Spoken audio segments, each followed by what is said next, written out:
allowed to do if you talk about issuance of a warrant of arrest is to follow blindly the finding of probable cause by the prosecutor, precisely because the prosecutor determines probable cause for the filing of the information in court, whereas the judge determines probable cause for the issuance of warrant of arrest. So magkaiba yun. Pero sa issuance ng search warrant, as mentioned, it should be probing. In other words, my friends, the judge must personally conduct an examination of the complainant and the witnesses that he may produce under oath or affirmation. The examination by the judge must be probing. Okay? It is not enough to merely adopt the questions and answers asked by the previous investigator during the PI. Magkaiba yun. Bakit? Kailangan po the judge should personally examine the complainant and the witnesses. So these are the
Insurance Commission is the regulator of the whole insurance industry. We have been doing this for the past 71 years. We were created as we are under the law in 1949 together with the BSP. And if you have concerns on public assistance on your insurance claims, kasi we begin there because most of the cases that you were asked to read in law schools were claims that were not processed or were denied, and it had to reach all the way to the Supreme Court for final adjudication. Okay? So on your insurance claims, there are the usual issues in insurance. Among them, hindi nagbabayad, ayaw magbayad, because of concealment and misrepresentation. When I say ayaw magbayad ng insurer.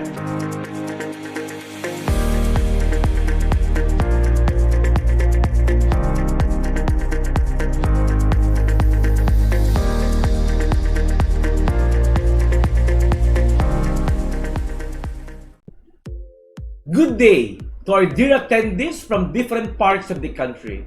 I pray that you're all in a great state of health. This free webinar is streaming live via the Villalis Law Center's YouTube channel and Facebook page. If you can hear my voice clearly, please type in the comment section #VLC.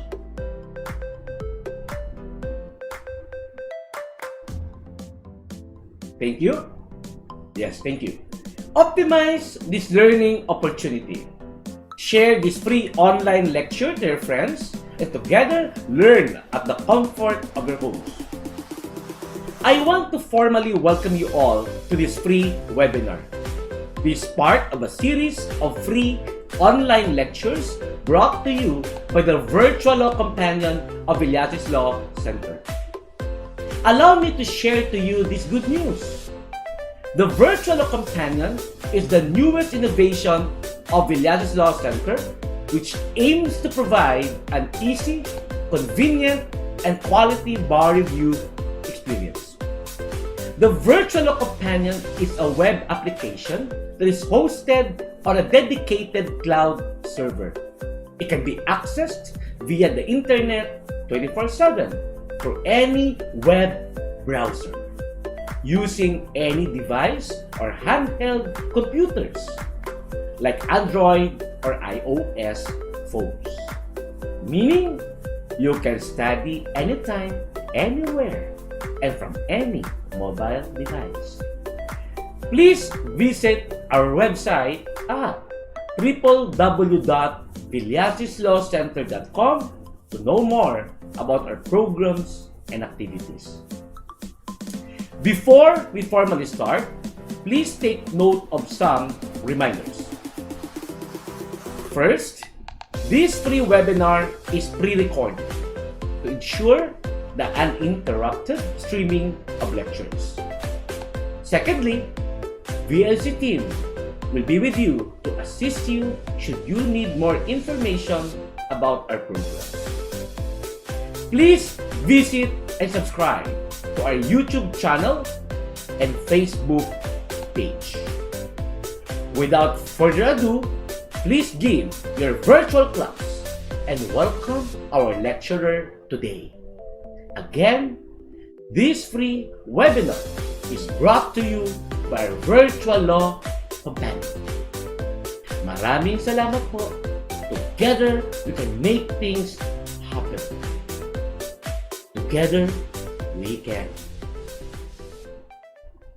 Our lecturer is a court attorney at the Supreme Court of the Philippines, Office of the Reporter, in charge of syllabus and subject index of the recent decisions promulgated by the Supreme Court that will be published in the Philippine Reports.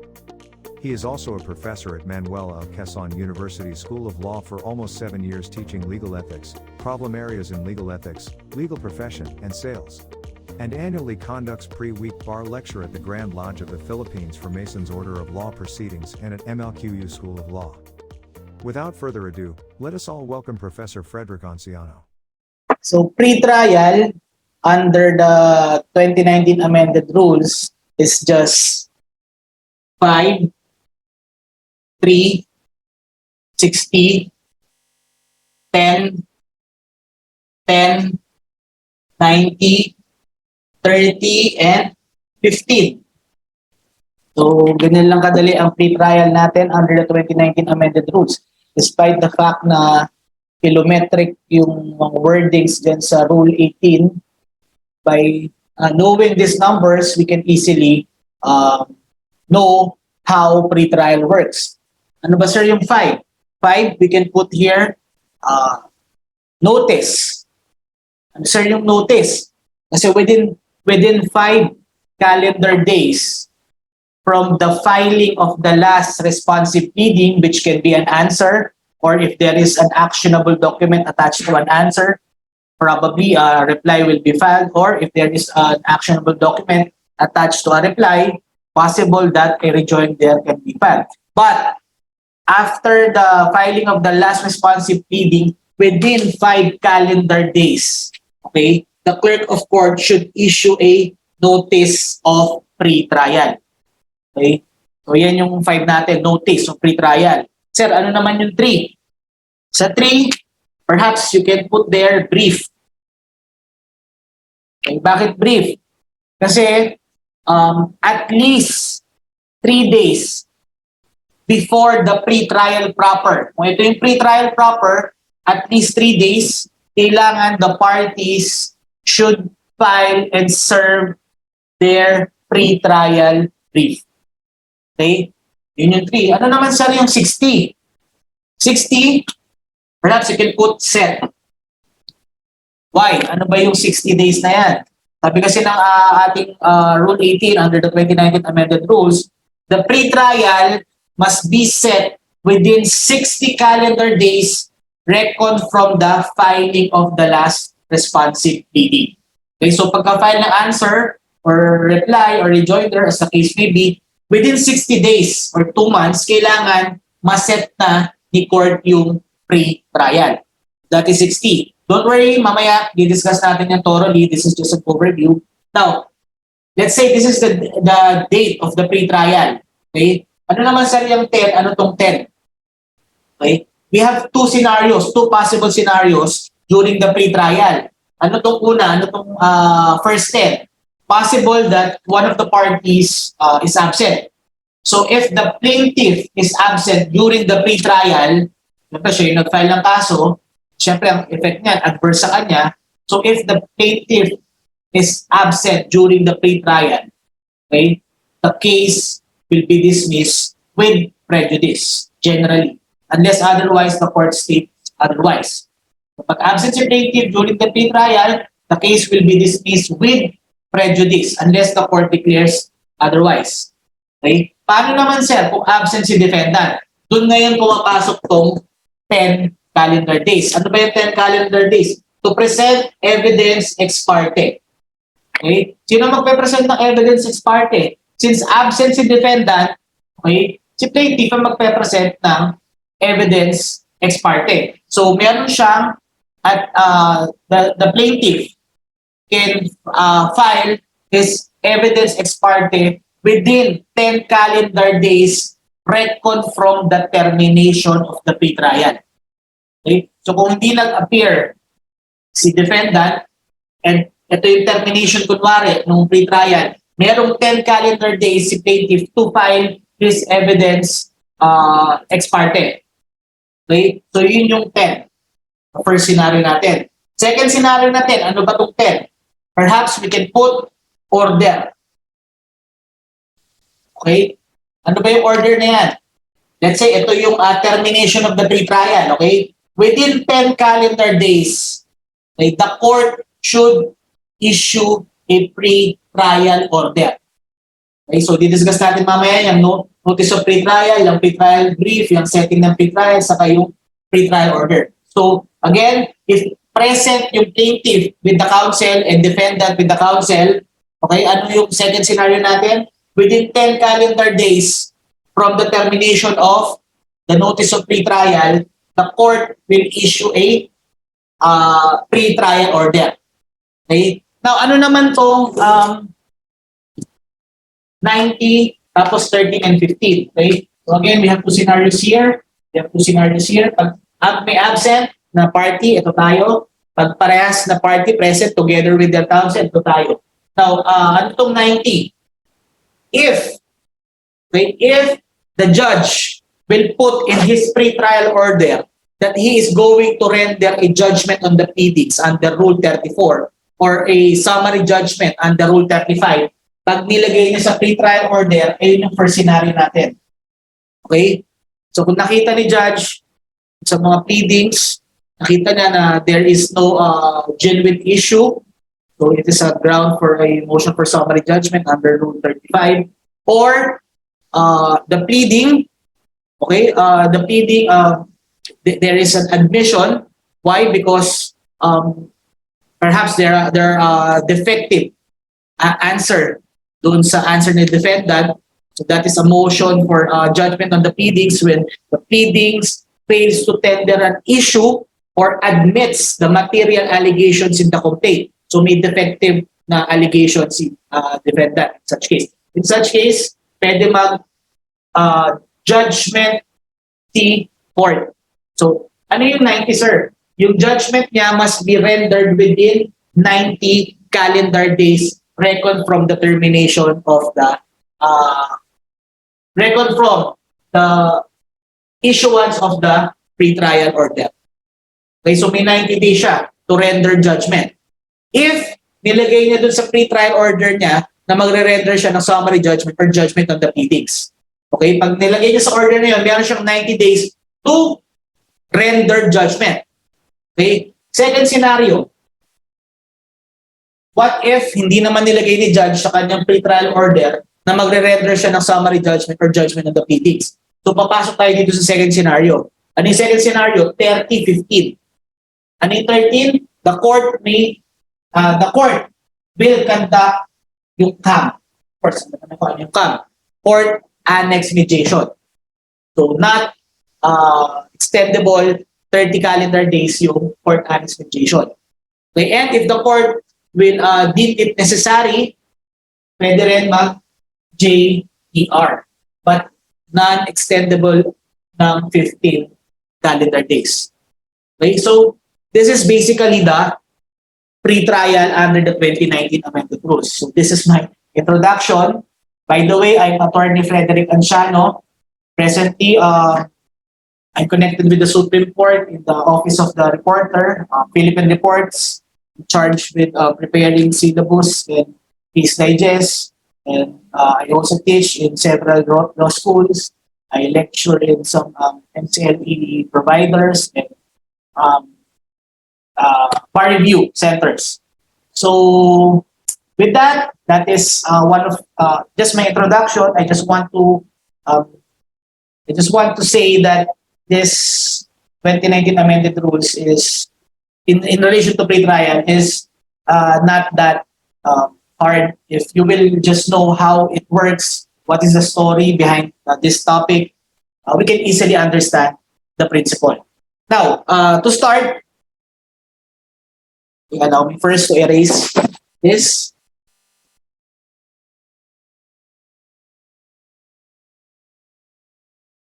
Okay, so today we will be discussing the significant amendments of the 2019 Civil Procedure, AM number 19-10-20-SC. Now, I will not present to you my discussion in a traditional way, Rule 1, Rule 2, Rule 3, Rule 4. I will present to you my topic in the sense that I will discuss or I will give the story of civil procedure. I will put the stages or how civil procedure works. Why? Because it will be easy for me to pinpoint what topic are we talking about. Okay? So this is the logical arrangement first of the civil procedure. Parang at least I can pinpoint ito na pinag-uusapan natin, pre-trial, ito na pinag-uusapan natin summons. Okay? So allow me to give to you the story of civil procedure. Of course, civil procedure starts from a complaint. Okay? It starts from a complaint. And you can file a complaint if you have a right of action. You have a right of action if you have a cause of action. Wala naman tayong problema doon. Of course, the same pa rin ang requisites ng cause of action. Right on the part of the plaintiff, obligation on the part of the defendant, and of course, the most important, breach. Okay? Significance, if you file a complaint without a cause of action, meaning to say may absent na right, okay, or hindi naman yung defendant ang may obligation, or wala namang breach, in the sense na may utang pero hindi nagbigay ng demand letter, okay? If there is an absence of any requisite of the cause of action, the defendant may file an answer with an affirmative defense of failure to state the cause of action. Okay, so in short, yung failure to state the cause of action is being filed as an affirmative defense under Rule 8, Section 12, if doon sa complaint ni plaintiff, may hindi siya na-allege na any of the requisites of the cause of action. So, joinder, ganun pa rin naman ang rule natin. In cases of joinder of causes of action, of course, it is permissive, it is not mandatory. In order to have a valid joinder of causes of action, you should comply with the rules of joinder. Anong ibig sabihin nun? If there's only one plaintiff and there's only one defendant, you can join as many causes of action against the defendant. Okay, even though it does not arise from the same transaction or series of transactions, even though it does not involve common question of fact or law.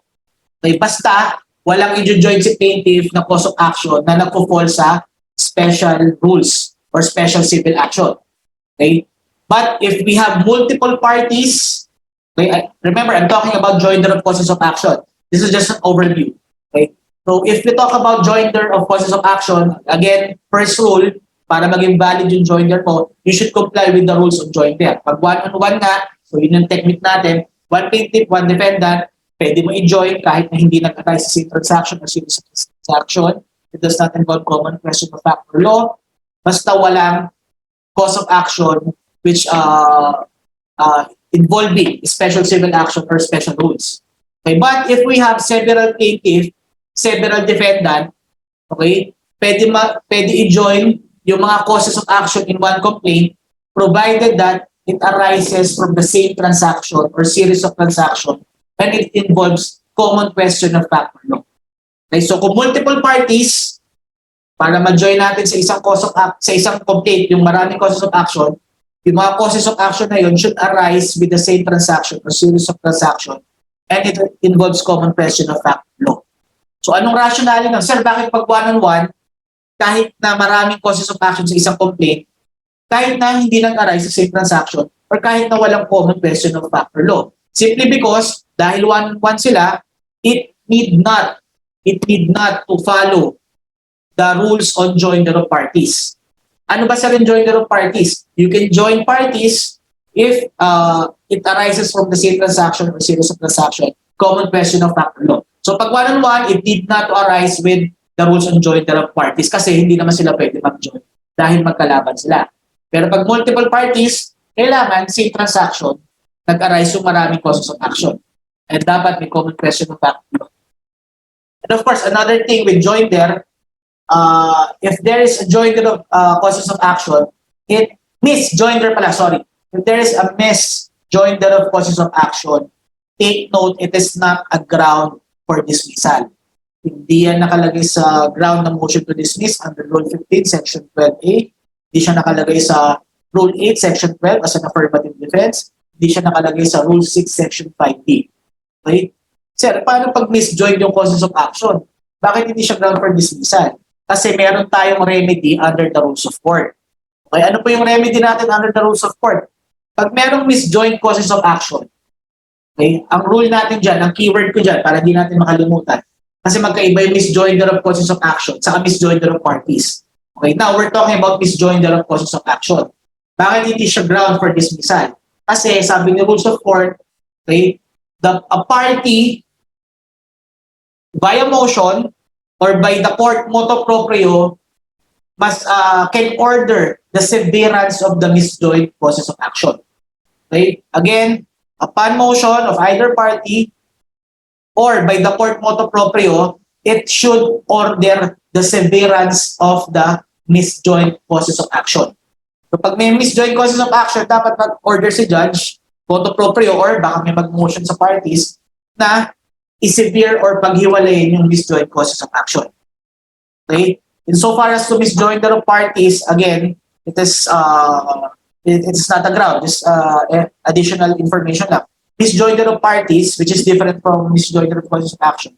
Misjoinder of parties is also not a ground for dismissal of the case because meron din tayong remedy under the rules of court. If there's a misjoined party, okay, at any stage of the proceedings, a party can be added or dropped upon motion of either parties or by the court motu proprio. So it is not a ground for dismissal.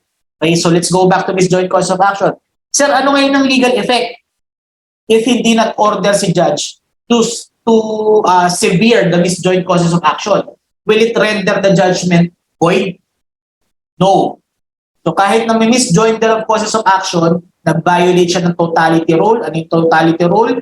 There are several causes of action. Okay, and principally, all of them are for recovery of money.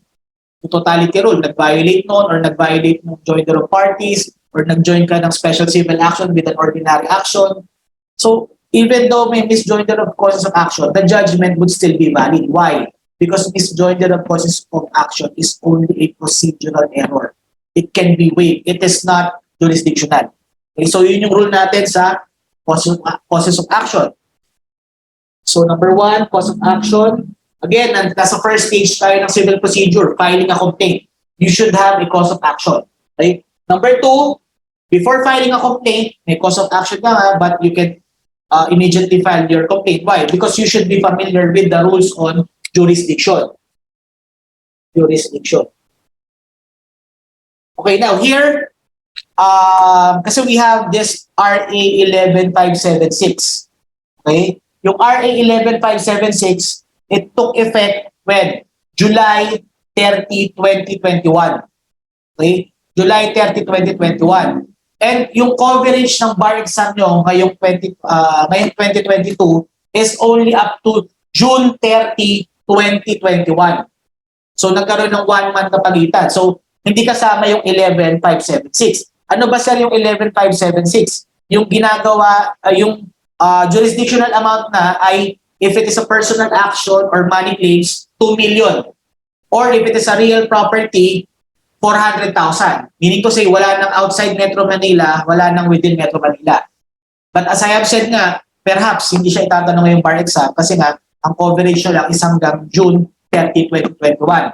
Ang effectivity ng RA 11576 is July 30, 2021. So hindi siya pasok.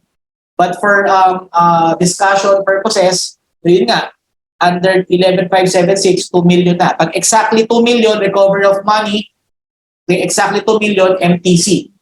Why? Because the law provides that if it does not exceed 2 million, first level court siya. So pag sakto 2 million, first level court siya, MTC or MTTC or MCTC as the case may be. Right? Same thing with real actions. If it involves Title 2, possession of real property, or any interest therein, ang ating jurisdictional amount for discussion purposes na kasi hindi naman siya covered. Diba? If it is a real action, ang jurisdictional amount natin ay 400,000. Wala nang within or outside. Okay? So, kung may itanong man sa jurisdiction with regards to jurisdictional amount, ang i-observe natin ay yung dating real action, 50,000, 20,000. Yung personal action or money claims, yung 400,000 and 300,000 within without. Okay? Kung itatanong this part. Okay? Now, of course, ang importante lang naman dyan is you should not include dial C in determining the jurisdictional amount. Kung i-determine mo yung 400,000, kung i-determine mo yung 2 million, do not include dial C. Sir, ano yung dial C? Huwag mo isama sa computation ng jurisdictional amount mo yung damages, interest, attorney's fees, litigation expenses, saka cost.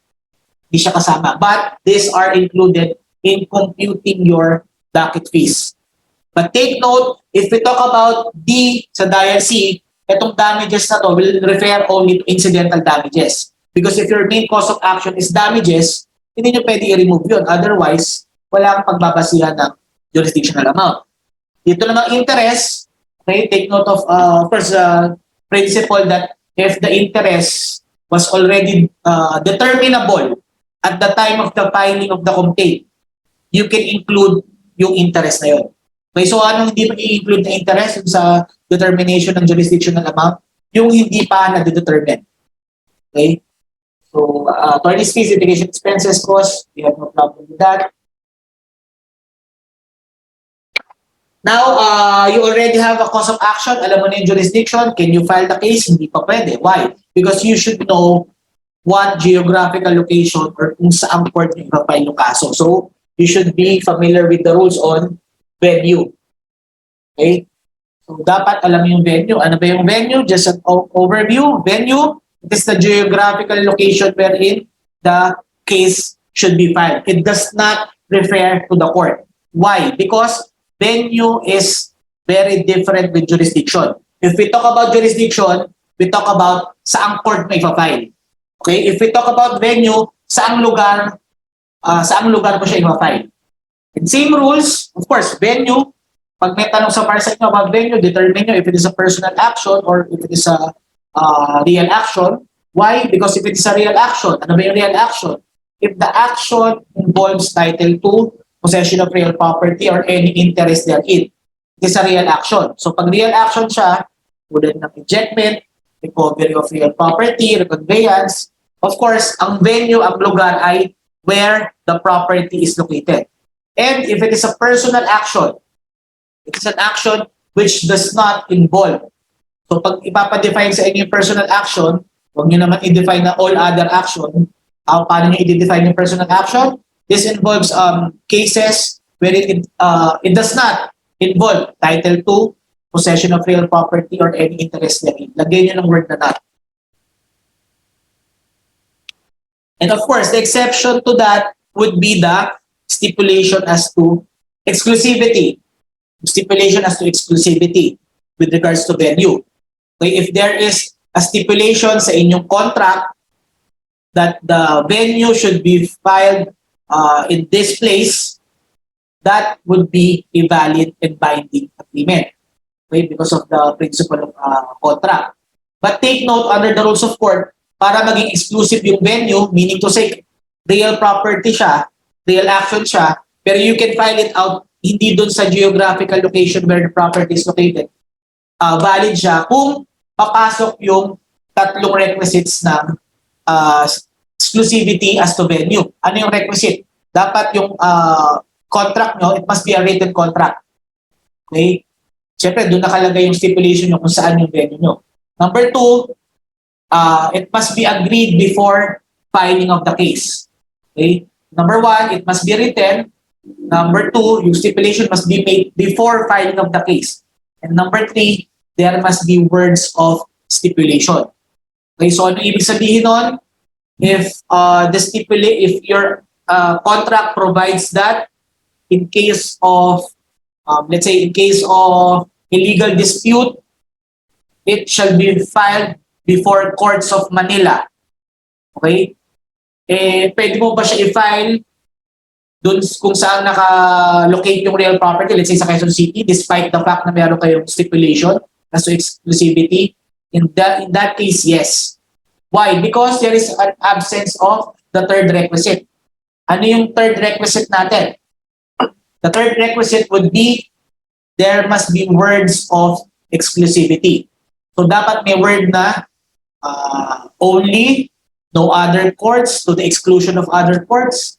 Okay? So dapat ang stipulation na doon ay in case of legal dispute, the case or the venue shall only be filed within this court only or within this venue only, because courts cannot be stipulated, jurisdiction cannot be stipulated. Okay? So there must be words of exclusivity. Sabi ko nga, para mas madali tandaan, sabi ko sa klase, pag tinanong nyo ang inyong boyfriend, tanongin nyo kung ako lang ba. Pag sinabi ni boyfriend, yes, ikaw lang, period, perhaps you are not exclusive. Why? Because there is no word or no words of exclusivity. There are no words of exclusivity. Dapat ang sagot ni boyfriend, oo, ikaw lang at wala ng iba. So yun yung exclusivity. Okay? So venue. Now next, of course, you should be familiar with the rules on parties. Parties. So malapit na, mapupunta tayo sa pleadings when we will be discussing the bulk of amendments. But of course, yun nga, parties in filing a complaint, you know your what court has jurisdiction, you have a cause of action, alam yung venue, but you should also be familiar with the rules of parties. So basic lang natin, overview, okay, you should impede only a real party interest. Okay, and you should not go to the bar exam without memorizing the definition of real party interest, dispensable parties, necessary parties, class suit. Kailangan at least yung keywords alam natin. So again nga, parties in a case dapat real party interest lang ang i-impede natin. Sino ba ngayon ang real party interest? He is a party who stands to be benefited or injured by the decision. Okay? Stands. Ganda ng iba kung ano yung keyword namin dyan. So a real party is a party who stands to be benefited or injured by the judgment. Okay? So ano ba ang technique natin para malaman natin kung yung plaintiff na yun ba ay real party, kung yung defendant na ba yun pa ay real party? Simple lang po.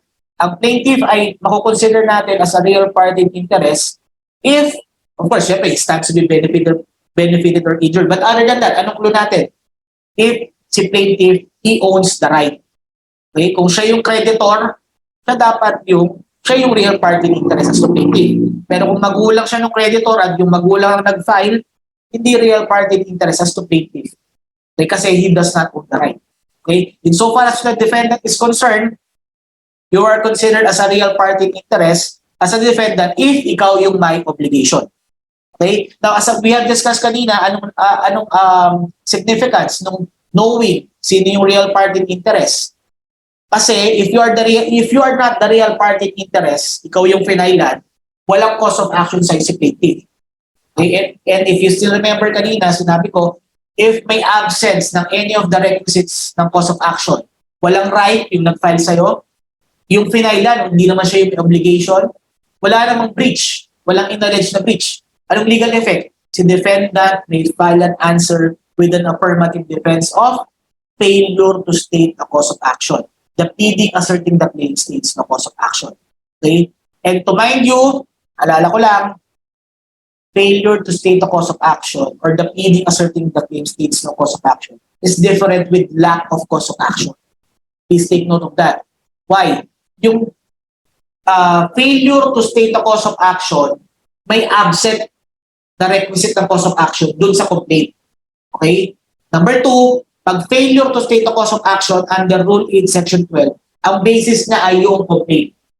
Okay? Vis-a-vis, if we talk about lack of cause of action, okay, hindi yan Rule 8, Section 12, nor Rule 6, Section 5B. Yung lack of cause of action ay Rule 33. And as we all know, Rule 33 is a demurrer to evidence. Okay, so kung ang ground mo ay lack of cause of action, this is a motion to dismiss on the ground of demurrer to evidence. So ano yung specific ground ng Rule 33 ng lack of cause of action? Under the facts and the law, the plaintiff is not entitled to relief.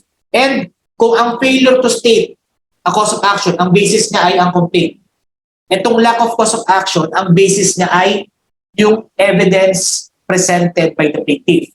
Okay? Why? Because after the plaintiff presents its evidence and then nag-rest si plaintiff, that's the only time wherein the defendant may file a motion to dismiss on the ground of lack of cause of action.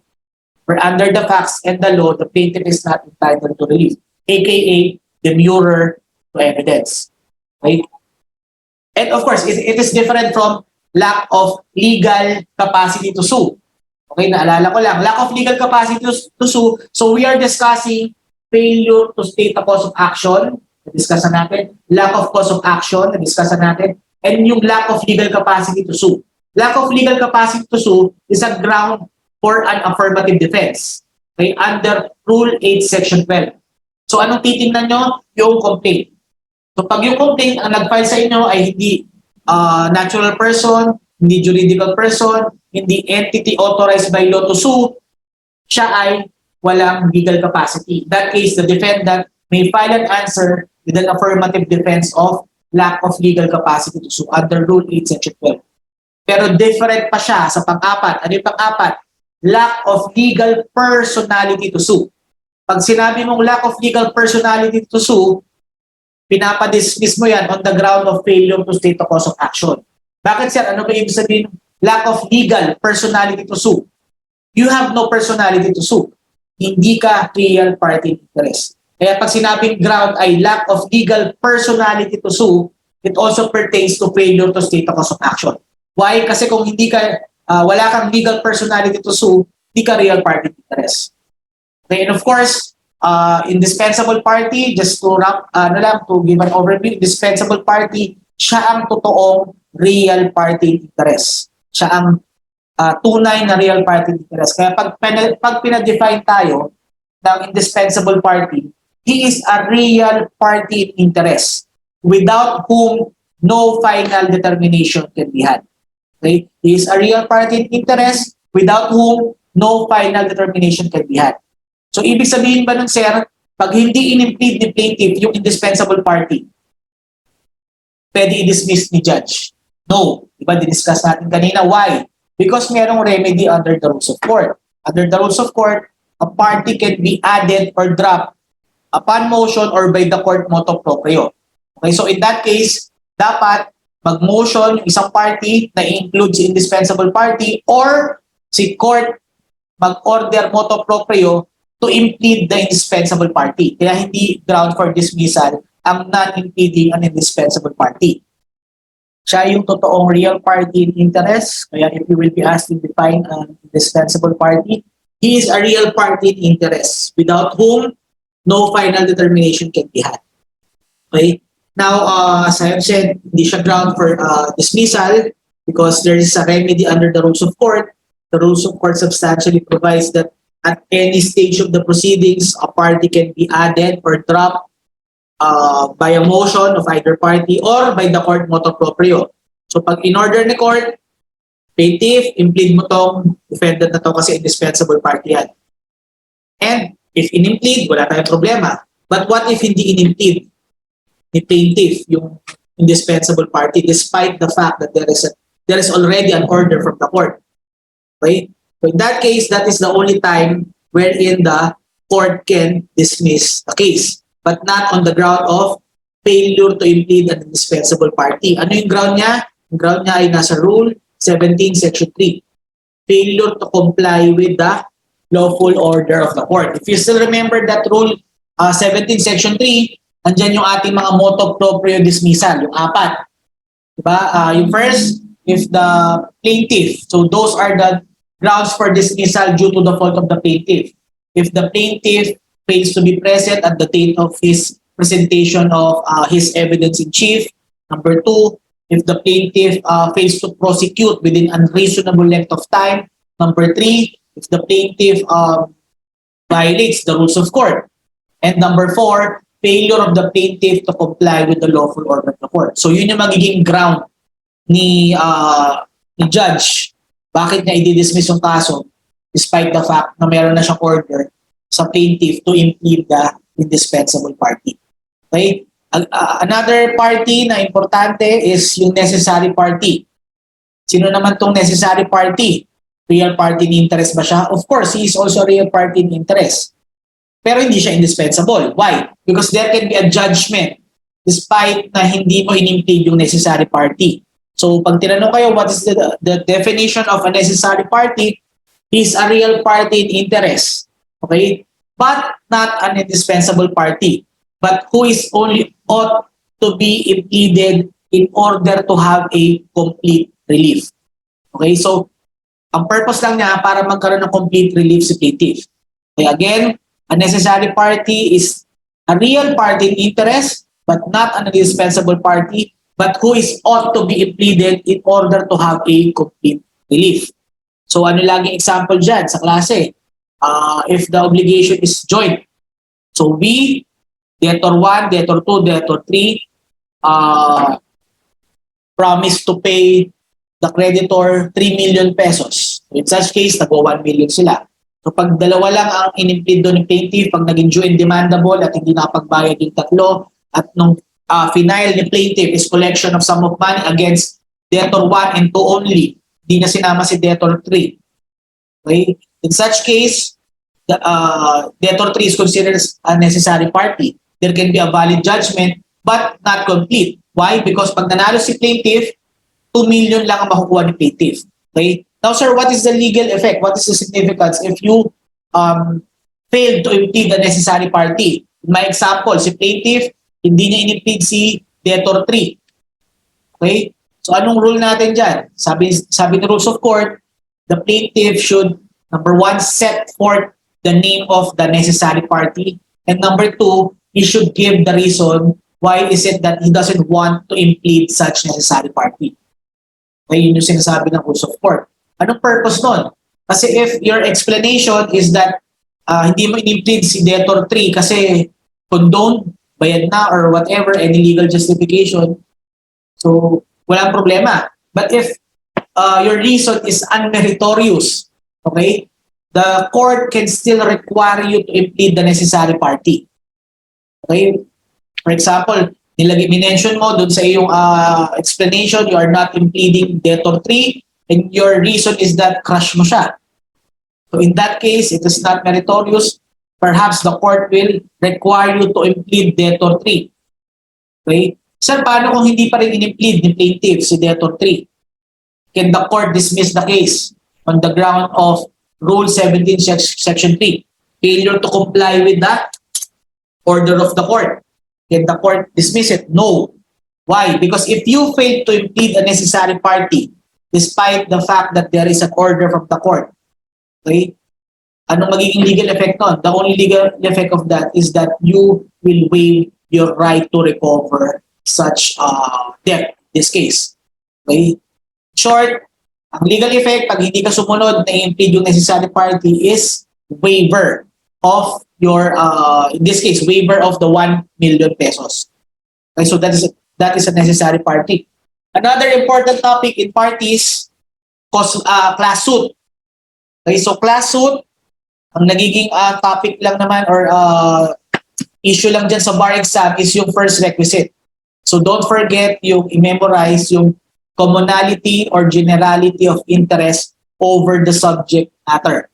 Okay? So ano yung commonality or generality of interest over the subject matter? If yung interest ng mga parties ay determinable, mapaghihiwa-hiwalay, they cannot file it as a class suit. They should file it individually. Anong good example natin dyan? Lagi kong binibigay sa klase, yung suwa ng Montero. Okay? Kasi may napanood ako dating lawyer, i-represent daw niya yung mga victims ng suwa ng Montero. They will file a damage case against Mitsubishi. Okay? Class suit, they will file a damage suit against Mitsubishi because of the SUA. Ano ba yung SUA? Sudden, unintended acceleration. Do you think the class suit will prosper? Of course not. Why? Because of the absence of the first requisite. Wala silang commonality or generality of interest over the subject matter. So, paano walang commonality or generality? Lahat sila, kung hindi dahil defective yung Montero, hindi naman sila magiging ma-aksidente. So, hindi yun yung commonality or generality of interest over the subject matter. Why? Because ano ba ang subject matter natin dito? In my question. Subject matter is yung damage. Okay, yun yung subject matter natin dito, damage. Lahat sila na damage because of SUA. But, pare-parehas ba sila ng interest dun sa damage? Of course, no. Why? Because perhaps itong isa, nung nagsuwa, total wreck. Itong isa, nung nagsuwa, natanggal lang yung bumper. Yung isa, nung nagsuwa, nagasgasan lang ng gabuhok. So, the point is, although there is commonality of facts or issue, okay, commonality of subject matter, magkakaiba yung interest nila. So, anong proper remedy? They should file it individually, not as a class suit. Okay? Because madidetermine natin yung interest ng bawat isa. Paano natin malalaman? Perhaps, magkano ba yung na-damage, blah, blah, blah, blah, blah, blah. So, we should take note, of course, the case of Oposa versus Pactoran. Because in that case, which was penned by Chief Justice Davide, nag-prosper yung class suit. Ano ba yung cause of action natin sa Oposa versus Pactoran? Not necessarily naman yung damage. Hindi naman nag-aas about sa damage. Ang cause of action in the case of Oposa versus Pactoran is what? The cause of action of destruction of the environment. Because all of us, meron tayong constitutional right, we have yung, di ba, intergenerational responsibility to a balanced and healthful ecology. So lahat tayo may karapatan na ganun. So kung ang hinihinga ko, hindi ko madedetermine kung ano yung hinihinga ng kasama ko sa classroom, yung iniinom niyang tubig, hindi niya madedetermine na sa kanya lang yun at ito ang akin. So in that case, merong commonality or generality of interest over the subject matter. Okay? Because of the intergenerational responsibility to a balanced and healthful ecology. Okay? We cannot separate our interests in so far as to the destruction of the environment. Okay? So yun ang importante sa classroom. So after that, let's go now to the significant amendments proper. Okay? Bakit, sir? Kasi nga, take note, nasa first stage pa lang tayo na story of civil procedure. Kasi as I am presenting to you civil procedure in the logical way, in the logical manner, hindi nga yung traditional na rule 1, rule 2, rule 3. So ito yung kwento para madali ko ma-pinpoint kung ano yung topic natin. So after nito, alam mo na meron kang cause of action, alam mo na kung saan korte mo ipapile, jurisdiction, alam mo na kung saan lugar, because of venue, alam mo na kung sino yung impede. Can you file the complaint? No. Why? Because you should be familiar with the rules on pleadings. Okay? And of course, we all know, ano na yung mga tapos na sa Bar Review Center, dito nag-upisa yung 2019 amendments. Okay? There's a big innovation in so far as to pleadings is concerned. Why? Because introduction natin dyan sa pleadings, if before you are required to allege in your pleading only the concise statements of your ultimate facts. That was before. Because now, starting May, during the effectivity of this 2019 amended rules, okay, you need to allege your statement of factual. Okay? Factual, not only factual, but you should also allege your evidentiary facts. So we will have here, we will be discussing those additional mandatory evidentiary allegations. Not only ultimate facts, ngayon kailangan na ng mga evidence. But same rules pa rin sa pag-prepare ng pleading. Okay, so you can use this this topic that I'll be discussing. You can use this in your practical exercises. Kung meron pa practical exercises. If you will be asked to prepare a pleading, same rule pa rin naman. Ano yung same rule? It has 3 parts. The caption. Ano yung caption? Basically, ito na yun. Ang ibig sabihin sir na ito na yung caption. Sa caption, nakalagay, di ba, Republic of the Philippines, yung sa gitna, Republic of the Philippines, second line, jurisdiction. Ano ba yan? RTC ba yan? MTC ba yan? MCTC ba yan?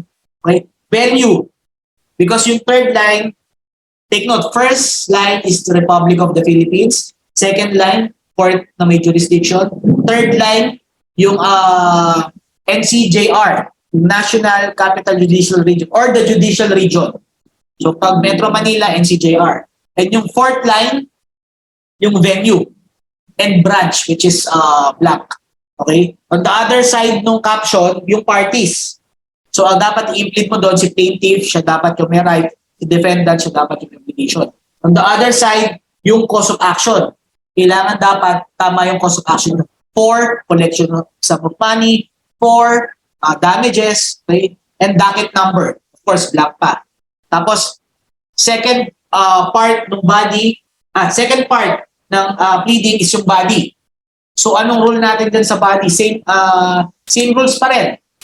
Ano yun? 3 lang tatandaan nyo. Number 1, yung body must be paragraph. Must be paragraph. Number 2, each paragraph must be numbered. Okay? Each paragraph must be numbered. And number 3, each numbered paragraph must contain only a single set of circumstance. So kada numbered paragraph, isang set of circumstance lang yan. Anong purpose? Para pag gumawa si defendant ng answer and he wants to specifically deny yung allegation sa paragraph 1 or not paragraph 1 kasi it aversed the names, residence, capacity. Hindi paragraph 1. So you should not deny paragraph 1 of the complaint. So let's say the defendant sabi niya sa kanyang answer, he denies paragraph number 7. So dapat may single set of circumstance lang yung nandun sa complaint. So far as so paragraph 7 is concerned. Okay? Kaya ganun yung rule natin sa pag-prepare ng pleading. Each numbered paragraph must contain only a single set of circumstance. What else? Okay? Of course, third part ng pleading is the signature and date. Take note, dito sa signature, binago na. Okay? Binago na under the 2019 amended rules. Ano ba ang legal effect or significance of a lawyer's signature in every pleading? Okay? So anong legal effect niyan? Just to give you a hint, yung tinatawag naming technique sa class, pag we talk about significance of a lawyer's signature in every pleading, ginagawa namin dyan ito. CC. Okay, ano yung CC? Because yung signature ni lawyer in every pleading, it constitutes as a certificate. Okay? Certificate of what? Number 1, read. Number 2, to the best of his skill. To the best of his skill. Sure, alam niya na kung ano yung tip. Number 3, after reasonable inquiry. Okay?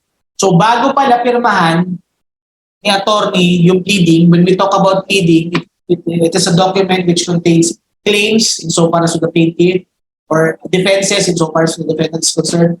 It is a document which contains a claim or a defense submitted to the court for judgment or decision.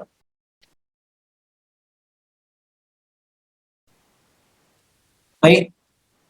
So bago na, pero when we talk about pleadings, hindi lang yung complaint. Answer, counterclaim, cross-claim, complaint intervention, reply, basta pleading. Okay, so bago pirmahan ni attorney yan, it will constitute as a certificate that, ano keyword natin, read to the best of his skill after reasonable inquiry. Simple as that. Sir, ano yung reasonable inquiry? Bago pirmahan ni attorney yun, may tatanong siyang 4 na topic or 4 na issue. As you may call it. Ano yung unang itatanong niya? Not presented. Not presented. Keywords lang muna natin to para mas madali ko na. Not presented. Letter B, claims or defenses. Letter C, factual contentions. Number 4, denial of factual contentions.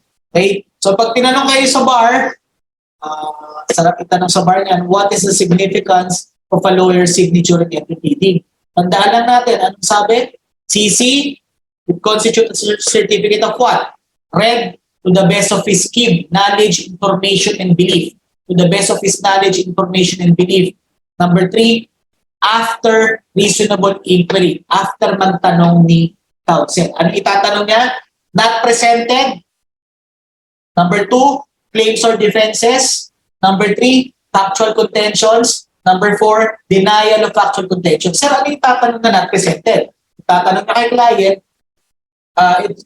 it is not presented for any improper purpose, not presented to harass, not presented to cause unnecessary delay, not presented to needlessly increase the cost of litigation.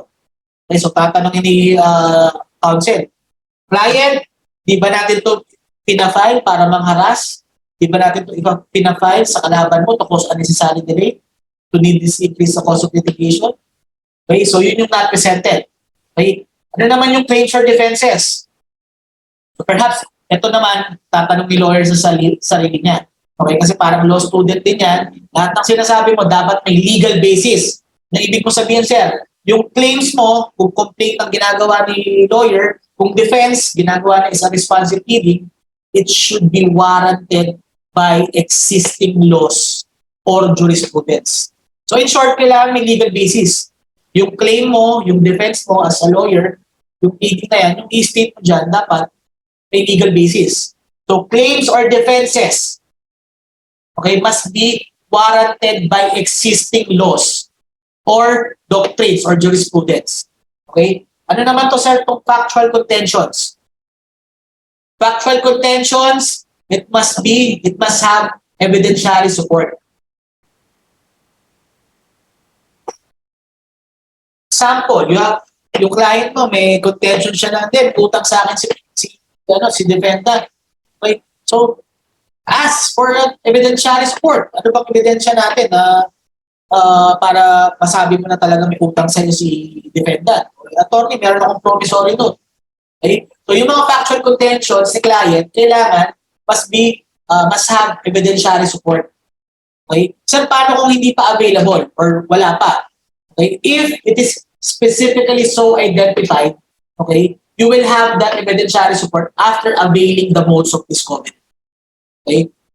Yun yung factual contention. Denial of factual contentions, ganun din. Kailangan yung denial ni client mo, kailangan meron tayo ng evidentiary support.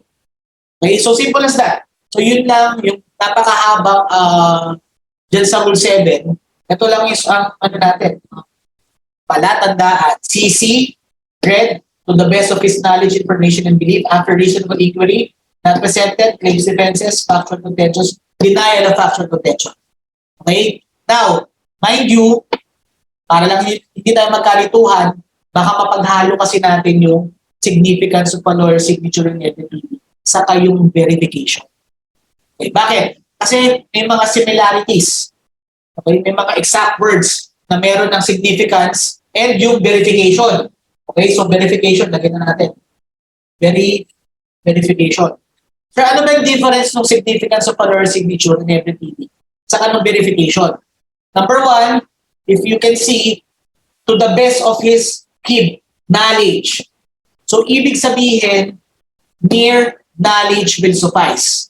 If the lawyer will sign a pleading, mere knowledge will suffice. It will not require the lawyer to have a personal knowledge. So yun yung meron sa verification.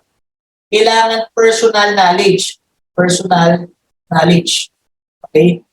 So usually, verification, sino nagsasign? Yung party. So may personal knowledge siya na nangutang talaga sa kanya. Okay? But of course, a lawyer can be the one who can sign the verification. Kailan nangyayari yun? Of course, if the party is a juridical entity, hindi naman nakakapirma yan. Okay? So si lawyer can sign it provided that there is a secretary certificate or board resolution stating therein that he is allowed to sign it. Okay, anyway, so that's the first distinction. Ginagawa ko lang to para hindi tayo malito sa significance of a lawyer signature and verification. Okay? So ano ba sir ang laman ng verification? Okay? In a verification, okay, the affiant is certifying that what?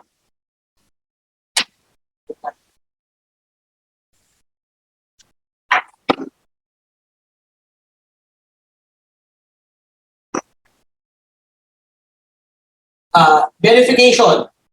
So that the allegations, ano ba sinasabi dyan sa verification? That the allegations in the complaint are true and correct based on the party or the affiant's personal knowledge. Okay, that's number one. Okay, the allegations in the pleading are true and correct. True and correct. Based on personal knowledge or authentic document or record. Okay, number two, meron siyang, parang ganito rin, not presented or not filed. Okay, not filed or not presented, parehas lang naman. Not filed or not presented. Ano yung sabihin nun? Hindi rin niya final yun to cause unnecessary delay, to need this a cause of litigation for any improper purpose. So parehas sila yung not presented. Okay? Second distinction. Sa verification, wala po tayong claims or defenses. Okay?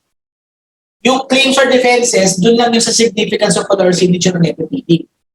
Okay? Kasi meron siyang claims or defenses doon. On the other hand, a verification is not a pleading. So it did not to have a claims or defenses. Kaya wala siya.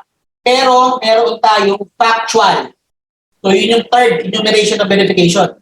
meron tayo dyang factual contentions. Okay? So, mas maikse ang verification. Okay? So, in addition, of course, may jurat. Okay? May jurat ang verification, subscribing sworn to before me this day of affidavit presented to me. Yes, ano na ngayon yung competent evidence of identity? Hindi na pwede ang CTC or community tax certificate. Wala. Under the present rules, ang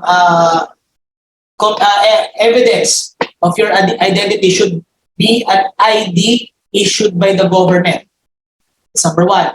Yung ID issued by the government, number two, should have your picture and signature.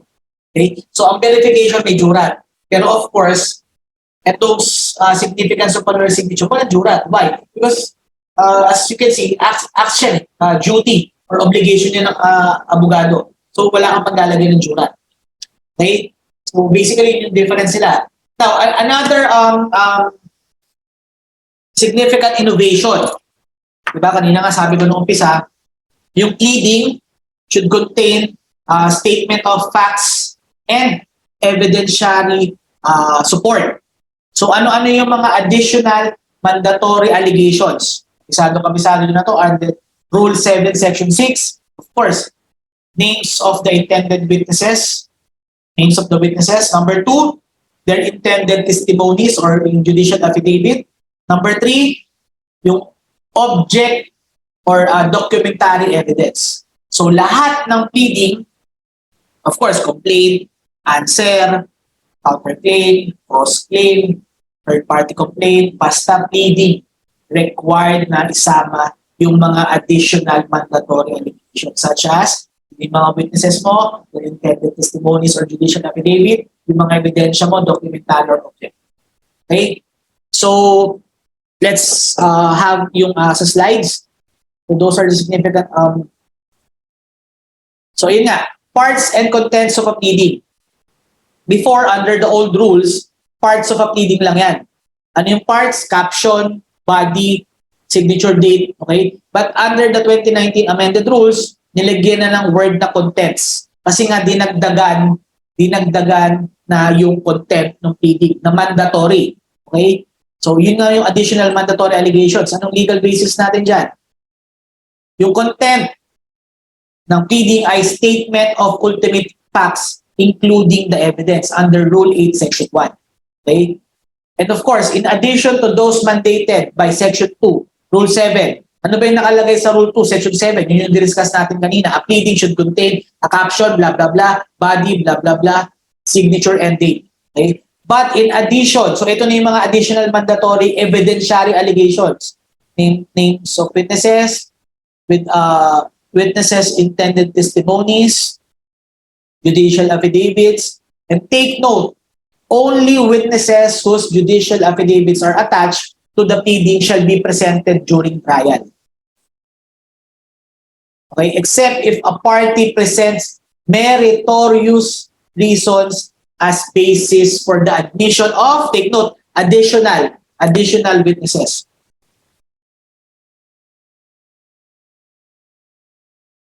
Documentary, object evidence.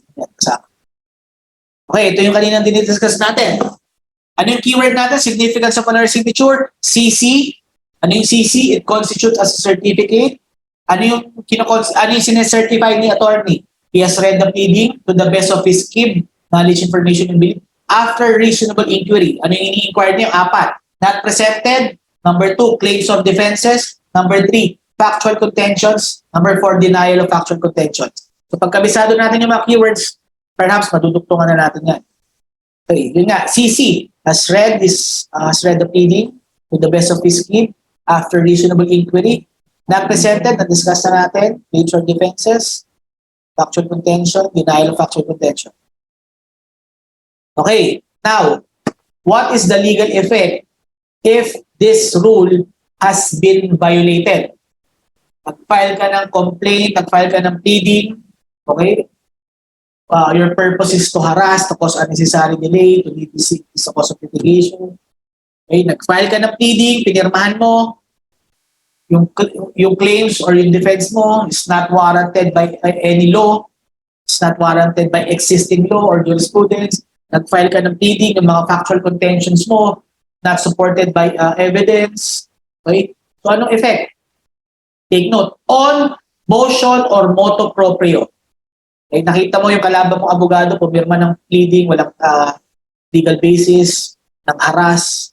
Okay? On motion or motu proprio, but meron dapat notice and hearing. After notice and hearing, impose an appropriate sanction. Not only that, even the law firm can be held jointly and severally liable for a violation committed by its partner, associate, or employee. So, damay ang law firm. Ano yung possible sanction? Number 1, non-monetary sanction. Number 2, order to pay a penalty in court. Number 3, impose on motion, directing payment to the movant. And take note, lawyer or law firm cannot pass the monetary penalty to the client. Okay. Verification. So, it is a CT. Forgot to state. CT. Kung significance of color signature CC, ito pwede nating hint CT. Ano yung CT? Certification as to the truthfulness. Certification of the truthfulness of the allegations in the pleading. Kaya nakakalito kasi covered the pleading din. Okay? So you will allege the attestation, that the allegations in the pleading are true and correct. Ano yung keyword natin? True and correct based on his or her personal knowledge or authentic documents. Not filed. Okay? Not filed to harass, to cause unnecessary delay, to need this increase the cost of litigation. Letter C, factual allegations have evidentiary support, or if specifically identified, will likewise have evidentiary support after reasonable opportunity for discovery. Okay? So, nawala? Claims or defenses sa verification. Denial of factual contention, nawala sa verification. So, in short, mas maiksi ang verification as compared to significance of a lawyer's signature. Okay. Authorization of the affiant to act on behalf of a party. Okay. So, in a form of secretary certificate or special power of attorney, it should be attached to the pleading. Okay, self-explanatory. So, ano lang ngayon ang bago sa certificate against forum shopping? So, ito lang, authorization. This is jurisprudential. Authorization of the affiant to act on behalf of a party, whether in a form of secretary certificate or of a special power of attorney, must be attached to the pleading. Okay, so alam nyo na yan dati, based on jurisprudence, kailangan may authority yung affiant in a form of secretary certificate or special power of attorney. Okay? Now, just to have an overview lang ng certificate against forum shopping, of course, wag natin kakalimutan pag pinagawa sa atin draft a certificate against forum shopping, let's just be reminded of the keywords. Okay, ano ba yung keywords natin dyan, yung ginagamit namin sa klase? You have not filed or commenced. That's number 1.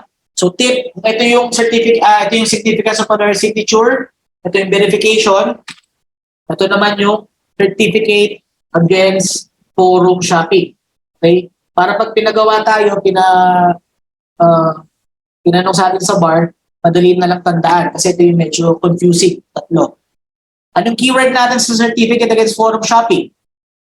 Okay? Number 1, not filed or not commenced. Okay? Not filed or not commenced. Ang ibig sabihin nun, that I have not filed or commenced any action. So, syempre, ano yung hindi mo final? Ano yung hindi mo commence? That you have not filed or commenced any action involving, papasok na yung element na forum shopping. You have not filed or you have not commenced any action involving the same parties or same cause of action in any CTQ. Mas madali maalala. Ano yung CTQ? Any court, tribunal, or any quasi-judicial body. Okay? Number 2, to the best of your knowledge. May keyword natin para hint natin, para mas madali i-graph. To the best of your knowledge, there is no action pending in any court, tribunal, or quasi-judicial agency involving the same parties, same cause of action. Okay? And number 3, yung duty mo. Okay, duty. 5 days, ang palatandaan ko dyan. You already know that in case you will have a knowledge that there is a case filed in different court which involves the same party, same cause of action, you will immediately inform the court within 5 calendar days. Okay, so yan yung duty mo. If you will have a knowledge that there is another case, okay, filed involving the same parties and same cause of action.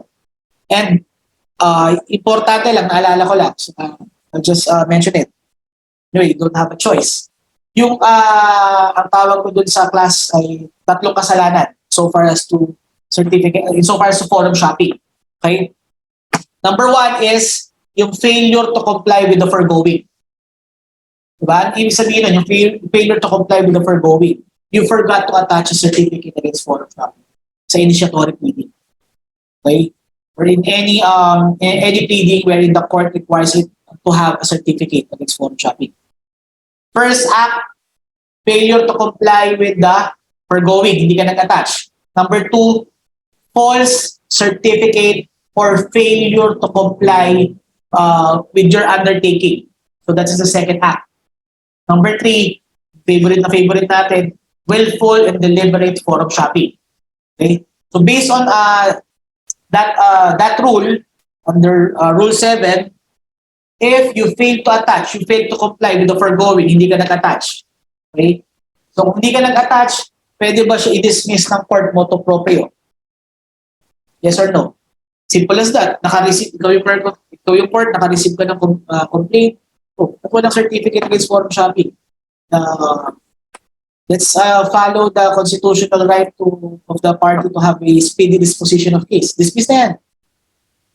Simple lang naman. Wala lang naman naka-attach. Dismiss na yan. Is that proper? No. Why? Because under Rule 7, if you fail to attach a certificate against forum shopping, it can be dismissed. Okay? How? Upon motion and hearing. So, imagine that, hindi ka lang nag-stapler ng certificate against forum shopping. Para lang ma-dismiss yun, kailangan ng motion and hearing. Now, what sir, if since we know the principle of amendment of pleading, that a party can amend his pleading once before a responsive pleading has been filed and served, diba, pwede mo i-amend? Pwede. So in that case, kung hindi ka nakapag-attach ng certificate against forum shopping and nag-file ng motion to dismiss yung kabilang party kasi hindi ka nga nag-attach ng certificate against forum shopping, can you amend your complaint and attach therein a certificate against forum shopping? Why? Because you're invoking that it is a matter of right to amend it. Why? Kasi nga wala pang service of a responsive pleading. Diba? Tama ba siya? No, that is not correct. Why? Sir, wala pang responsive pleading kahit na wala pa because Rule 7 specifically provides that it can only be dismissed if there is a motion and hearing. It is not curable by amending it. What is your proper remedy? Refile it. Mag-refile ka ng complaint mo with a certificate against forum shopping. Pero kung hindi ka nakapag-attach ng certificate against forum shopping, hindi mo siya pwede amend kahit na wala pang responsive pleading. Kasi kailangan may motion and hearing. Question. Sir, di ba sabi sa Rule 15, Section 12A, bawal na po ngayon ang motion to dismiss except on 4 grounds na kabisado natin lahat. Lack of jurisdiction over the subject matter, litis pendentia, res judicata, and prescription. Sir, wala naman dong failure to attach certificate. Sa klase, sabi, sir, litis pendentia. It cannot be litis pendentia. There is a litis pendentia when you file a case in one court and then you again file another case in the same court or in a different court which involves the same cause of action, same parties. Dito nga certificate, you are certifying na hindi mo kinukomit yun. So hindi mo pwede gawing ground as a motion to dismiss yung litis pendentia. Sir, ano yung sinasabi dyan sa Ruling 7 na by motion and hearing para ma-dismiss yung complaint kasi walang certificate against forum shopping. Perhaps we can still use Rule 17, Section 3. Ano yung Rule 17, Section 3? Yung dismissal due to the fault of the plaintiff. Diba? Yung dismissal due to the fault of the plaintiff, motu proprio dismissal or via motion to dismiss Ano yung apat na grounds? If the plaintiff fails to be present at the date of his evidence, at the date of his presentation of his evidence in chief. Number two, if the plaintiff fails to prosecute within unreasonable length of time. Number three, if the plaintiff fails to comply with the lawful order of the court. Ano example natin kanina, hindi niya impeach indispensable. And perhaps, I submit that ito yung ground, yung pang-apat, pag hindi nakapag-attach ng certificate against forum shopping. Failure to comply with the rules of court. Because the rules of court provides that if you are filing an initiatory plea, you should attach a certificate against forum shopping. So perhaps, I submit that can be a ground to dismiss the complaint. Okay? Now, yun yung first act lang pala yun. Second act, failure, false certificate or failure to comply with the undertaking. Nag-file ka ng certificate against forum shopping, it is false, or you fail to comply with the undertaking. Ano pa example nun? So, naalala niyo yung 5 days? Within 5 days, after knowledge na meron nakapending na case involving the same cause of action, same parties, you should inform the court within 5 days, hindi mo ginawa. So, magpo-fall ka dun sa second kasalanan. What is the legal effect? Okay, anong legal effect natin dyan? Contempt, pwede ba? Yes, contempt. But what kind of contempt? Indirect contempt. What else? The party or the lawyer can be subject to a administrative or criminal liability. Okay? Yun nga mo ang problema, meron gray area dyan because yung sa second act, which is false certificate, may nakalagay na criminal liability, pero doon sa third kasalanan or yung sa third act, yung willful and deliberate forum shopping. Okay? If you will read, again, dun sa false certificate and failure to comply with your undertaking, okay? Walang nakalagay na dismissal of the case. Yun yung gray area that I'm talking about. Walang nakalagay na if there's a false certificate or failure to comply with the undertaking, the case will be dismissed. Pero doon sa willful or deliberate forum shopping, explicitly nakalagay, it can be dismissed summarily. Okay? So anyway, gray area pa naman yun.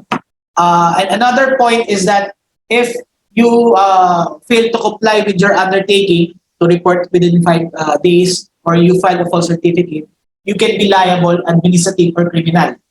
Pero if I'm not mistaken, dun sa willful or deliberate forum shopping, ang nakalagay lang ay administrative. Tama ba? Walang criminal. But anyway, that is a gray area. I don't think that will be asked. But if that will be asked, I'll stick to the rules of court. Sinabi ng rules of court, pag false certificate or failure to comply with the undertaking, no dismissal provided doon.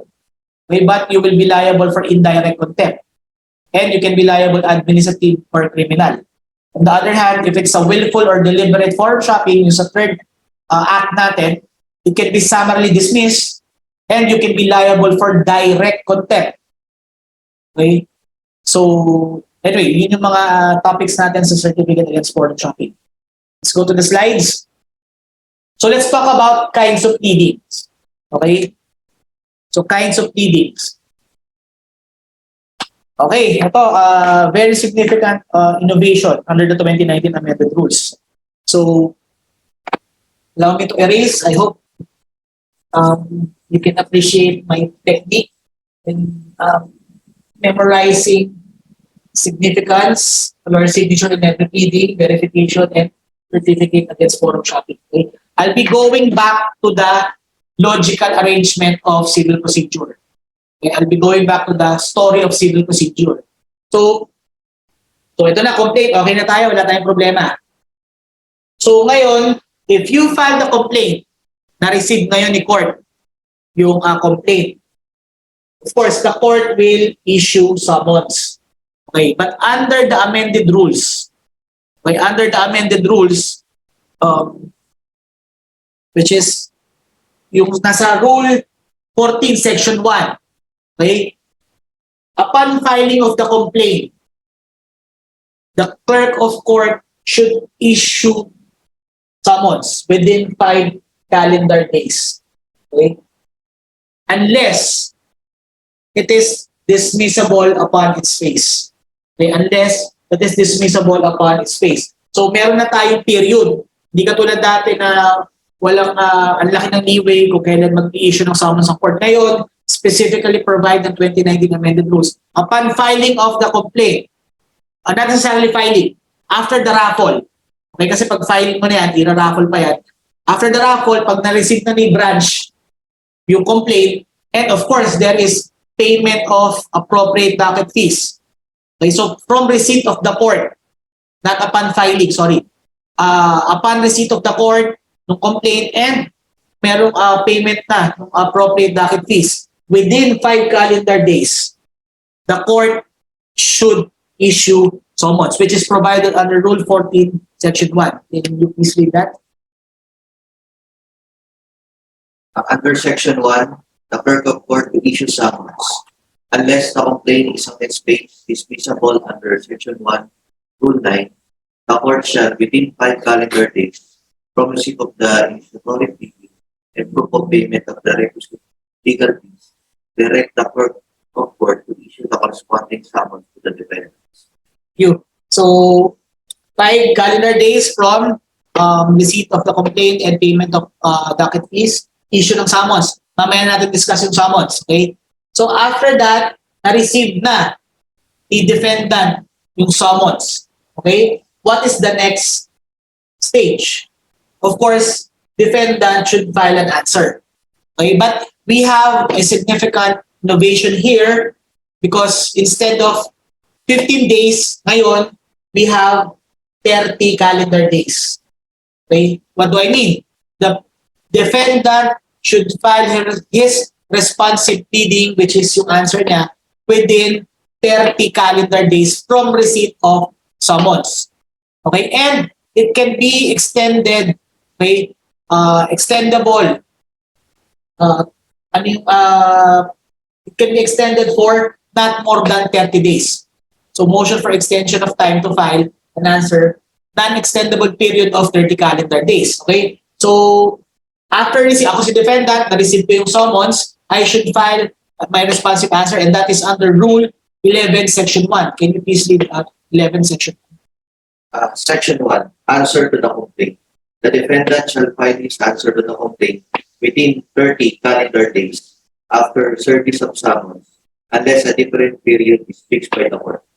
Okay, so you filed your answer, or if you want to have an extension, you can still ask for a one-time extension to file an answer, non-extendable period of 30 calendar days, which is provided under Rule 11, Section 11. So can you please read? Under Section 11, extension of time to file an answer. A defendant may, for meritorious reasons, be granted an additional period of not more than 30 calendar days to file an answer. A defendant is only allowed to file one motion for extension of time to file an answer. So nakita niyo yung mga periods, diba? Talagang ang purpose ng 2019 amendment is to give periods to each topic. Why? Para at least precisely that is the purpose, para mapabilis. Okay, so 5, 30. If you want to extend, another 30 to file an answer. Now let's go back to answer, affirmative defense. I would like to give some of the important rules. I know you already know, but for purposes of discussion, allow me to discuss. So let's talk about answer. So sa answer, we have, although it's not stated in the rules of court, we have two kinds of answer. Okay? Ano yun? Yung effective, so wag muna tayo dun sa negative sa affirmative. Effective na answer sa yung defective. Sir, wala naman yan sa rules of court. But i-present ko na ganito so that I can easily explain yung principle. So, ang answer can be an effective answer or a defective answer. Okay? Sir, when is an answer ineffective or considered as an effective answer? Of course, kung provided siya ng rules of court. And under the rules of court, yung answer mo should be a negative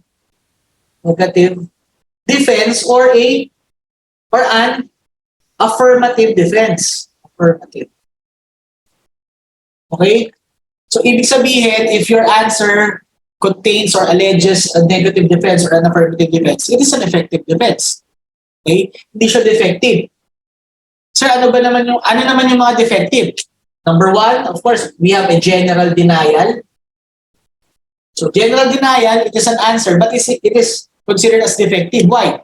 Because a general denial will amount to an admission. Ano ba sa yung general denial? Paano ko ang answer ni defendant? Sinasabi niya that I am specifically denying paragraph number 7, period. Is that an effective denial? No. It's not a negative denial, it's not an affirmative denial. Kasi it does not traverse each and every material allegation. Ano lang sinabi niya? I specifically deny paragraph number 7, period. So that is a general denial. So if it is a general denial, it will amount to an admission. What else? Silence. What else? Favorite ng mga F-boy. Negative pregnant. Okay, sir, what is a negative pregnant? Layman explanation, you are denying the subsidiary aspect, but you fail to deny the main aspect. Okay? It is a denial pregnant with an admission. Okay? Hindi mo dineny yung pinaka-main allegation. May dineny ka, pero yung subsidiary aspect lang. Okay? It is a negative pregnant is a denial pregnant with an admission. Okay? So, hindi ko na bibigay example. Haba pa tayo. I know you already know this. Basta, another enumeration of a defective answer is yung sinasabi nilang, can there be a denial which amounts to an admission? Would that be possible? A denial which amounts to an admission? Yes, of course. Ito nga, general, negative pregnant. What else? A denial, but it will amount to an admission. A denial of an actionable document, which is not under oath.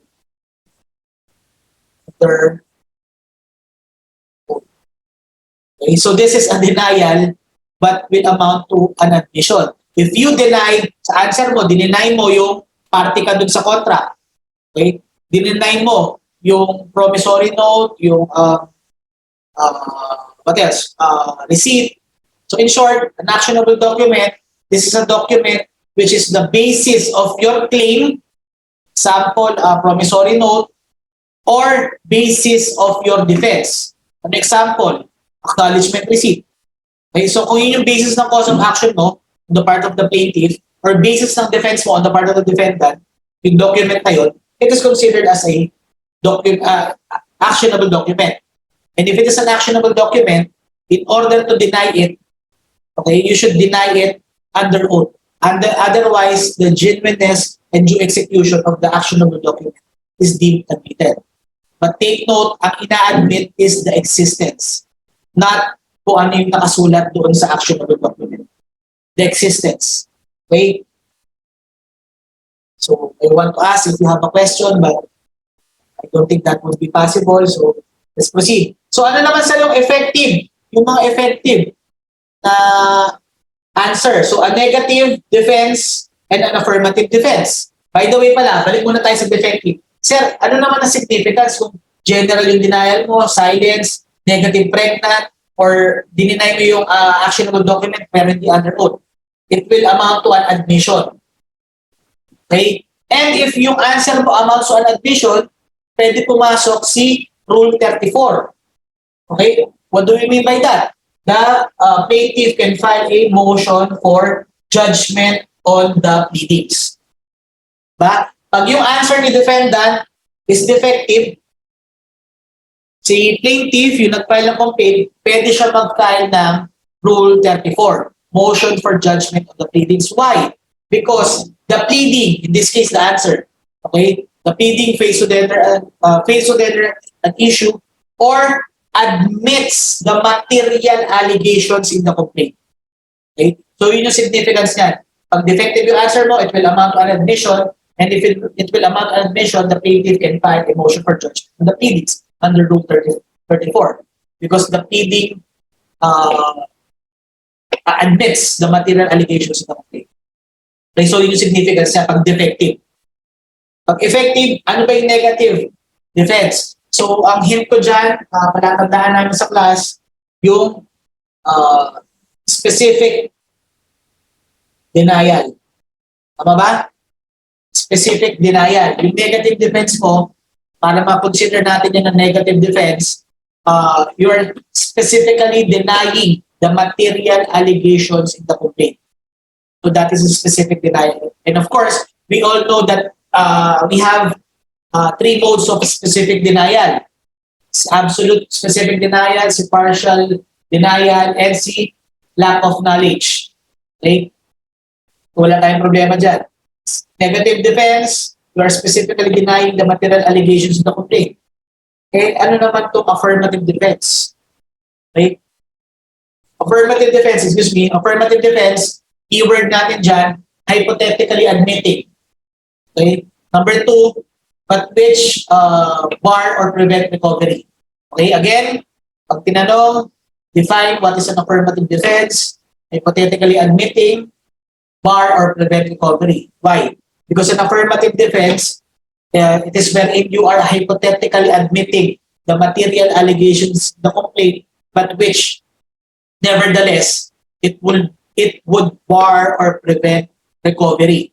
Bakit siya hindi makaka-recover? Kasi nga meron kang legal justification, meron kang defense. And under the present rules, 2019 amended rules, we should divide these affirmative defenses. Okay? Matiin natin si affirmative defenses. Why? Because we have this rule 6, section 5B, and we have Rule 8, Section 12. Tama ba?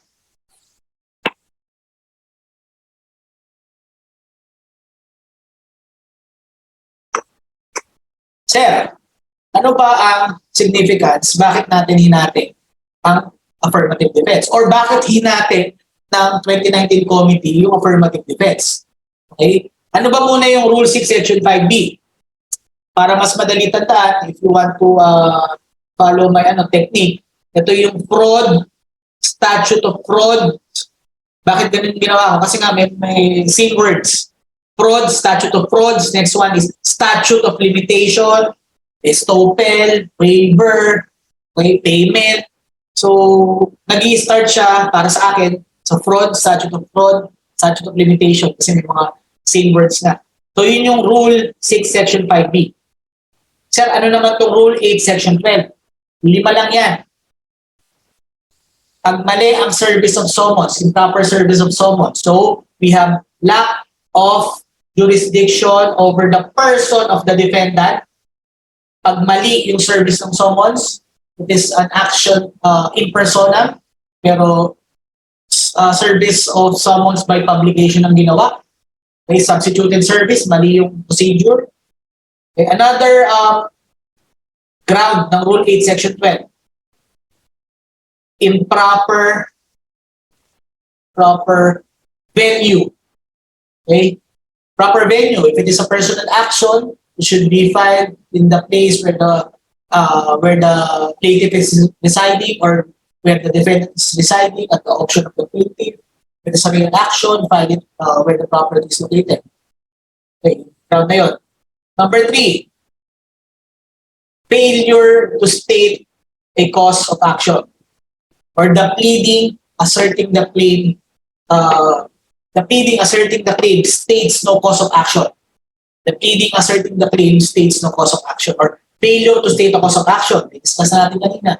May absent na requisite ng cause of action. Walang right si plaintiff, hindi siya real party interest. Walang obligation si defendant, hindi naman siya yung nangutang, yung anak niya. Walang breach. Probably collection of sum of money pero hindi nagbigay ng demand letter. Failure to state a cause of action. Ano pa? Number 4, lack of legal capacity to sue. Lack of legal capacity. Ano yung lack of legal capacity to sue? The person suing is not a natural person. He is not a juridical person. Ito naman yung laging bar favorite. He is not an entity authorized by law to sue. Alam niyo na kung sino yung mga hindi authorized to sue. So pag ganun nangyari, ano ang ground ni defendant sa kanyang affirmative defense? Lack of legal capacity. Minor. Okay. Last one. Last ground. Failure to comply with the condition precedent. Failure to comply with the condition precedent. Okay, so anong ibig sabihin yan? So, hindi nakakuha ng certificate to file action sa barangay, ng barangay conciliation, perhaps hindi na avail yung exhaustion of administrative remedy na meron namang available, or if it is within the family members, failure to settle or to compromise. Okay, so, yun yung 5. Okay? So, sir, what is the significance nga? Bakit na hiniwala yung dalawang affirmative defense? Pwede naman siya samahin.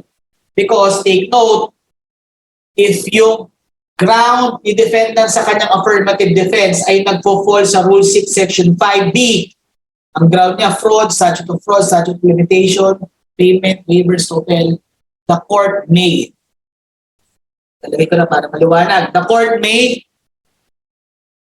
opt to conduct a summary hearing. Okay? The court may opt to conduct a summary hearing. Kailangan mag-conduct si court ng discretionary.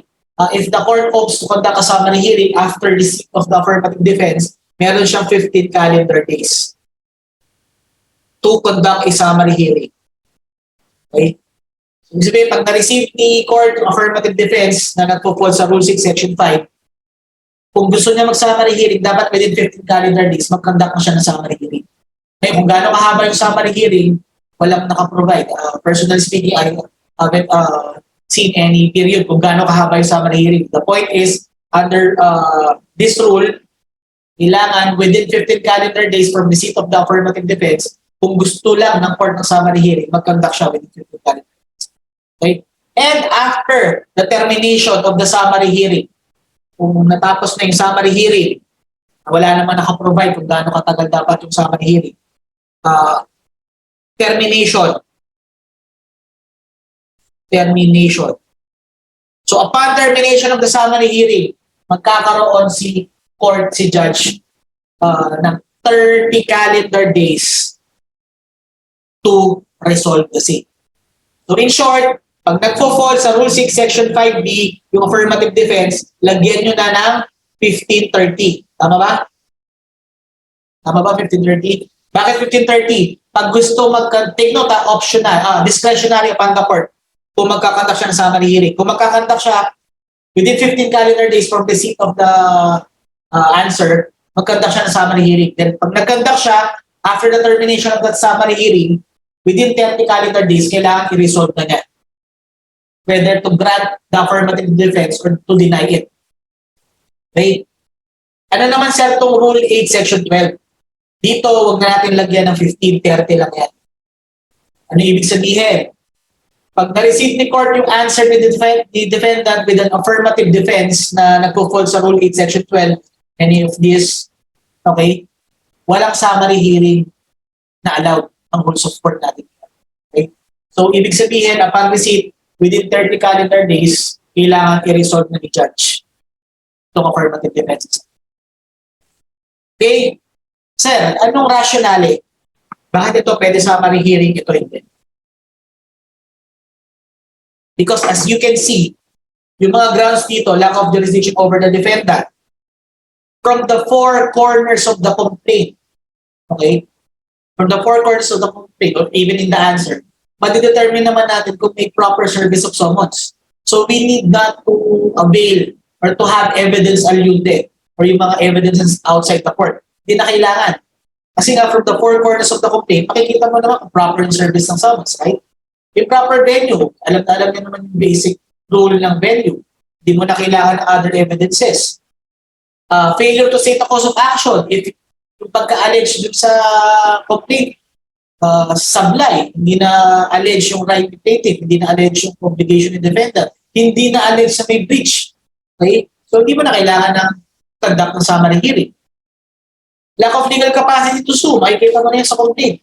Kung juridical entity ba siya authorized by law to sue, kailangan registered sa SEC. Failure to comply with the condition precedent, walang certificate to file action from the barangay. Okay? So in that case, hindi na kailangan ng summary hearing. Kaya siya pinag-iwalay. Pero in this case, Rule 6, Section 5B, fraud. Baka mamaya wala sa complaint, wala sa answer, hindi maliwanag kay judge kung meron ba talagang fraud. Hindi talaga maliwanag kung may waiver ba talaga, may payment ba talaga. So in that case, kung hindi makikita doon sa complaint, the court may opt to conduct a summary hearing. Okay? This, discuss muna natin sa slides. So, kinds of pleading, number one, ano natin dyan, significant innovation is yung affirmative defenses. Okay? Rule 6, Section 5, ano yung grounds? Fraud, statute of fraud, statute of limitation, release, payment, illegality, is open. And take note, this is not a closed list. Pwede ng ibang defenses na papasok dito. Affirmative defenses may also include grounds for dismissal. So kasama yung lack of jurisdiction over the subject matter, litis pendentia, res judicata, okay, prescription. Although nandito na siya sa Rule 6, Section 5B. But in short, hindi lang pag motion to dismiss, yung for voto proprio dismissal, pwede rin siyang gawing ground sa affirmative defense.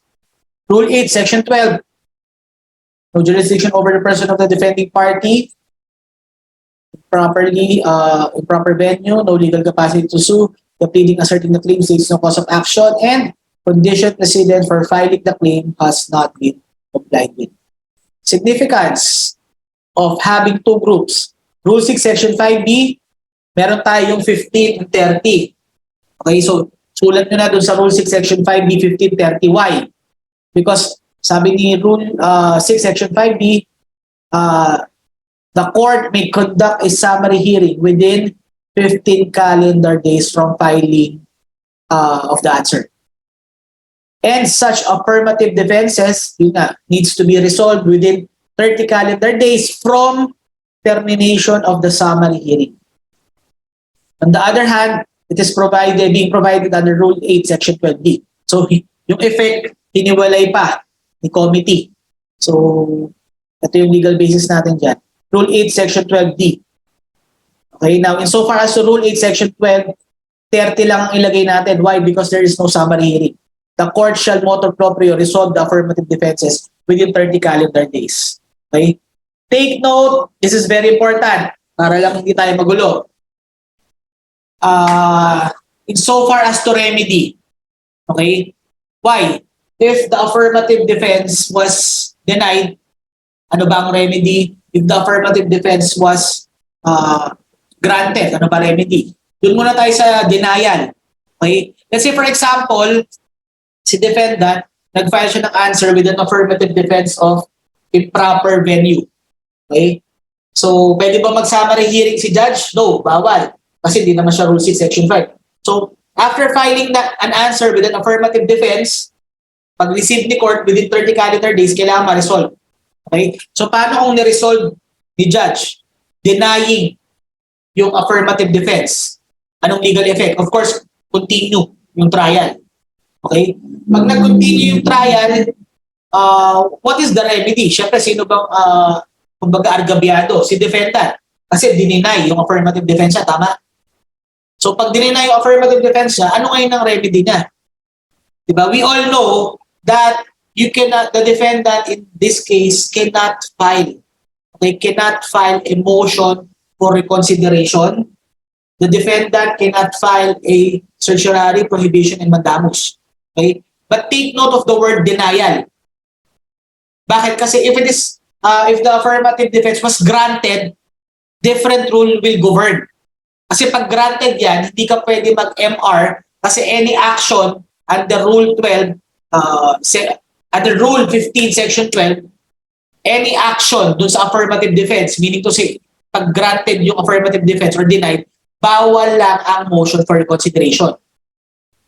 Okay? So in short, pag ginrant yung affirmative defense, walang sinasabing bawal mag-certiorari, prohibition, or mandamus. Kasi nakalagay lang yung bawal ang certiorari, prohibition, or mandamus if it is a denial.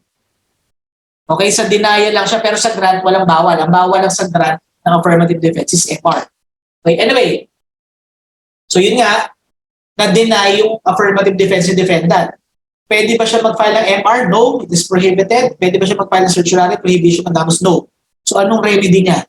Ang remedy niya ay to raise it sa appeal. Hintayin niya matapos yung kaso and raise it, invoke it sa kanyang appeal.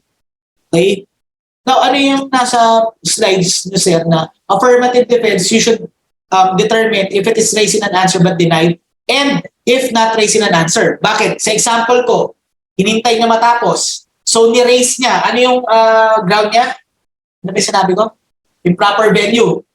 So, nag-appeal siya, talo siya sa final judgment. In-appeal niya, ni-raise niya ulit. Hindi, improper venue pa talaga eh. Tapos naalala niya, ay, hindi niya allege ni plaintiff na meron akong obligation. So, failure to state a cause of action. Sama ko ngayon tong failure to state a cause of action in my appeal. Pwede ba yon? Sabi dyan sa rules, di ba? You can raise it sa iyong appeal.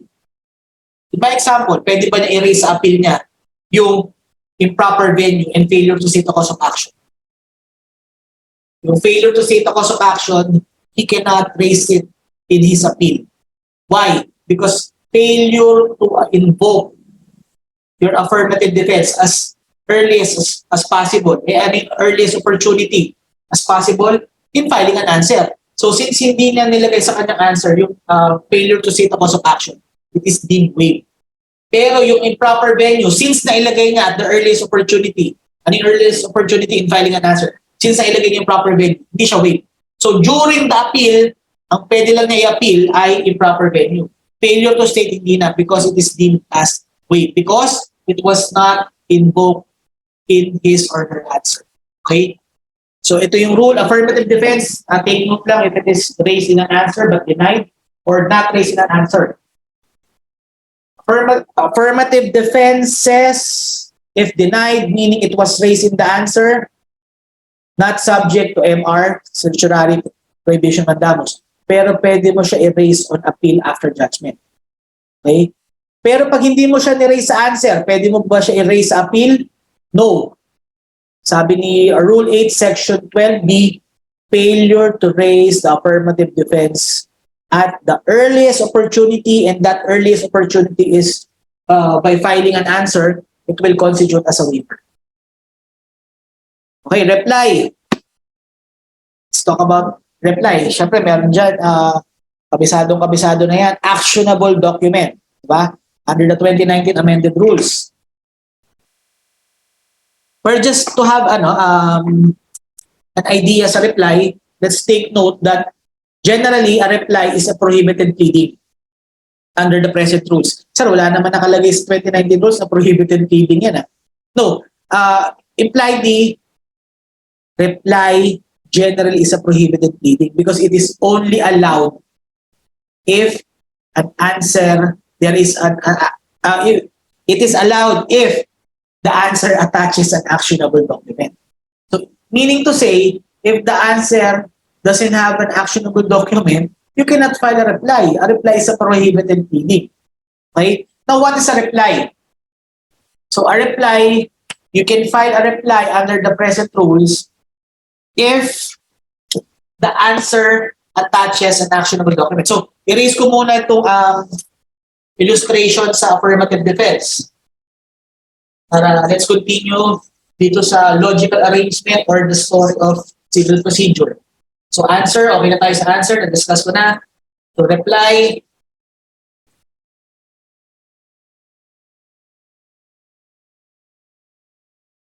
Okay. Reply. So pag merong naka-attach na actionable document sa answer, yung last possible pleading would be a reply. Kung may actionable document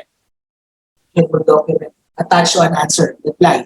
Okay? And of course, we all know that if there is also an actionable document attached to a reply, pwede possible last pleading is a rejoinder. Okay? The problem is that there is no period in filing a rejoinder under 2019 amended rules. Anyway, hindi naman siguro tatanong yun. But you can file a rejoinder if a reply attaches an actionable document. You can file a reply if an answer attaches an actionable document. Okay? Sir, paano if I want to controvert or I want to raise new issues? Okay? Can you file a reply? No. What should you do? You can perhaps file an you can file it via amendment or supplemental pleadings. Okay? So these are the rules in filing a reply. So as I have said, generally it is a prohibited pleading. Rationale, because all new matters alleged in the answer are deemed controverted. Ngayon, ito nga yung sinasabi ko, remedy of the plaintiff if he or she wishes to interpose any claims arising out of new matters. Eh, gusto nyo pa mag-raise ng bagong matter, paano yun? Anong gagawin niya? Ito ang remedy niya. Set forth in an amended or a supplemental complaint. Okay, so yun yung remedy niya. You cannot file a reply unless there is an actionable document. So a reply is allowed, of course, if the defending party attaches an actionable document, alam na alam mo yan. If an actionable document is attached to a reply, file a rejoinder. Okay, now let's go now to third, fourth, etc. party complaint. Okay, third, fourth party complaint. Now, I have a technique in my class para lang kasi hindi tayo ma-confuse. Ano ba tong third party complaint? Ano ba tong intervention? Ano ba tong cross claim? So I have a crazy hint para malaman kagad natin kung ano yung principle or concept na to.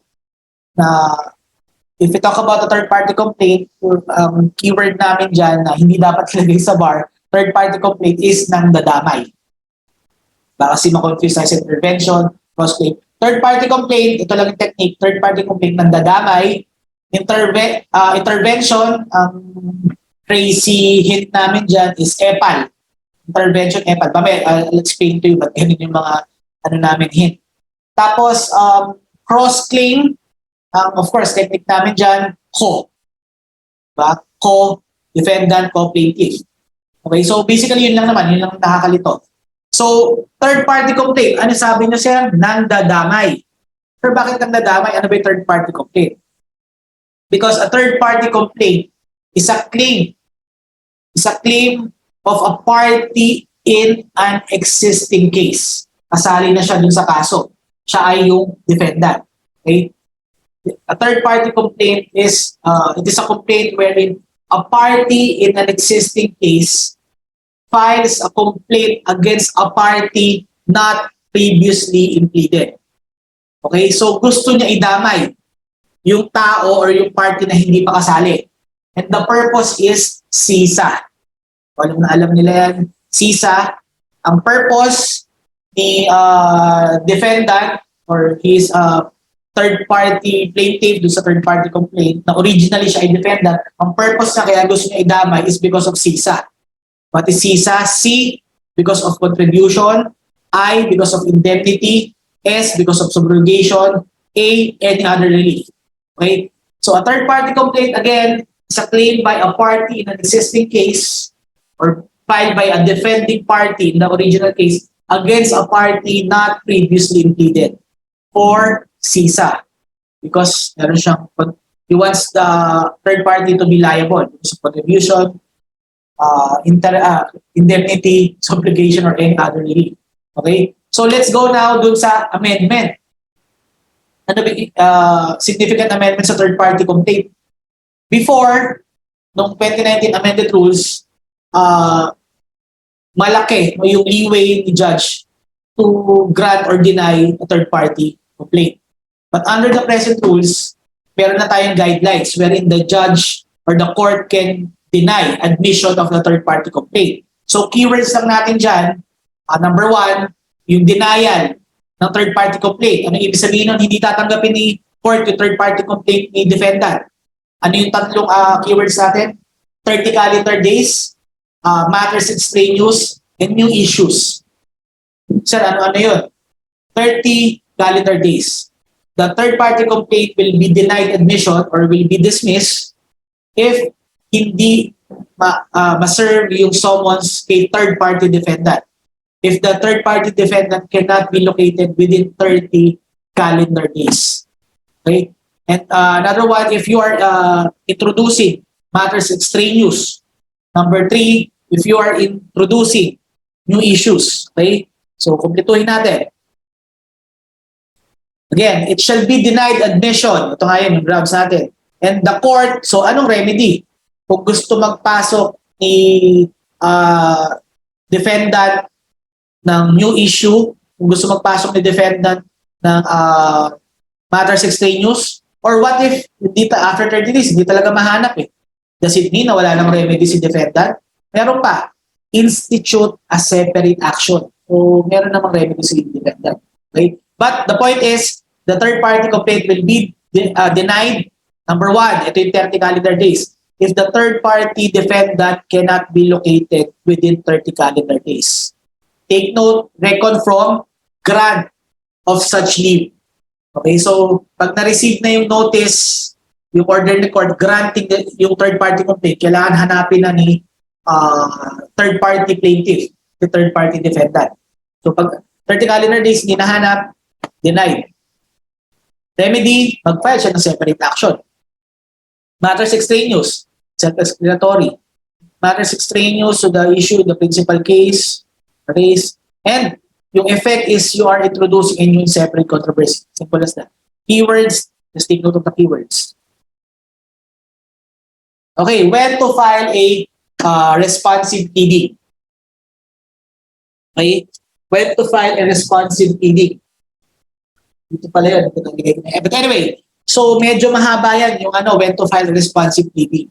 So ang ginawa natin to have a concise reviewer, ang ginawa ko dyan, para mas madali, if you want to copy my procedure, ginawa ko 60, 30, 20, and 15. Okay? Sir, ano ba yung 60? Kasi newly formulated natin to, kaya I hope makatulong. So, ano yung 60 calendar days to file a responsive pleading? Okay? Number 1 is mag-apply siya if the, number 1, defendant is what? If the defendant is a foreign private juridical entity. Defendant is a foreign private juridical entity. Okay? That foreign private juridical entity na defendant may file a responsive pleading within 30 calendar days. Okay? What else? Yung nasa rule, number 2.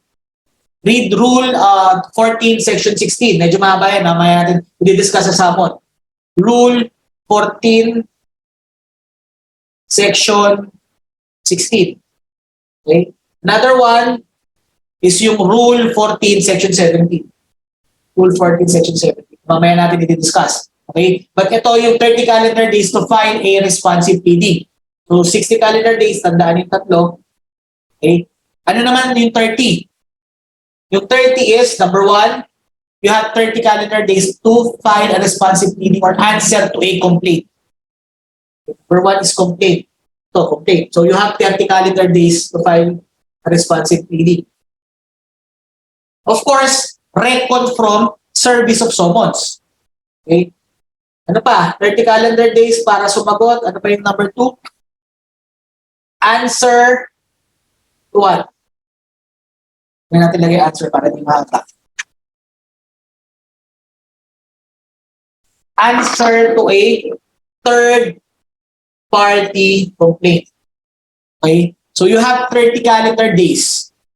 If you are the third party defendant, you have 30 calendar days. Of course, from receipt of summons to file an answer. So yun yung another 30. So another 30 is answer to an amended pleading. Number 3. Amended pleading. Okay, so kung inamend yung complaint, you have 30 calendar days to file a responsive pleading. Kung inamend yung counterclaim, okay, you have 30 calendar days to file an answer to such counterclaim. Okay, amended pleading. But take note, that must be an amendment as a matter of right. This is very important. As a matter of right. I'll just put pala yung counterclaim. I forgot to give an overview. Paalala na lang yung counterclaim para kumpleto yung pleading natin. So, as a matter of right, take note of that. Okay? So, pag inamend yung pleading, yung inamend yung counterclaim, inamend yung third-party complaint, as a matter of right, okay? Pag inamend siya, as a matter of right, you can file a responsive pleading within 30 calendar days. Okay? Now, ano naman sir yung 20? Okay? 20, number 1, 20 calendar days, yung counterclaim sa cross-claim. Counterclaim or cross-claim. Take note, this is not amendment of a counterclaim or a cross-claim. Pag na-receive mo yung counterclaim or a cross-claim, you have 20 calendar days. Okay? Iba yung counterclaim and cross-claim na amended sa matter of right. Okay, dito papasok yun. Okay,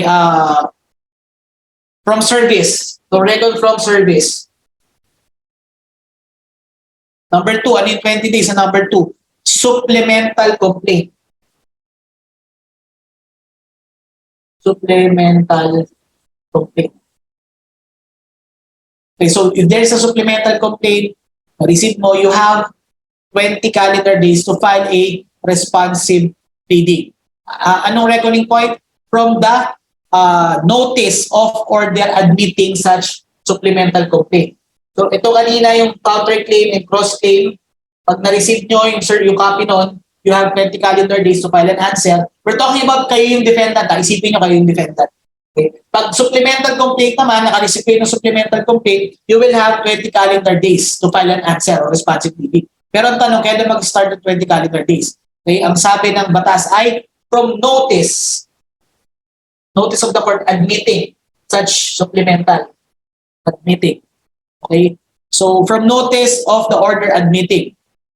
But take note, sir, paano kung walang final na answer to such supplemental complaint? Okay? Ito yung kwento. Nag-file ng complaint, nag-file ng answer, okay? Tapos nag-file ng supplemental complaint na naman si plaintiff. Hindi nag-file ng supplemental answer si defendant.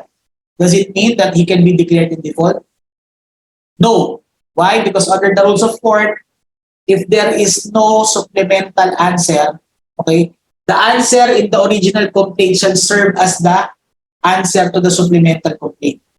Okay? In short, in layman, kung ano yung answer dun sa original complaint, yun ang magiging answer sa supplemental complaint. Kung walang final na supplemental answer. Okay? 15. Ano ngayon itong 15 calendar days to file a responsive pleading? Amended pleading, sorry. Amended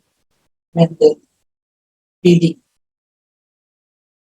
Amended pleading, pero ano pinagkaiba nila, sir? Bakit ito 30, bakit ito 15? Kasi itong amended pleading, amended complaint, amended counterclaim, it is not a matter of right, but a matter of discretion. As a matter of discretion. So, kung inamend yung complaint as a matter of discretion, anong ibig sabihin nun? Diba? To remind you, amendment of a pleading is a matter of right once before a responsive pleading has been served. Okay, so, kung wala pang sineserve na copy ng answer, pwede mo i-amend yung complaint as a matter of right. Okay, so yun yun, ito yun. Pero kung na-serve na sa'yo, ikaw yung plaintiff, na-serve na sa'yo yung copy ng answer, and you want to amend your complaint, pwede ba? Yes. But you need leave of court. Okay? So pag ganun, ginrat ni court, in-amend mo yung pleading mo, pero as a matter of discretion, okay, na-receive na yung defendant, ilang araw para mag-answer siya, 15 calendar days. Okay? 15 calendar days. Same rules yung nag-govern insofar as to failure to file an amended answer. Okay? Ano ibig ko sabihin? Nag-file ng complaint si plaintiff, nag-file ng answer si defendant, nag-file ng amended complaint si plaintiff, hindi sumagot si defendant dun sa amended complaint. Does it mean that the defendant is in default insofar as to the amended complaint? No, because the original answer, yung answer dun sa original complaint, will serve as an answer to the amended complaint. Okay? And the last one would be sa 15, si reply. Okay, si reply. 15 calendar days from service of an answer.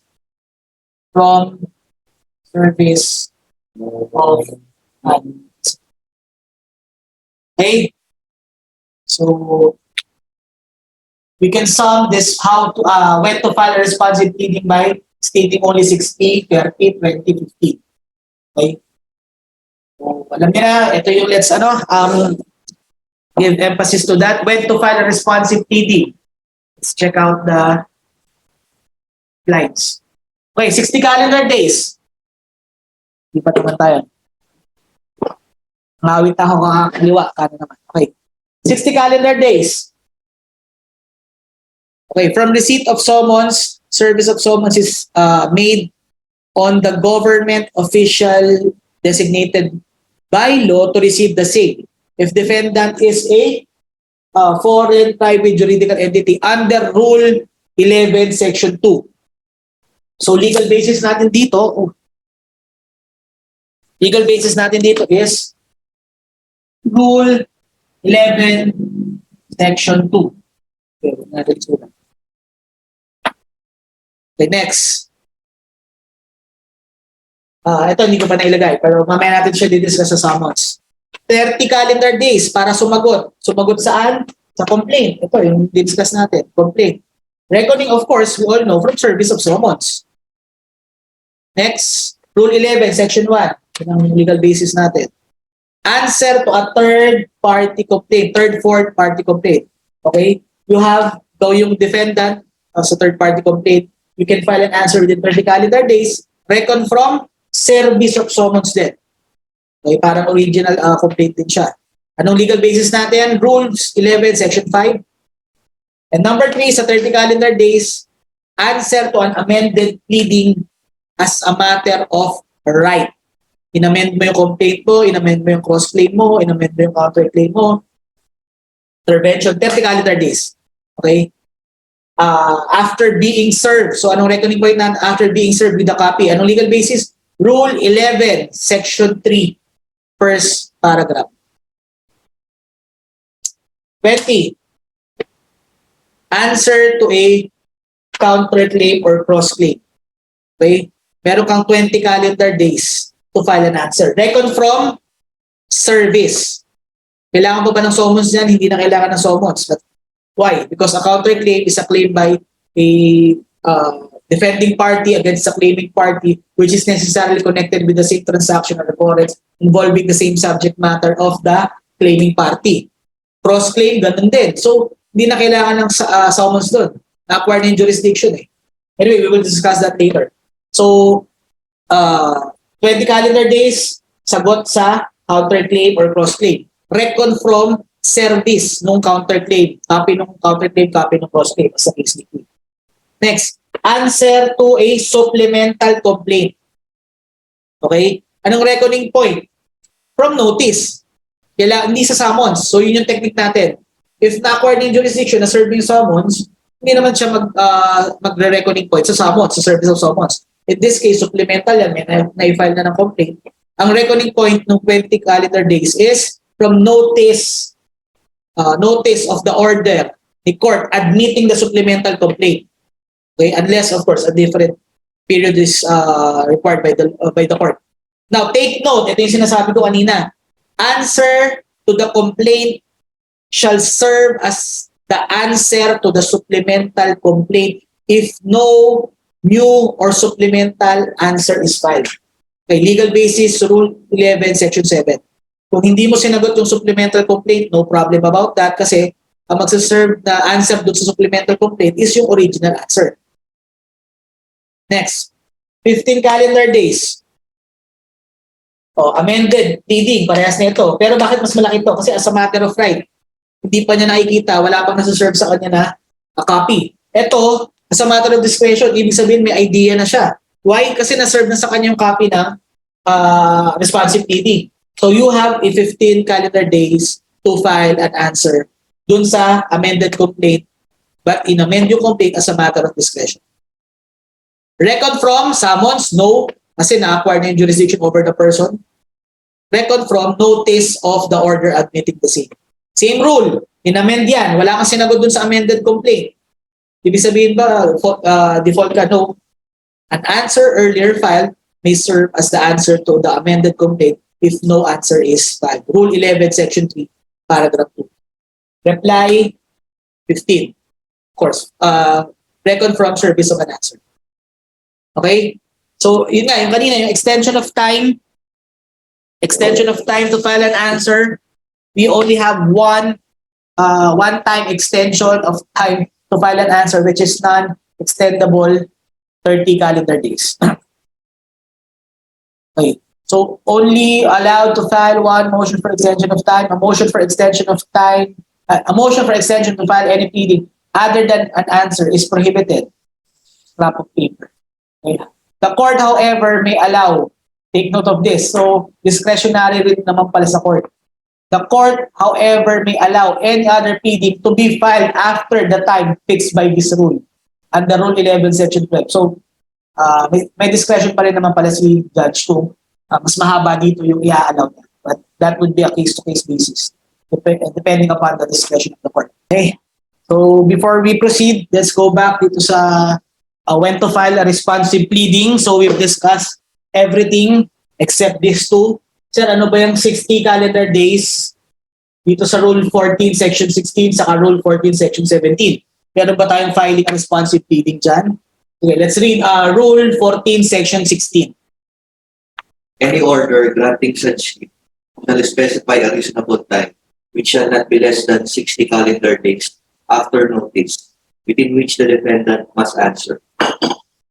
So, under Rules 14, Section 16, if the defendant is unknown or his whereabouts are unknown despite diligent effort of finding or inquiry, with leave of court, diba, service of summons can be done by publication. So, if I'm not mistaken, may 90 days dyan, diba? Merong 90 days si court to serve summons via publication. So, within 90 days from the commencement of the action, from the filing of the case, may 90 days si court to serve summons by publication. Now, ano yung 60 calendar days? Upon notice kay unknown defendant or whereabouts are unknown, from notice, meron siyang 60 calendar days to file a responsive pleading. That's Rule 14, Section 16. May isa pa tayong Rule 60, nasa Rule 14, Section 17. So, can you please read? Section 17, Extraterritorial Service. When the defendant does not reside and is not found in the Philippines, and the action affects the personal status of the plaintiff or relates to, or the subject of which, property within the Philippines, which the defendant has or claims, an in or interest, actual or contingent, or in which the relief demanded consists, fully or in part, in excluding the defendant from any interest therein, or the property of the defendant has been attached within the Philippines. Service may, by leave of court, be effected out of the Philippines by personal service as under Section 6, or as provided for in international conventions to which the Philippines is party, or by publication in a newspaper of general circulation in such places and for such time as the court may order, in which a copy of the summons and order of the court shall be sent by registered mail to the last known address of the defendant or any other manner the court may deem sufficient. Any order granting such leave shall specify a reasonable time, which shall not be less than 60 calendar days after notice, within which the defendant must answer. Okay, so 60 calendar days if it is under Rule 14, Section 17, if the defendant is outside the Philippines and he is a non-resident defendant, if it is an action in rem or quasi-in rem, so service of summons can also be done by extraterritorial and the defendant should answer within 60 calendar days. Okay? So I hope we thoroughly discussed this new significant amendments in when to file a responsive pleading. Okay, so reason natin. So if hindi nakikita, just follow na lang ano yung sinasabi. Kasi medyo maliit yung writing, malayo kasi yung camera. Okay. So before we proceed with motions, okay, I forgot to just give an overview here. Ano yan nakalagay? Counterclaim. Okay?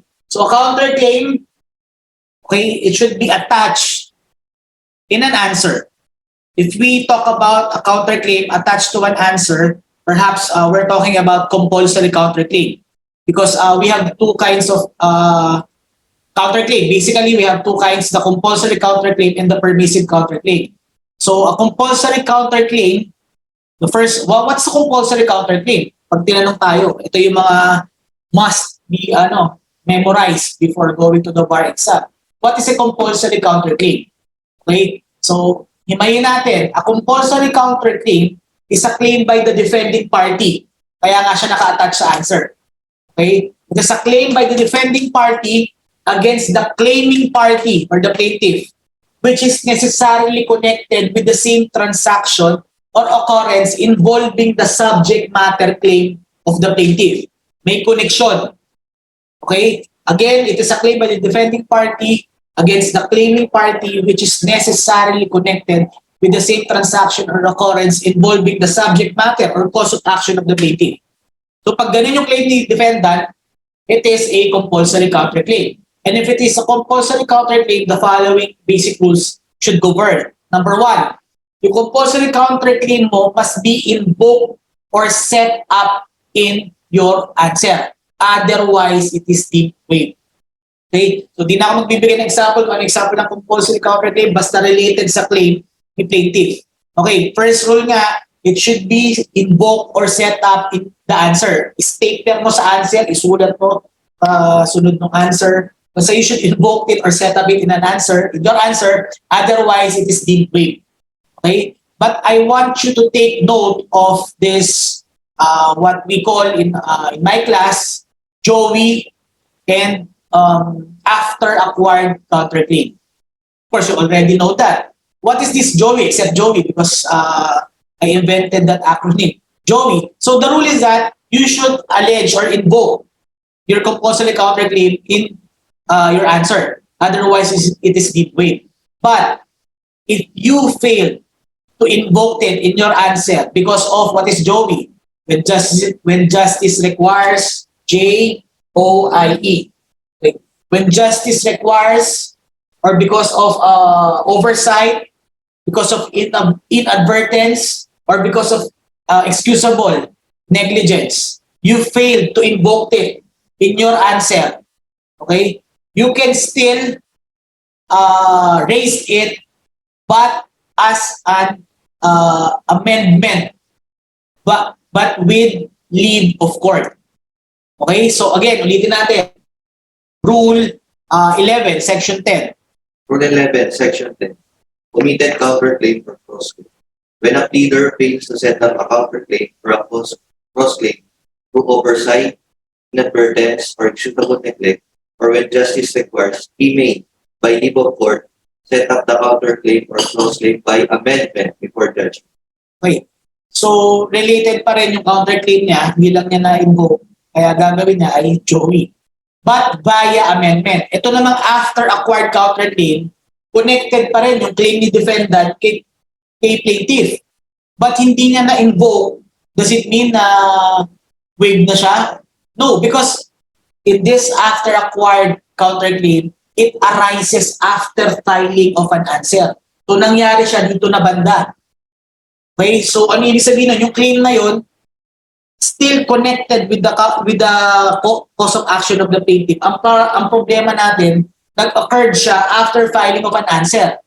So does it mean mag-a-apply yung general rule natin na yung compulsory counterclaim which is necessarily connected should be invoked in an answer? If it is not invoked in an answer, this waive? No, because in that case, it is an after acquired counterclaim. So ano yung mechanics ng after acquired counterclaim?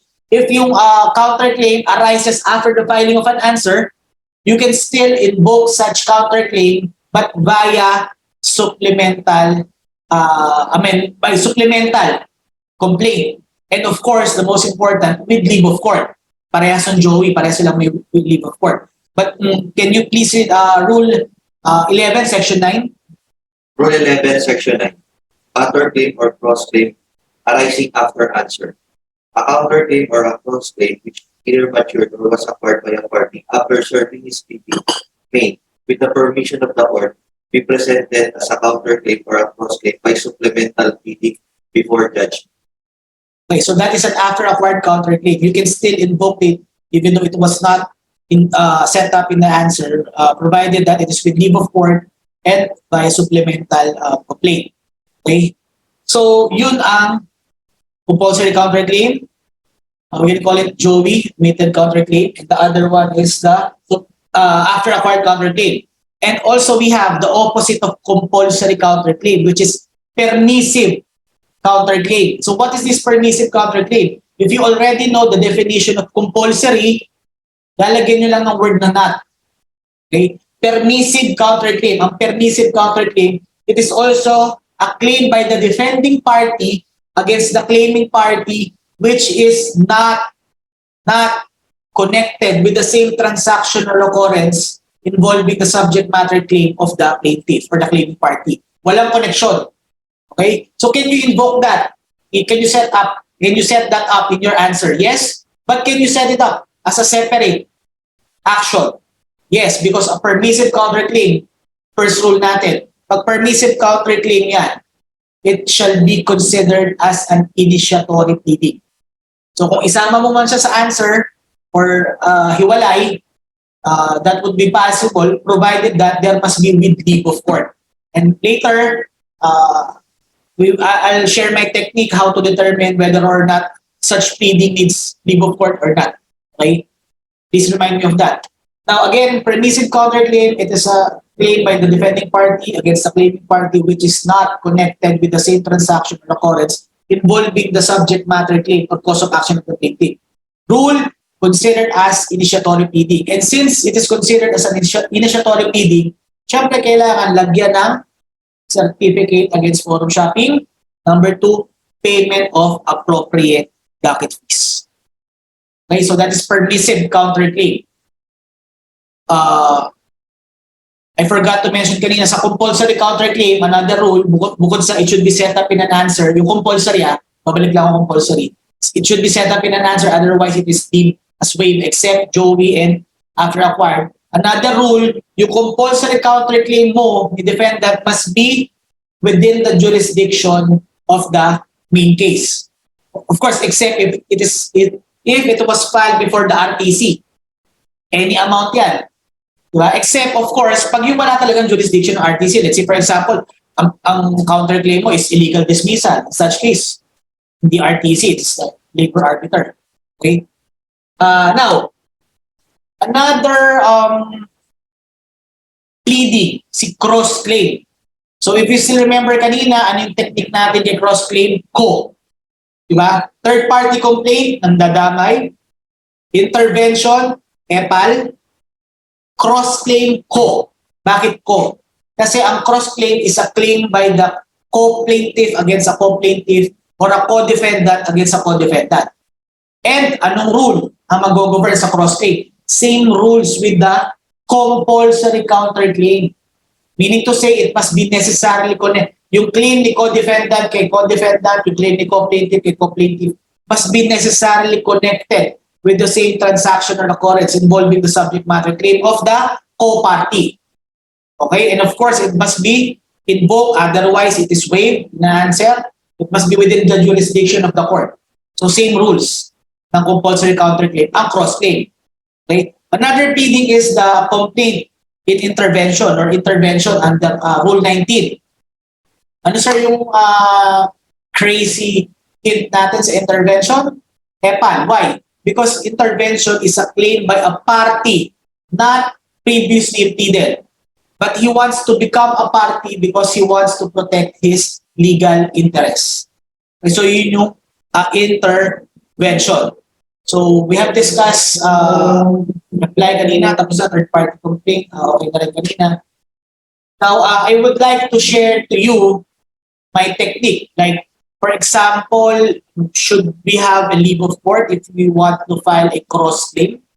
Kailangan ba ng leave of court? If we want to file a compulsory counterclaim, Kailangan ba ng leave of court if we want to file a compulsory counterclaim? What about an intervention? Do we need to file a leave of court if we want to file an intervention?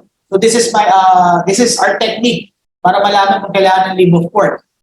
For courtesy purpose, if you are introducing a new issue or if you are introducing a new party, for courtesy purpose, kailangan magpaalam naman tayo sa korte. Okay? So again, paano natin malalaman kung ang pleading, kailangan ba niya ng leave of court? For courtesy purpose, if you are introducing a new party or if you are introducing a new issue, for courtesy purpose with leave of court yan. Okay, so isa-isahin natin. Compulsory counterclaim, kailangan bang with leave of court? Are you introducing a new issue? No, because it is necessarily connected with the same transaction or occurrence involving the subject matter claim of the plaintiff. So walang issue na i-introduce ka. Are you introducing a new party? No, because claim unit defendant against the plaintiff. So you need not to file a leave of court. Okay? That's compulsory. What about permissive? Permissive counterclaim. Do you need leave of court? Yes. Why? Because you are introducing a new issue. Anong new issue? Because a permissive counterclaim, it is a claim by the defending party against the plaintiff or the claiming party, which is not connected. So you are introducing a new issue. But you're not introducing a new party kasi same party lang naman. But since you are introducing a new issue, your permissive counterclaim must be with leave of court. Okay, what else? Yung inyong after acquired counterclaim ba under Rule 11, Section 9, as we have discussed. Of course, it needs leave of court. Why? Because you are introducing a new issue. Diba? After acquired nga. Although it is necessarily connected, like a compulsory counterclaim, claim siya yung after acquired counterclaim is a claim by the defending party against the claiming party, which is connected. But it arises after the filing of an answer. Meaning to say, you are introducing a new party. So since you are introducing a new party, an after acquired counterclaim must be filed with leave of court. Okay? What else? Cross claim. Okay? Do you need leave of court if you want to file a cross claim? No. Why? Because you are not introducing a new issue. Bakit siya hindi new issue? Because same rules sa compulsory counterclaim ang mag-govern sa cross claim. So if it is the same rule with the compulsory counterclaim, therefore, yung cross-claim is necessarily connected with the claim, the co-plaintiff, co-plaintiff, co-defendant, co-defendant. So you need not to file a leave of court. That is a cross-claim kasi you are not introducing a new issue, you are not introducing a new party. Okay? What else? Intervention. Of course, you must file, it must be with leave of court. Why? Because you are introducing a new party and perhaps a new issue. What else? A reply. Should you need? Do you need leave of court if you want to file a reply? Of course not, because it is you are not introducing a new party or a new issue. Okay. So with that, I hope I already wrap up some of the important topics in counterclaim. So let's go now to motions. Okay. Motions. So one possible motion that may come into the picture in this case is a motion to dismiss. Okay, so kailan ba generally, although non-waivable ground yung motion to dismiss under Rule 9 Section 1. So anytime pwede mo siya i-file, right? But initially, you can file it when you can file that yung motion to dismiss ni defendant after service of summons before filing an answer. Okay? So before we discuss, we are going to discuss basic rules on motions. Of course, we will be discussing motion to dismiss. What else? Ano pa ba yung mga possible important topics na pwedeng mag-arise between summons and answer? Okay? Of course, we can discuss here or just an overview yung motion for bill of particulars. Okay, di ba? A motion for bill of particulars is being filed after service of summons, before filing an answer. Okay, and of course, your purpose is in order for you to be prepared in filing a responsive pleading. You need not to state therein that your purpose sa iyong bill of particulars is for you to be prepared in trial. Why? Because perhaps that would be, it could be dismissed. Because in such case, if you want to be prepared for trial, your proper remedy would be modes of discovery. So in a motion for bill of particular, motion for bill of particulars, you should state therein that your purpose is in order for you to be prepared to prepare a responsive pleading. Because the complaint is ambiguous, vague. Okay. Another topic. Before a responsive pleading has been filed and served, okay, amendment of a pleading is a matter of right. So amendment. So ang reckoning point natin sa amendment, yung service of an answer. Okay? Rule natin sa amendment of a pleading, take note and substantially memorize that amendment of a pleading, in this case, my example would be complaint, amendment of a complaint. But take note, yung amendment na yan pertains to any kind of pleading. If you want to amend counterclaim, it's a matter of right before answer. Service of an answer do sa counterclaim. Okay? But para mas madali, example natin complaint. If you want to amend your complaint, it is a matter of right before an answer has been filed and served. But after the answer has been served to the plaintiff, he can still amend his complaint as a matter of right, as a matter of discretion because there was already a service of an answer. Okay? Ano ba yung bago dyan sa amendment? Yung amendment to conform to evidence. Okay? Kasi before, basic is the rule that the court will acquire jurisdiction over the issue if it was alleged in the complaint and if it was denied in the answer specifically. Again, meron jurisdiction over the issue. There will be jurisdiction over the issue if there was an allegation sa complaint. Pag may allegation pa sa complaint, pero ng issue, wala pa. Why? Because there should be an answer. A mere answer would suffice? No. The answer should contain specific denial. Kasi kung meron specific denial, yun na yung tinatawag na joinder of issue. Okay? So kung ang allegation sa complaint ay may utang na 10 million, okay? Sa answer, dininay niya 10 million. Ang jurisdiction, ang issue of jurisdiction is 10 million. Okay? But what if, let's say, ang complaint, 10 million, let's say, okay, 3 million. And then yung answer, may specific denial, wala daw utang na 3 million. Okay? During the trial, si plaintiff, magaling abogado, na-prove na ang utang ay 5 million. But the defendant failed to object. Can the court, sa judgment, can the court render judgment awarding 5 million? 5 million may sinabi ko. 5 million. Take note ang issue, 3 million. Bakit 3 million lang? Kasi yun yung nakalagay sa complaint at yun lang hindi yung specific dinideny sa answer. Pero during the trial, without objection on the part of the defendant, pinrove ni plaintiff na 5 million. Question, pwede ba i-amend? Or pwede ba i-award yung 5 million? Yes, pwede i-award yung 5 million because in that case, okay, what is the rule? If there is failure on the part of the defendant to object, it is deemed that the pleading has already been amended. Okay? So that is amendment to conform to evidence. Under the present rules, it is no longer required for you to file an amendment. But in short, it's automatic. Once that na-present siya sa trial without objection on the other party, without objection sa defendant, okay, it is deemed that there is already an amendment without further filing a motion to amend. That is amendment to conform to evidence. And mind you pala, na important rule sa amendment of pleadings. Since we stated that amendment is a matter of right once before responsive pleading has been served, okay, it's a matter of right.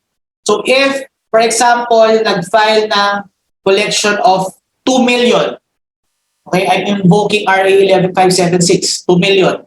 Pinile sa RTC. Okay? And then of course, magaling yung abogado ni defendant, alam niya na under applying the statutory construction na if the law is clear, there is no room for interpretation. Since the RA provides that if it does not exceed 2 million, ang hinihiling ng plaintiff ay 2 million, walang jurisdiction si RTC. Tama? Then MTC ang may jurisdiction pag eksaktong 2 million. Wala pang answer na pinafile si defendant. Anong final ni defendant? Motion to dismiss. Di ba? Nasa gitna siya ng summons and answer. Ang final ni defendant ay, instead of an answer, motion to dismiss. Bakit motion to dismiss? On the ground of lack of jurisdiction over the subject matter. Bakit? Kasi ang claim ay eksaktong 2 million. It is within the jurisdiction cognizable within the MTC, not RTC.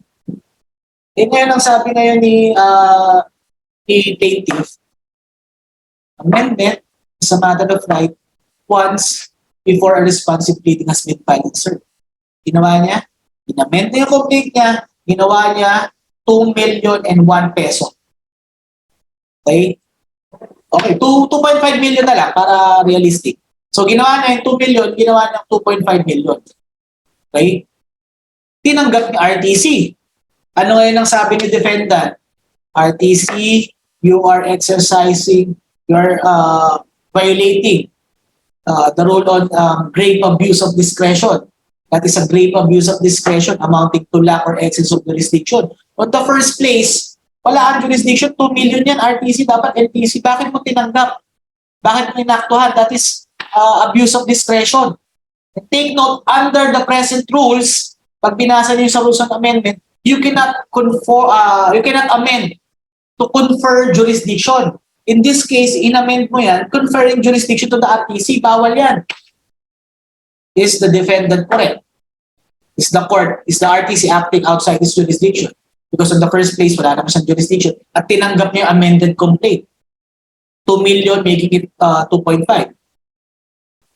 The answer is, the RTC is correct. Sir, bakit correct? You are conferring jurisdiction. Bawal yan under 2019 rules. In my given example, we will go back to the basic rule that amendment of a pleading is a matter of right once before a responsive pleading has been filed and served. In this case, a motion to dismiss is not a pleading. Why? Because a motion is not a pleading, vice versa. Because a pleading contains claims or defenses submitted to court for decision. On the other hand, it is a motion if it contains what? Relief. A relief is not a claim because a claim, you are invoking that you have a right. Kaya sinasabi mo, meron kang claim. Pero sa motion, relief yan, hindi yan karapatan mo. Relief nga, you're praying. So a motion is not a pleading and a pleading is not a motion. So in that case, kahit na nag-file siya ng motion to dismiss, since wala pang answer, it is correct for the RTC to accept the same because the court in that case is not acting outside its jurisdiction. It is performing its ministerial duty to accept the complaint. Why? Precisely because amendment in this case is a matter of right. So it is a ministerial duty on the part of the court to accept the amended complaint. Sir, bakit may nakalagay dun sa 2019 amendment sa amendment of a pleading is not allowed if it confers jurisdiction to a court? Mag-a-apply lang yun if the amendment is if the amendment is a matter of discretion. Okay? In that case, kung nag-file si defendant ng answer with an affirmative defense of lack of jurisdiction over the subject matter dahil 2 million lang ang nakalagay sa complaint at final siya sa RTC at tapos sa kanya inamend with motion to amend the pleading, pinayagan ni court gawin 2.5. In that case, that would be violative of the 2019 amended rules because the court cannot amendment conferring jurisdiction is not allowed if the amendment is a matter of discretion. Okay, pero pag it is a matter of right, it is ministerial duty on the part of the court to accept the amended pleading. Okay? Another important topic, number 5, ipasok ko lang, since nabanggit ko yung responsive pleading, yung dismissal by the plaintiff. So si plaintiff na nag-file ng kaso, pwede niya i-dismiss ang sarili niyang complaint. Bakit siya sir na ilagay dyan? Because before service of an answer or a motion for summary judgment, dismissal ni plaintiff sa kanyang sariling kaso ay a matter of right. Okay? Take note, huwag kayo ma-confuse sa reckoning point ng amendment sa reckoning point ng dismissal by the plaintiff. Ang reckoning point ng amendment of a pleading as a matter of right or discretion, ang reckoning point niya, service of a responsive pleading. Generic siya. Responsive pleading. Okay, pwedeng answer, pwedeng reply, answer to a counterclaim. But if we talk about dismissal by the plaintiff, ang reckoning point natin dyan, also a responsive pleading, pero specific siya, answer. Answer. So, yung sumasagot sa complaint, answer. Or, motion for summary judgment under Rule 35. Okay? So, ano ibig sabihin nun? Focus muna tayo dun sa answer. Before service ng answer, okay, before service ng answer, pwede ipa-dismiss ni plaintiff yung sarili niyang kaso as a matter of right. What is the meaning of that? Okay, the court, pag nag-file si plaintiff ng notice of dismissal at wala pa siyang nare-receive na responsive answer. Okay, wala pa siyang nare-receive na answer kasi specific eh. No, pati ako nalito. Pag wala pang na-receive na response, wala pang na-receive na answer, okay, or hindi pa nag-file ng motion for summary judgment, si plaintiff pwede na i-dismiss ang kanyang kaso by mere notice. Okay? Paano kung ang nakalagay dun sa notice is that dinidismiss ko yung kaso kasi crush ko si defendant. So anong sabi ni judge? Your reason, that is unmeritorious. I will not allow you to dismiss the case. Is the court correct? No. Why? Because basic is the rule that dismissal of the plaintiff is a matter of right before service of an answer or before service of a motion for summary judgment. So in that case, wala pang service ng answer or motion for summary judgment. The defendant can dismiss his own complaint for any reason. Anong rule natin dyan? Number one, in such case, the court should issue an order confirming the dismissal. Okay, wala nang ibang gagawin si court dahil it is a matter of right on the part of the plaintiff to dismiss it. The court should issue an order of confirmation dismissing the case. Okay? Now, take note, yun yung first rule na tandaan natin sa dismissal by the plaintiff, order of confirmation since it is a matter of right. Number two, yung favorite na two, dismissal rule. Okay, so yung two dismissal rule, pumapasok siya sa dismissal by the plaintiff. So ano ibig sabihin ng two dismissal rule? As a matter of right yan ha, two dismissal rule. Kung pinadismiss ni plaintiff dahil wala pa siyang nare-receive na note na copy ng answer, wala pa siyang nare-receive na motion for summary judgment, pinadismiss niya sa matter of right. Okay, dinismiss ni court. Order of confirmation, dismissing the same. After that, can he refile it? Yes, he can refile it. Okay? Nung ni-refile niya, for whatever reason, naupo na naman siya ng defendant, wala pang service ng answer, wala pang service ng motion for summary judgment. Pangalawang beses, pinadismiss niya. Okay? Pagka-dismiss, dinismiss ni judge. Kasi it's a matter of right. Can he refile it? No. Because of the two dismissal rule. The second dismissal would amount to what? Adjudication on the merits of the case. Okay, that is the two dismissal rule. Sir, paano kung ganito? Nag-file ako, katulad ng example kanina, collection of 2 million pesos before the RTC. Okay? Tapos, wala pa akong nare-receive na answer. Ako yung plaintiff. Wala pa akong nare-receive na answer, wala pa akong nare-receive na motion for summary judgment. For whatever reason, pinadismiss ko by mere notice. Dinismiss ngayon ni MTC. Okay? Ay, ni RTC. RTC ba yung sinabi ko na i-file? Or MTC? RTC. So, final ko yung notice of dismissal ko kay RTC. Collection of 2 million, ha? 2 million. So, pagka-file ko ng notice of dismissal kay RTC, dinismiss naman ng RTC. Okay, so, first dismissal. Nalaman ko, inutulan pala ako ni defendant. Ni-refile ko, kaso naalala ko, eksakto 2 million, it does not exceed 2 million, hindi pala RTC, MTC. Ni-refile ko ngayon sa MTC. Okay? Pag refile ko sa MTC, wala pa ako na-receive na answer or motion for summary judgment. Mere notice, file ako ng notice of dismissal. Okay, dinismiss ngayon ng MTC kasi alam ng MTC judge, wala siyang discretion, his duty is only to issue an order of confirmation. Dinismiss ng MTC. So pangalawang dismissal. Question, can I refile the same? Take note, may dalawang dismissal na. Ha? Can I refile the same? Yes, you can still refile it before the MTC. Why? Because the two dismissal rule will not apply in that case. Why? Because in order for the two dismissal rule, kailangan may dalawang dismissal by a competent court. Okay? Keyword competent court. So in the first dismissal, si RTC walang jurisdiction na 2 million, hindi siya counted. Okay? So dapat it was dismissed twice by a competent court having jurisdiction over the case. Okay, now, what if after service of an answer, okay, may service na ng answer, pwede pa rin ba ipa-dismiss ni plaintiff yung sarili niyang kaso? Pwede. Pero in that case, mere notice will not suffice. Okay, mere notice will not suffice. Kasi it is no longer a matter of right, but a matter of discretion.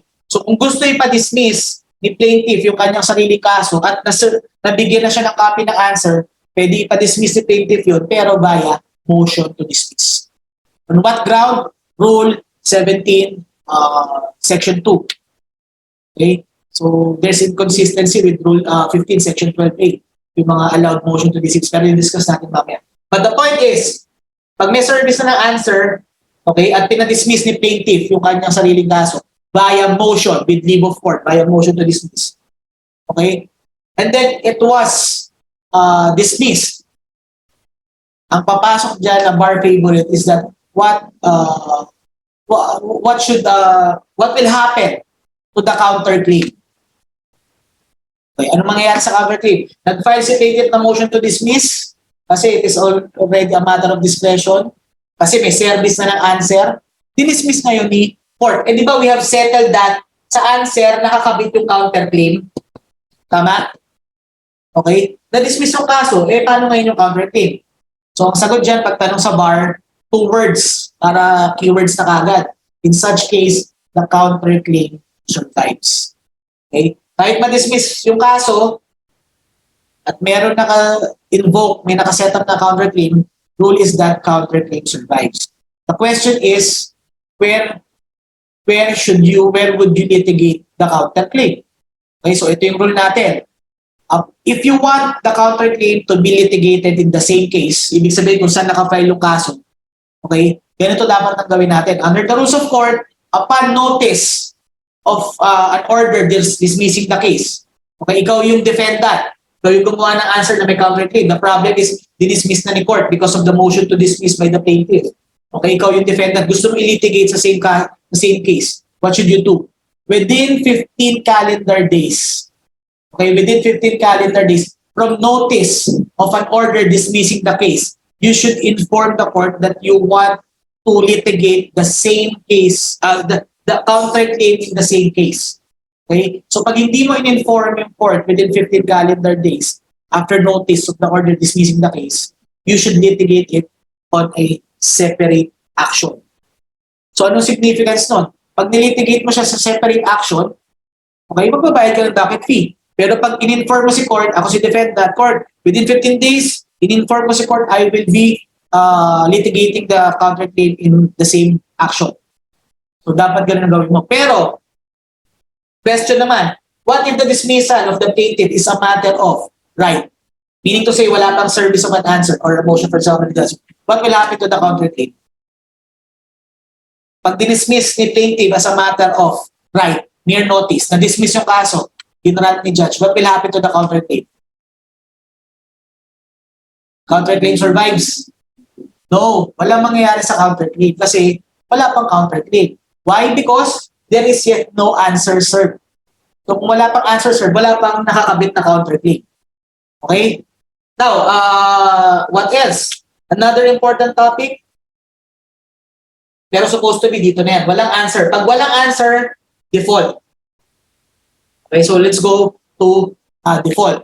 Ano ang basic rule lang natin yan sa default? Diba, the defendant should file his responsive pleading or answer within 30 calendar days. Okay? Paano sir kung na-serve, na-receive yung summons si defendant? Umandar, 100 days. Umandar, isang taon, hindi pa rin nag-file ng answer si defendant, can the court declare the defendant in default? Of course, no. Why? Because first rule natin sa default, the court cannot render judgment declaring the defendant in default. Motu proprio. Okay, why? The rule is that the plaintiff should file a motion to declare the defendant in default. Ibig sabihin, no motion to declare the defendant in default, kahit gaano kahaba pa yan na receive na yung summons, hindi pwedeng ma-default si defendant. Okay? So, pag nag-file ngayon si plaintiff na motion to declare the defendant in default, okay? Ano ngayon ang remedy ni defendant? We have two possible remedies. Okay? So, default, nag-file ng motion to declare the defendant in default. So, merong motion na pending. Ano ngayon yung remedy? Remedy ni defendant, dalawa. It's either to oppose the motion to declare him in default or number two, di mo na kailangan nun, file ka na lang immediately ng answer. Okay? Tatanggap pa rin ng korte yan. Why? Because nakapending pa rin yung motion to declare him in default. Okay? Now, hindi mo nagawa yung remedy na yon at nag-grant ngayon yung motion to declare the defendant in default. What will happen? Magkakaroon ng order of default. Order of default. Take note, this order of default is different from judgment by default. Kasi yung judgment by default, pag hindi mo inavail yung remedies na i-discuss natin after an order of default. Iba yung judgment by default. Okay? So again, motion to declare the defendant in default, hindi mo ikaw yung defendant, hindi ka nag-file ng opposition or hindi ka nag-immediately file ng answer. Nag-grant ngayon. Kung nag-grant, ano mangyayari? Magkakaroon ng order of default. Ano ngayon ang significance niya pag may order of default? Okay? Pag may order of default, ang keywords namin dyan sa class, naaalala mo ba yung keyword pag mayroong order of default? Si Viagra. Isipin na lang natin kung bakit Viagra. Because there is an order of default, okay? The defendant loses his standing. Tatandaan natin yun. Pag may order of default, the defendant loses his standing in court. Maybe sabihin nun, he cannot cross-examine the evidences presented by the plaintiff. He loses his standing in court. Isa lang ang kanyang natatanging karapatan. At yun ay to receive notices. Okay? So yun yung effect ng order of default. Okay? Tanong naman, sir, ano naman yung remedy kaya ni defendant? Remedy ni defendant, since na wala na siyang participation, but just to receive notices, may isa pa siyang karapatan. Ano yung karapatan niya? To file a motion. And what is that motion? Yun yung motion to lift. Or, pwede rin motion to set aside the order of default. Okay, so kung may order of default, ang proper remedy is to si defendant to file a motion to lift or to set aside the order of default. Ibig sabihin, kung ikaw yung defendant, finailan ka pa lang ng motion to declare you in default, wala pang resolution, wala pang order, huwag ka naman mag-file ng motion to lift the order of default kasi wala pang order of default. Okay? So pag may order of default, doon lang papasok yung motion to lift or motion to set aside the order of default. Okay, but take note, in filing this motion to lift or to set aside the order of default, very important, tandaan nyo lang, FAME, under oath, verified, and affidavit of merit. Ano ibig sabihin? Pag nag-file ka ng motion, ikaw yung defendant, nag-file ka ng motion to lift or to set aside the order.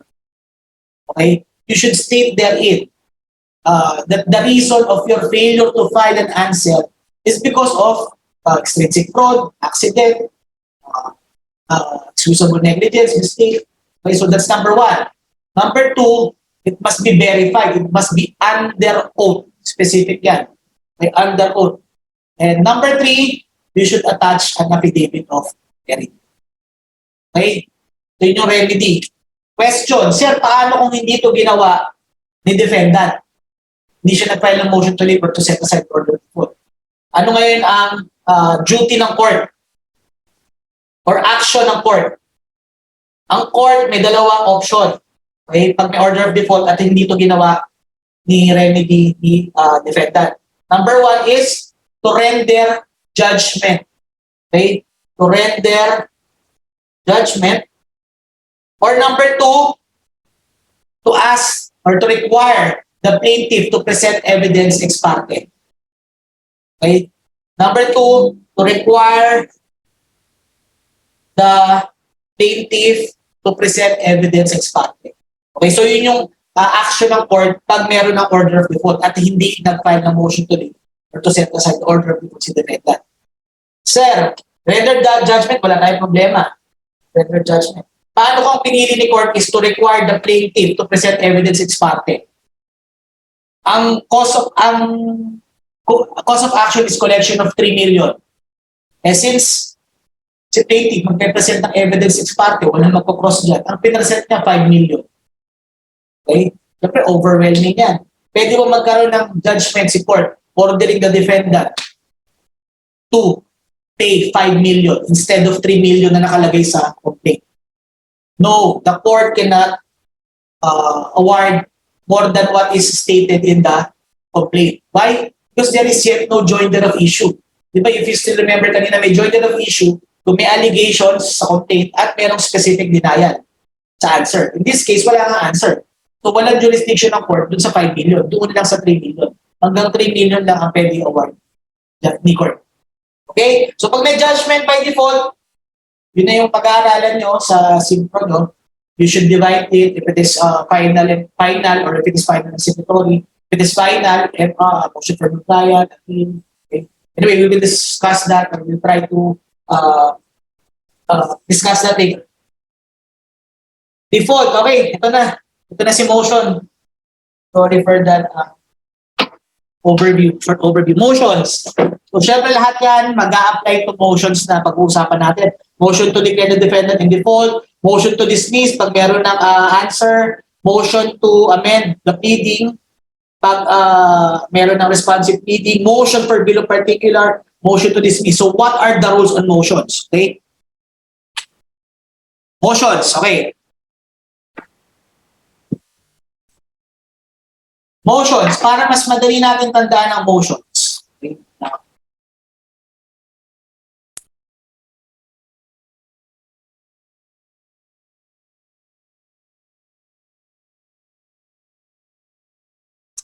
Motions. Ito lang, para mas madali tandaan, I hope you would appreciate my procedure. So, we call this class, mga technique na tinuturo natin. So, in order to have a name on it, so, sabi ko na lang, Anciano technique kasi wala naman sa iba, wala naman yung book. Wala naman sa ibang book, yung mga diniscuss natin na mga numbers. So, ito, another technique, motion. Motion can be motions made in open court. Okay? Motions made in open court. Okay? Or oral motions. Okay? Another one is yung written motions. Written motions. Okay? Pag written motions, we can have a non-litigious motion. Sa written, ha? And we also have a litigious motion. Okay? So, para malaman natin kung anong rule ang mag-govern in so far as the motion is concerned, let's take if it is a motion made in open court, if it is a written motion, and if it is a written motion, is it litigious or non-litigious? Okay? So ito, madali naman. Motion made in open court. Your Honor, I move to, allow me to present additional evidences. Okay? Ano ba ang rule natin dyan? Ang rule natin dyan is that those motions made in open court must be resolved by the court immediately in open court. Okay? Mabilisan. But take note, after the other party has been given a chance to oppose or to comment. So due process pa rin yan. Okay? So ang rule, pag may motion made in open court, Your Honor, you move to allow me to present additional evidences. The other party should first be given a chance to oppose or to comment. Then after that, immediately the court should resolve it in open court. Okay? So yun yung rule natin. Again, immediately resolve. Okay? Provided that, so ang first requisite natin, the other party should be given a chance to oppose. Okay? Pagkatapos mag-oppose orally, kabilang party, the court should resolve it immediately. Okay? Except, so ano yung exception natin? Immediately resolve, except, ano exception natin? Take note. Pwede mag-conduct ng hearing si judge na hindi niya i-resolve in open court if the subject of the oral motion is fact or are facts not covered, or those facts which are not appearing on the records of the case. Okay? So yun yung exception wherein the court can conduct hearing through deposition, affidavits, if the subject of the oral motion are facts not appearing on the records of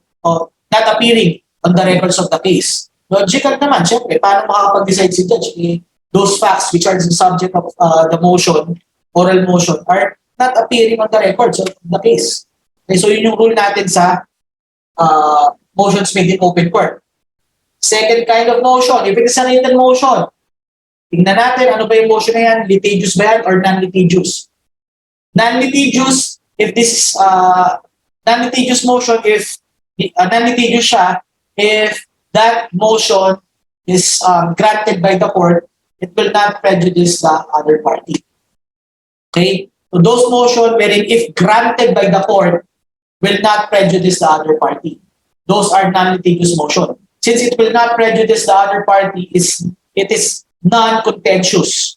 Opposition is not required. Okay? So, hindi naman pala ma-prejudice yung kabilang party pag nag-grant. So, non-contentious wala nang opposition, wala nang comment. So, dapat ma-resolve ni court within 5 calendar days. Okay? Dapat may tama ba? 5 calendar days. Okay?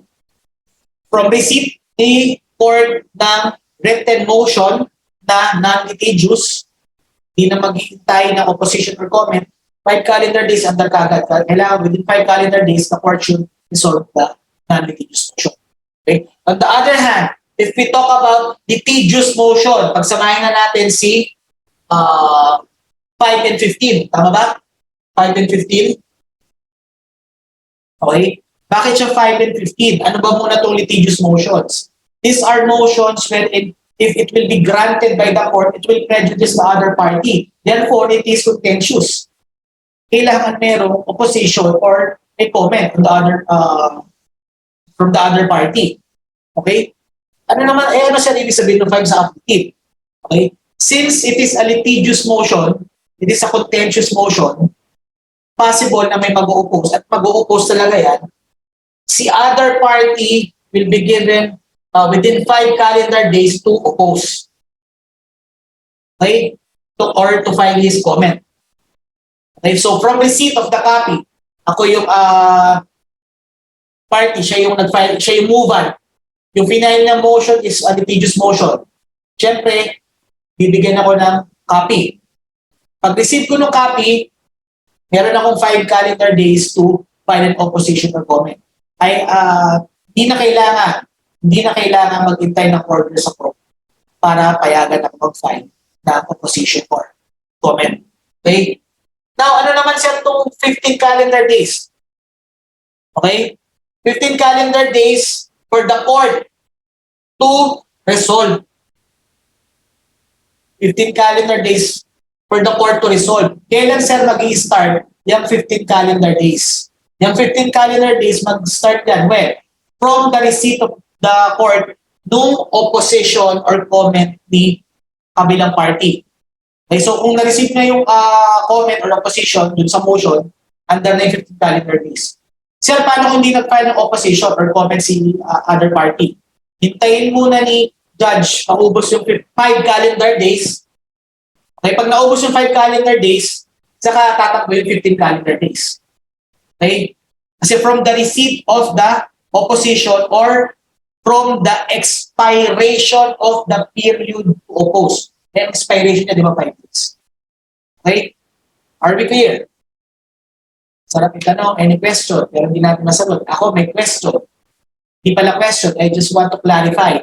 Nalilito tayo dyan pag kinumpare natin itong 515 doon sa affirmative defense. So, i-correlate ko lang. Okay?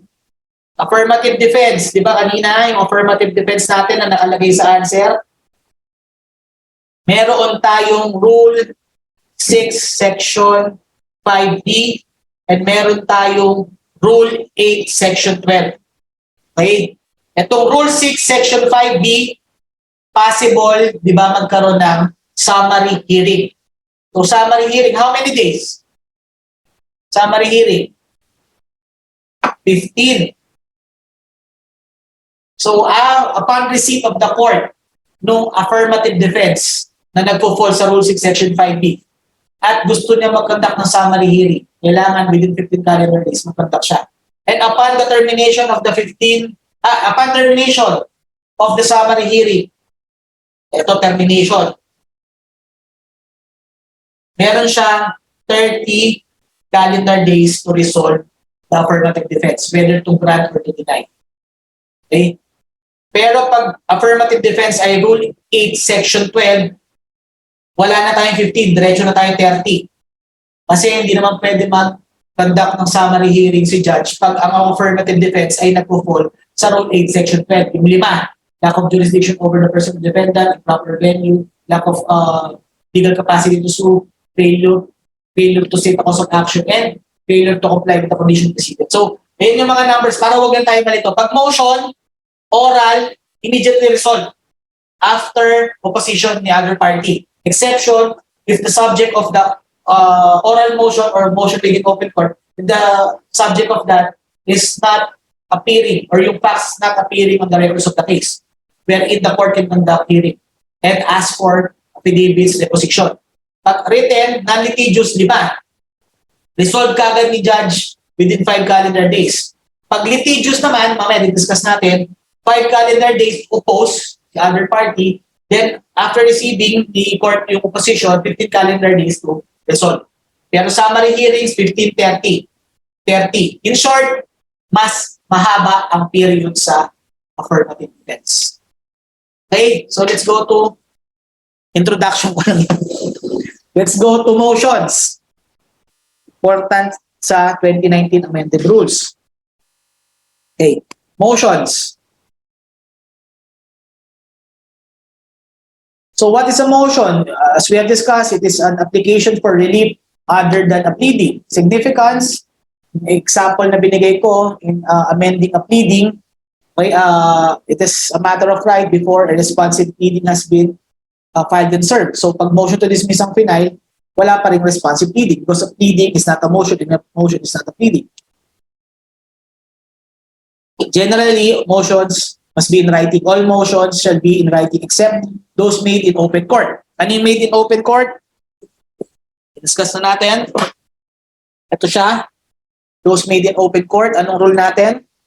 The court should immediately resolve it in open court. Pero si adverse party should be given an opportunity to argue or to oppose. Ano exception natin? Pag yung subject ng motion made in open court is fact not appearing on record, pwede magkaroon ng hearing based on affidavits and deposition. Ito, dati, kailangan may notice of hearing. Si Muban, we're not talking about the court. Okay? Si Muban, yung gumawa ng motion, kailangan may notice of hearing siya.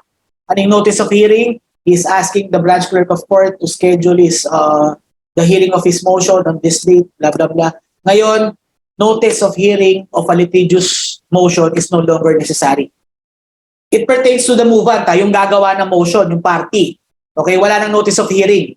Why? Because it is already discretionary upon the court. Si court ang magsasabi kung mag-hearing o hindi.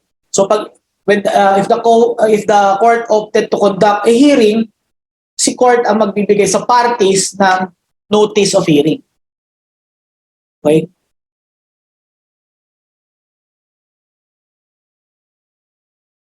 Contents of a motion, pag pinagawa kayo ng motion sa practical exercises nyo, anong ilalagay nyo sa motion? Kung ano yung grounds, kung ano ba motion. Motion nyo is motion to declare the defendant or motion to lift or set aside the order of default. Lagay nyo dun yung fame. Okay, grounds upon which is grounds and relief sought. And if it is being required by the rules or by any law, kailangan mag-attach kayo ng document or affidavit. Like for example, sa motion to lift or set aside the order of default, di ba? We have discussed, there must be an affidavit of merit. Non-litigious, motions which may be acted by the court without prejudicing the rights of the other party or the adverse party. Anong rule? Non-litigious yan, nakalagay dyan, 5. Walang opposition, walang comment. But the court will motu proprio resolve it within 5 calendar days from receipt. No hearing. No comment required. Pero syempre, mag-serve pa rin ng copy ng kabilang party. So ito lang, for purposes of enumeration, ano ba yung mga non-litigious motion? Those motions which will not affect the other party if granted. Issuance of alias summons, extension of time to file an answer, postponement, date of execution, issuance of alias date of execution, date of possession, motion for issuance of an order directing the sheriff to execute, and other similar motions. Litigious. Ito pala, litigious. 15 saka 5. 5, other party to oppose or comment. 15, for the court to resolve. Cannot be acted ex parte. Kailangan may opposition. Pero syempre, don't forget about the proof of service. You must still serve a copy of the motion to the other party. Proof of service cannot be dispensed with. Okay, ano yung 5? Adverse party should automatically file an opposition within 5 calendar days from receipt. Yung discuss natin 5. 15. Court issues a resolution 15 calendar days from receipt or upon expiration of the period to file the opposition. For purposes of enumeration, ano yung mga litigious motion? Bill of particulars, motion to dismiss, no trial, motion for recon, execution pending appeal, as sarap sana i-discuss isa-isa, pero we have a limited time, cancel statutory lien, order to break, motion for intervention, judgment on the pleading, summary judgment, demurrer, defendant in default, and other similar motion. Basta, it will prejudice the other party if granted. Proof of service, kailangan pa rin. Okay? Papaano sineserve? Okay? Proof of service is necessary, indispensable, whether litigious or non-litigious. Take note under Rule 15, Section 7, no written motion shall be acted upon by the court without proof of service. Paano ang service? Okay, medyo mahaba, di ko na discuss yung service and filing. Section 5B, motions shall be served, paano? Personal service, yung bago, accredited private courier, registered mail, or electronic means. Motion day, Friday. Omnibus motion rule. Sabi ko dati, mag-a-apply pa ba itong omnibus motion rule? What is a motion? What is an omnibus motion? So parang girlfriend or asawa, it attacks a pleading. So pag ina-attack niya yung pleading, it is an omnibus motion. So what if it is a motion which attacks a pleading? The rule is that all grounds available upon the filing of such motion should be set up. Those grounds which were not invoked are deemed waived. Okay? Ang problema nga natin ngayon, yung 4 na non-waivable grounds, litis pendentia, res judicata, jurisdiction over the subject matter, prescription, it seems that this motion, omnibus motion rule will no longer apply kasi nga non-waivable siya. Pero meron tayong mga motions or motion to dismiss na pwedeng ma-apply yung omnibus motion rule. Okay? Ano yun? Rule 9, Rule 17, Section 3. Ano ba yung mga motion to? Failure to, si plaintiff fails to comply with the lawful order of the court, si plaintiff fails to comply with the rules of court, failure to be present at the presentation of his evidence in chief, failure to prosecute within a reasonable length of time. Okay, so kahit pa paano magagamit pa rin naman yung omnibus motion rule. Okay? Omnibus motion, a motion attacking a pleading or order, judgment, proceeding, shall include all objection then available. All objection not included, pag hindi mo siya nilagay sa motion na wait. Prohibited motion, ito na. So, motion to dismiss is a prohibited motion, except lack of jurisdiction over the subject matter, litis pendentia, res judicata, description. But I submit that hindi lang ito yung mga allowed motion to dismiss. Why? Because we also have a motion to dismiss on the ground of under the facts and the law, the plaintiff is not entitled to relief. AKA motion to dismiss on the ground of demurrer to evidence, lack of cause of action, di ba? Under Rule 33. So that is a motion to dismiss. It was not deleted under the present rules. What else? We have yung 4, motion to dismiss because of the fault of the plaintiff. Okay, di ba si defendant, nakita niya si plaintiff, hindi present on the date of his presentation of his evidence in chief. Si plaintiff, he didn't prosecute the case within a reasonable length of time. Defendant can file a motion to dismiss. Failure to comply with the rules of court, failure to comply with the lawful order of the court. So those are motion to dismiss also. What else? Motion to dismiss by the plaintiff as a matter of right, as a matter of discretion. Okay, if there was already a service of an answer or a motion for summary judgment, gusto niya ipa-dismiss sarili ng kaso, that is a motion to dismiss.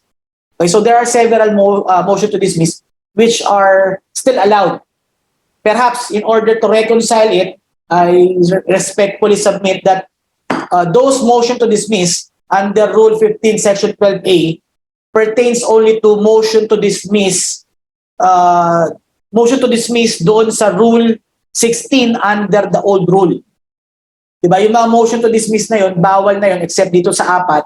Bakit siya bawal? Kasi it was transposed to Rule 8 Section 12. Okay, so yun lang siguro ang tingin ko para ma-reconcile yun. Kasi marami pang motion to dismiss na hindi naman kasama sa Rule 15 Section 12A. Okay, next. Prohibited motion to hear affirmative defenses. Bakit? Kasi motu proprio na. Diba? The court, after receiving the answer with an affirmative defense, pag nag-fall siya sa Rule 8 Section 12, motu proprio within 30 calendar days, resolve mo yung affirmative defense. Pag nag-fall yung answer na receive ni court, nag-fall sa Rule 6 Section 5B, okay? Huwag ka na mag-motion to hear your affirmative defense kasi it will depend upon the court kung gusto niya mag-summary hearing. Ayun, motion for reconsideration of the court's action on affirmative defense. Okay? Take note, affirmative defense tayo. So, pag yung affirmative defense, ito lang yung technique para hindi tayo malito. In layman, sino bang argabyado? Okay? So, pag yung motion, nag-file ng answer si defendant with an affirmative defense. Okay? Defendant. Kasi dininay yung affirmative defense niya. Okay? So, kung may affirmative defense si defendant dito, within 30 calendar days, okay, it was denied ang argabyado si defendant. Anong gagawin niya? Mag-EMR siya? Magpa-file siya ng certiorari, prohibition mandamus? No. It is prohibited. Okay? So, MR, bawal.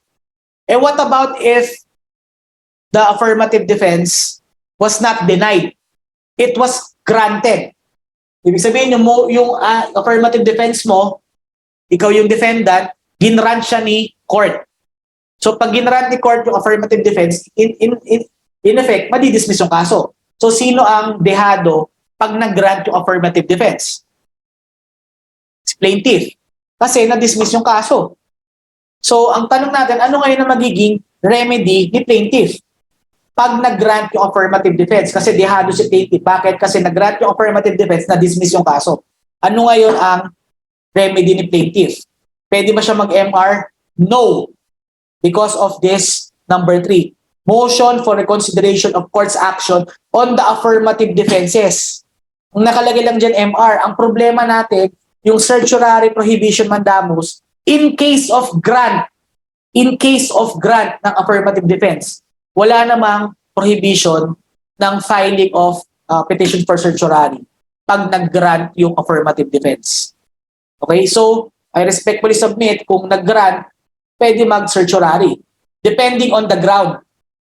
Why? Because if yung ground mo sa affirmative defense is yung mga ground na dismissal with prejudice, can you refile it pag dismissal with prejudice? You cannot refile it kasi it is with prejudice to the refiling. So ang remedy mo doon is to appeal. Pero pag ang ground mo doon sa affirmative defense mo ay hindi naman dismissal with prejudice, proper venue, ayusin mo lang yung venue, lack of jurisdiction over the person of the defendant, service of summons, proper lang. Okay? So yung mga dismissal without prejudice, pwede mo i-refile. In such case, hindi ka pwede mag-appeal. Anong remedy mo? Dahil hindi ka pwede mag-appeal, pwede ka i-refile. Okay? So in short, any actions affirmative defense, whether grant or deny yung affirmative defense mo, bawal ang MR. Okay? Pero pag yung affirmative defense mo, dininay, hindi lang MR ang bawal, pati yung certiorari prohibition ng mandamus. Okay? Pero walang prohibition sa rule, personally speaking, wala akong nakitang prohibition sa rule, wherein if the affirmative defense was granted, bawal ang certiorari. Ang specific sa rule is if ang affirmative defense ay na-deny, bawal ang MR and certiorari prohibition mandamus. Denial, okay? Motion to suspend proceedings without temporary restraining order issued by a higher court, self-explanatory. Motion for extension of time to file pleadings, exception, syempre extension of time to file an answer under 1111. Postponement, bawal ang motion for postponement except 3 grounds: act of God, force majeure, and physical inability of the witness. Okay?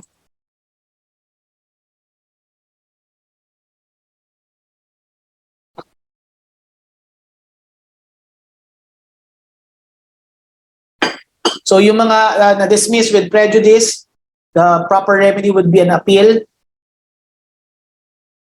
Ano yun? Barred by a prior judgment, statute of limitation, that the claim or demand set forth in the plaintiff has been paid, waived, abandoned, or otherwise extinguished, and unenforceable. Okay? Dismissal is with prejudice. It shall bar the refiling of the action. Okay, now let's go now to my last 2 topics. Right? Summons. So, bumalik tayo dito sa summons. Okay? Summons. Of course, if we talk about summons, what is the purpose of this summons? Of course, number 1 is to acquire jurisdiction over the person of the defendant. And number 2, to comply with the constitutional requirement of due process. Bakit? Sinasabi kasi sa summons, hoy defendant, may reklamo sa'yo, ito yung kopya ng reklamo sa'yo, within 30 calendar days, sumagot ka. Otherwise, mag-default ka. Okay? So, summons. Sino nag-issue ng summons? Clerk of court. We have no problem with that. Pero we have discussed kanina, 5 calendar days. Ayan yun. Within 5 calendar days from receipt, hindi filing kasi iraraffle na yun. Tapos, payment. After that, 5 calendar days, kailangan mag-issue na si clerk of court. Ayun. Okay? But take note, as we have discussed kanina, kung from its face, dismissible siya kasi lack of jurisdiction over the subject matter, litis pendentia, res judicata, prescription. Without issuing a summons, the court can motu proprio dismiss the case. Doon pa lang pwede na i-dismiss motu proprio. Okay. So kanina issuean, sino nag-issue? Clerk of court. Service. Siyempre, sino nagsaserve yan? Process server, sheriff, or yung bago ngayon, pwede i-deputize yung plaintiff. So sino-sino yung nagsaserve? Isa-isa natin. Of course, process server, sheriff, we have no problem with that. But what if, in case of failure of service, okay, the court may authorize the plaintiff to serve summons together with the sheriff. So kung di outside the judicial region at merong failure of service, pero hindi ito yung substituted service, thorough, mas complicated yung process. Basta in case of failure of service, the court, in its discretion, may authorize the plaintiff to serve summons together with the sheriff. Pero if isa-serve yung summons outside the judicial region, if the defendant is outside the judicial region, pwedeng hindi kasama si sheriff. Plaintiff shall be authorized to cause the service of summons. So ang daming pumapasok sa isip, paano kung nagloko yung plaintiff, sinabi niya, pumunta siya sa Mindanao, sinabi niya, na-serve niya, when in truth and in fact, hindi naman niya na-serve. Of course, factual, in reality, pwede talaga mangyari, but meron tayong remedy dyan sa rules of court. Okay, if the plaintiff misrepresents that the defendant was served with summons, so ito yun, pag niloko ng plaintiff yung court, anong pwede maging legal effect? Case is dismissed with prejudice, hindi na pwede i-refile. Proceeding shall be nullified. Plaintiff shall meet appropriate sanction. Okay? Now, service if the plaintiff is a juridical entity. Okay? Let's talk about service of summons again. Okay? Para lang clear,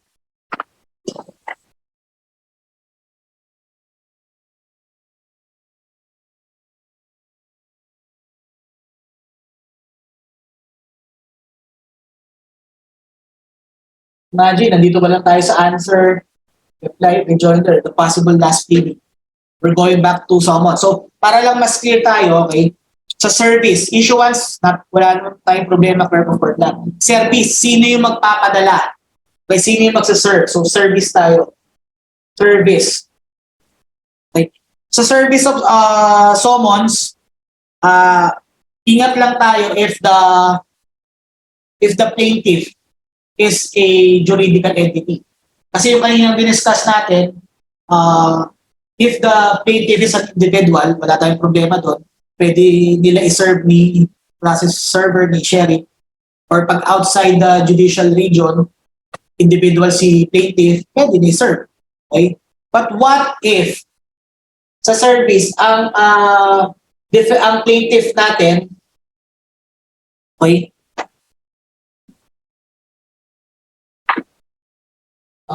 is a juridical entity or a domestic private juridical entity. Okay? Pag corporation at siya ay isang plaintiff, ano ba ang rule natin in deputizing the plaintiff to serve summons? Individual, wala ang problema, tao lang yan. Pero paano pag corporation? Pag plaintiff, anong rule natin? Number one, okay, the plaintiff or the corporation, the domestic foreign juridical entity should notify the court. So the court authorizes the plaintiff to serve summons outside the judicial region. Okay. Number one, it should notify the domestic private juridical entity should notify the court in writing. Okay, ino-notify niya in writing. Ano yung notify niya sa kay court? Okay, the name of the authorized representative ng corporation. Okay, number two, kailangan naka-attach doon sa written notification na yun, kailangan naka-attach yung board resolution or secretary certificate stating therein dun sa board resolution na yan na yung taong yon, yung representative na yon, is authorized to serve summons in behalf of the corporation. Okay?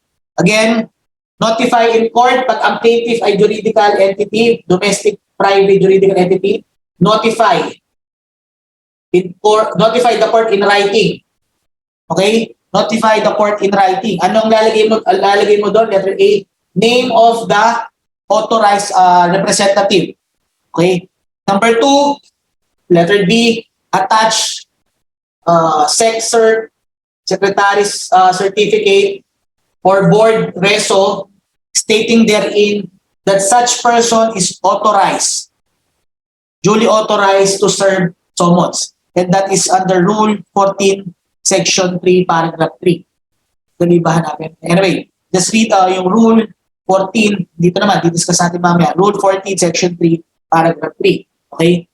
What if iba ang rule na mag-govern kung ang domestic private juridical entity ay defendant? Okay? So, dinidiscuss ko na ngayon, ang defendant ay isang korporasyon, domestic private juridical entity. Let's give an example, San Miguel. Okay? So, kanina kung ang plaintiff natin is si San Miguel Corporation, sila ang magsaserve ng summons. Kung within the judicial region, dyan naman walang problema. Okay? Deputize, ito yung rule natin. Okay, discuss na natin. Paano kung si San Miguel Beer Corporation, si SMC, ang defendant naman for purposes of service of summons? Okay, so we're talking about service. Corporation. Paano ang service naman kung ang defendant ay isang korporasyon? Okay? Ano ngayon yung rule na ginawa natin dyan? For purposes of having an outline, okay? So, ang ano natin dito, who should receive? Sino ang magre-receive? Ito, sino ang magsiserve sa korporasyon pag sila plaintiff? Sa defendant, sino ang magre-receive? Yung korporasyon yan. Okay? Ano yung ginawa natin dyan? Si P, President, Managing Partner, General Manager, In-house Counsel, Treasurer, sino pa? President, Managing Partner, General Manager, CS. What is CS? Corporate Secretary, not Court Stenographer. Corporate Secretary. Okay? So, initially, pag magsiserve kayo ng summons at ang defendant nyo ay isang korporasyon, domestic private juridical entity, pa-receive nyo muna, try first, the President, General Manager, Managing Partner, In-house Counsel, Corporate Secretary, Treasurer. Okay? Kung wala sila sa opisina, second natin na option is wherever they may be found. Okay? So, halimbawa, yung presidente ng pinakasikat na korporasyon, si Attorney President Palmero, wala sa opisina, nakita sa Pacos, sa bar, sa Sigera, pwede mo pa-receive din yung summons. Kung defendant is yung corporation niya. Okay? Kasi second option natin, pag wala si President, Managing Partner, etc. sa office, wherever they may be found. Okay? Sir, di ko makita. Baka mamaya nagpunta sa ibang bansa or whatever. Ano next option natin? Okay, next option natin, punta ang office nila, secretaries. Okay, so that is the third option. Punta ka sa office, sabi yung secretary ni President. Okay, sir, paano kung wala pa rin secretary? Kasi sinama na dun sa Boracay. Paano natin serve ng summons? In personam to, we need to acquire jurisdiction over the person of the defendant. Wala yung secretary dahil sinama ni President Palmero. Our fourth option would be what? Person authorized to receive correspondence. Okay? Person who customarily, take note of the word customarily. Person dun sa office who customarily receives correspondence. Okay? So yun yung pang-apat.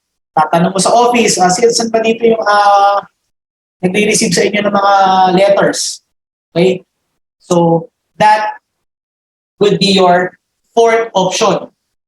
Sir, paano kung walang nagre-receive sa office nila? Anong gagawin ko?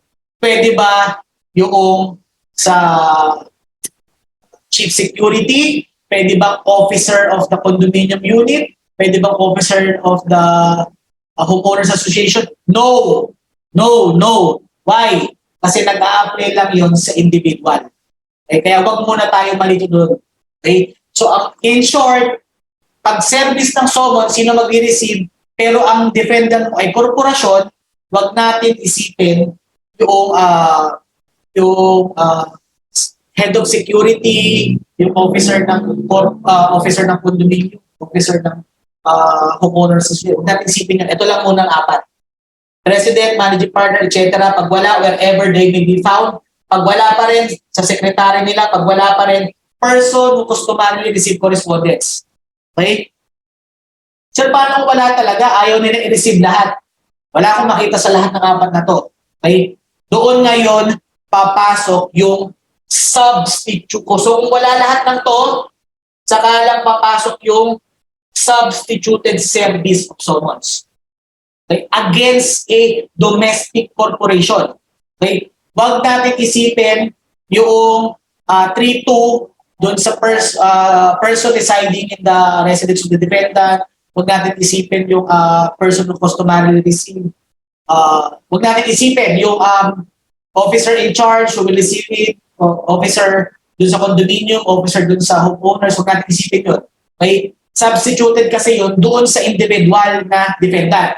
Ngayon, we're talking about defendant who is a corporation, domestic private corporation.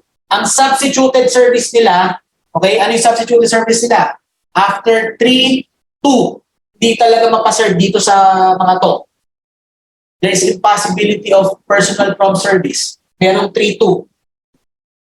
Alam niyo yung 3-2, di ba? At least 3 attempts on 2 separate weeks. Wala talaga. Walang mag-receive sa kanila. Ayaw talaga nila tanggapin. Doon papasok yung substituted service sa domestic corporation. Paano? Isa lang. So yun yung distinction nila doon sa substituted service ng individual. Sa substituted service ng individual, maraming options. Dito sa domestic private corporation, isa lang. At ano yun? Electronically served. Okay? Ang substituted service sa corporation ay electronically served lang. But of course, very important, with leave of court. So, electronically with leave of court. Okay?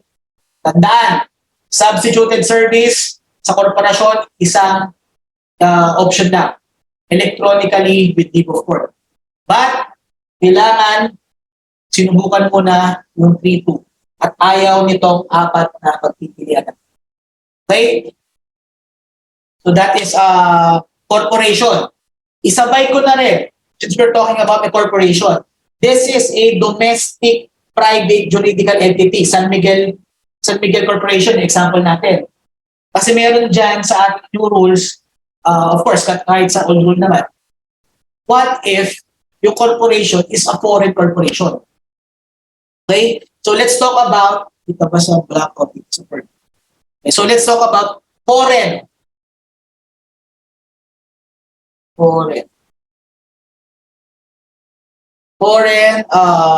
private juridical entity. Okay? So pag nakita nyo sa facts, hindi to local company. Foreign to. Anong technique natin? I-divide muna natin sa dalawa pag foreign corporation yan. Okay? Divide natin sa dalawa. Pag ang defendant, take note, we're talking about ang defendant ay korporasyon. We're not talking about if plaintiff ay korporasyon. This is about a defendant. How will you serve summons upon such defendant who is a foreign corporation? Okay? So yun nga technique. Number 1, i-determine mo kung it has transacted or is doing business here in the Philippines. Okay? Kung doing business in the Philippines, of course, registered yan, di ba? Kasi, and of course, pag registered yan, okay, meron yung resident agent. So, meron yung resident agent. Okay, meron yan officers, directors. Okay? So, pag yung foreign private juridical entity transacted or is doing business here, ano ba magandang example natin dito? Siguro na, pwede natin give us an example ng NBA corporation. Okay? Ano lang, for purposes of example lang, para matapos example. NBA, National Basketball Association, Corporation, of course, foreign yan. And meron yung mga businesses dito sa mga mall, nagbibenta sa mga jersey, patos, they're registered. Paano kung kinasuhan nyo yun? Paano nyo isi-serve yung summons? Dahil it is it transacted or it is doing business in the Philippines, pwede mo i-serve, pa-receive kay resident agent. Sir, paano kung wala si resident agent? Pwede dun sa government. So number 2, government officials designated by law to receive it. Or, syempre dahil doing business yan dito, meron yan agents, directors, or trustees within the Philippines. Kasi nga, doing business sa Pilipinas yan. So meron siya agent, meron siya mga officers within the Philippines. Doon yung isa-serve yung summons. Okay? What is the other one? Paano kung yung foreign private juridical entity is not registered? So hindi siya registered or wala siyang resident agent, no resident agent, but nag-transact ng business sa atin sa Pilipinas, but has transacted business in the Philippines. Okay? Not registered or no resident agent but transacted business in the Philippines. Okay? What is a good example for purposes of example? Example natin, yung if nanonood tayo na NBA, ay kita natin yung lagi commercial doon, yung State Farm Insurance. Ay, personally speaking, wala naman ako alam na business na registered here in the Philippines involving yung State Farm Insurance. Okay? So example natin, State Farm Insurance Corporation. Hindi siya registered sa Pilipinas, granting, or wala siyang resident agent dito, pero nag-transaction ng business. Okay? Kanino natin ipapareceive or isi-serve yung summons? Okay? Ito yung medyo mahaba-haba. Okay? Ang option natin ay, number one, para ma-comply natin yung service pag ganito yung sitwasyon, kailangan mo na may leave of court ka. Leave of court. Bakit mo kailangan ng leave of court? Kasi extraterritorial service na to. Pupunta ka na doon sa bansa ng foreign private juridical entity. Bakit mo kailangan pumunta doon? Kasi wala nga siyang resident agent dito. Not registered siya dito. Okay? So number one, with leave of court. Okay? So ano gagawin mo? You can effect it outside the Philippines. Okay? With leave of court, pwede mo siya i-serve outside the Philippines. Okay? Leave of court, payagan mo ko serve ko outside the Philippines. Okay? So, ano-ano ngayon yung mga modes? Okay? Number one is yung firstly na magkakasya. Personal service through appropriate court. Where? In the foreign country. Okay, number one. Dito tayo sa not registered, no resident agent but transacted. With leave of court, pwede personal service, punta ka dun sa korte dun sa bansa nila, but with the assistance of the DFA. Okay? Number two, pwede rin naman by publication. Pero take note, dahil hindi naman yung registered sa atin, wala naman siyang resident agent dito sa Pilipinas, okay? Pag publication ka, in the country where the defendant may be found. Okay? So kung ito, halimbawa, itong State Farm Insurance sa California, sa Los Angeles, doon ka magpa-publication. Okay? But not only that, okay? Publication in the foreign country where the defendant may be found, and take note of the conjunctive word, and serving a copy of summons and court order by registered mail in the last known address. Okay? So, ibig sabihin, nag-publication ka doon sa Los Angeles, okay?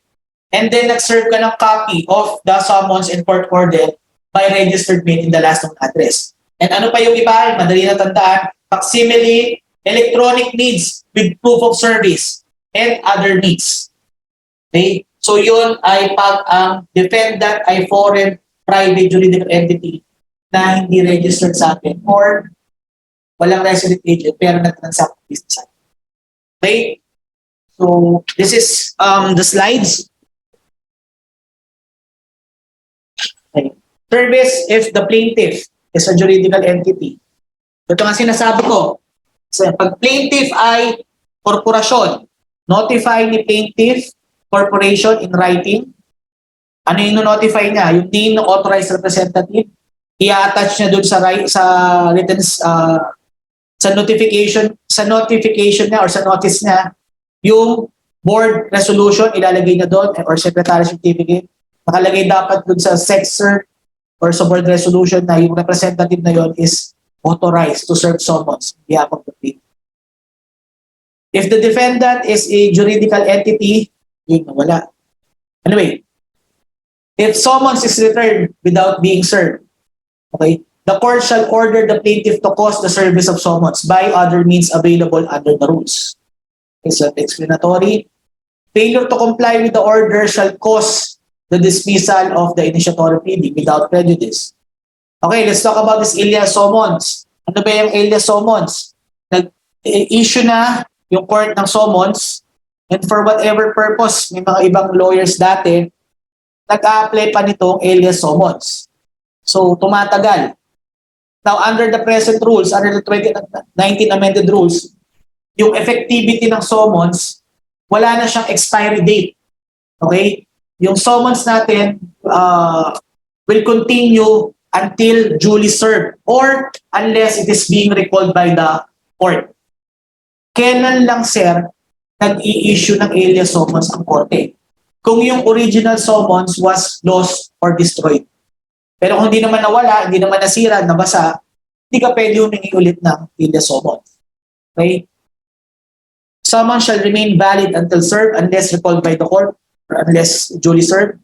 Pwede lang siya, pwede ka humingi ng alias summons kung nawala or nasira yung summons mo upon motion. Kailangan with motion. So, is it litigious or non-litigious? Motion for issuance of alias summons, non-litigious. Bakit? Kasi kahit naman i-issue siya, it does not necessarily it does not necessarily prejudice the other party. So, ibig sabihin, within how many days? 30. No? Within 5 days kasi non-litigious. Tama ba? Nabura na. Kasi non-litigious, within 5 calendar days, no opposition, the court should resolve the same. So, in personam, in rem, and quasi in rem. Talking about summons, we need to know the significance. Or ano ba itong in personam? In personam, bibilisan lang natin. Ng time. In personam, there is a designated plaintiff, there is a designated defendant. And the most important, the judgment binds only the parties. Okay? And the most important, para pala malaman natin na in personam yung action na yan, technique natin, if the plaintiff wants a specific or a particular person to be liable. Okay? Pag may pinatutunguhan yung kaso niya na isang tao or specific na defendant to be liable, that is an in personam action.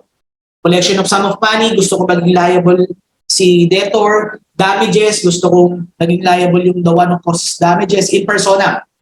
Okay? Ano naman yung in rem? In rem, there is a designated plaintiff, but there is no designated defendant. And the judgment binds the public. Ano example natin yan sa in rem? Action for annulment of marriage. Sir, di ba sa annulment of marriage may defendant naman? Take note, yung defendant na yun is only a pro forma defendant. We just need to include the name of the spouse, otherwise hindi natin malalaman kung sino yung gusto ma-annul ni spouse. Okay? So, annulment of marriage is an action in rem. There is no defendant, but the judgment binds the whole world. So, pag na-grant yun, pwede ka napakasalan kahit sino.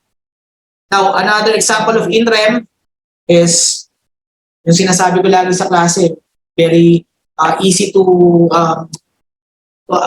understand the concept. In rem siya dahil walang defendant. Kasi pag may defendant, nakakatakot. Anong kaso yun? Settlement of estate of the deceased or probate. That is an in rem action. Walang defendant. Nakakatakot pag appear yung defendant doon. Okay, anyway, so what else? Land registration cases, cadastral cases, those are in rem proceeding. May nag-file pero walang defendant. Quasi in rem, anong difference nila sa ng in rem sa quasi in rem? Quasi in rem, mayroong defendant. Okay? May designated plaintiff, may designated defendant ang quasi in rem. But the judgment, same with in rem, binds the public. Okay? Anong example natin yan? Attachment. Siyempre, pag may nag-file ng attachment, may plaintiff. Pag pina-attach mo yung kotse, may defendant, owner ng kotse. Okay, attachment. Partition. Okay, pag nagkaroon ng merong plaintiff, yung co-owner, kailangan meron din defendant na co-owner sa partition. But pag nagkaroon ng judgment, the judgment binds the whole world. What else? Foreclosure. Kailangan may nag-file si mortgagee, kailangan may defendant si mortgagor. Pag na-foreclose, it binds the whole world. Ngayon, sir, ano ang ngayon ang significance? Bakit mo dinidiscuss ang in personam, in rem, and quasi in rem? Because if it is an in rem or quasi in rem, okay, you need not to acquire jurisdiction over the person of the defendant. Why? Kasi nga, doon sa in rem, wala namang defendant. Okay? Doon naman sa quasi-in rem, hindi na, the judgment will bind the public. Therefore, ang jurisdiction lang na kailangan is jurisdiction over the rest. Okay, so what if we need jurisdiction over the person of the defendant in persona? Therefore, if it is an in persona action, the service of summons should be, number one, personal service.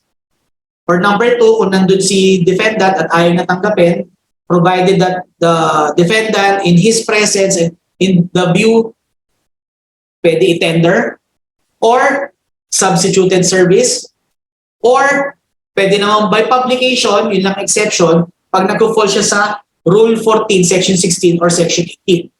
Na-discuss natin mamaya. Ano ibig sabihin nun? Pag in rem or quasi-in rem, service of summons by publication would suffice. Sir, anong rationale? Bakit gano'n?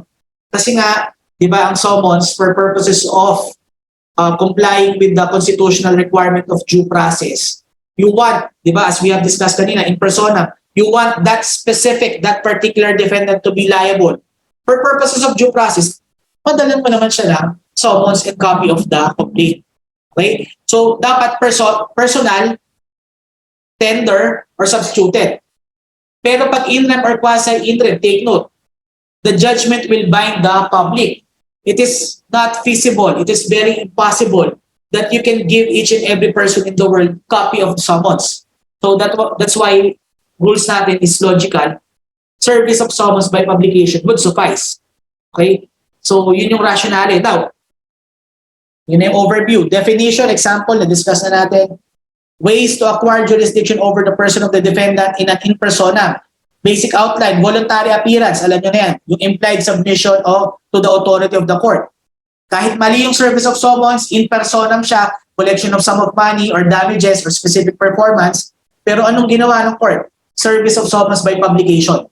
Hindi naman siya nag-fall sa Rule 14, Section 16, or Rule 14, Section 18, pero publication.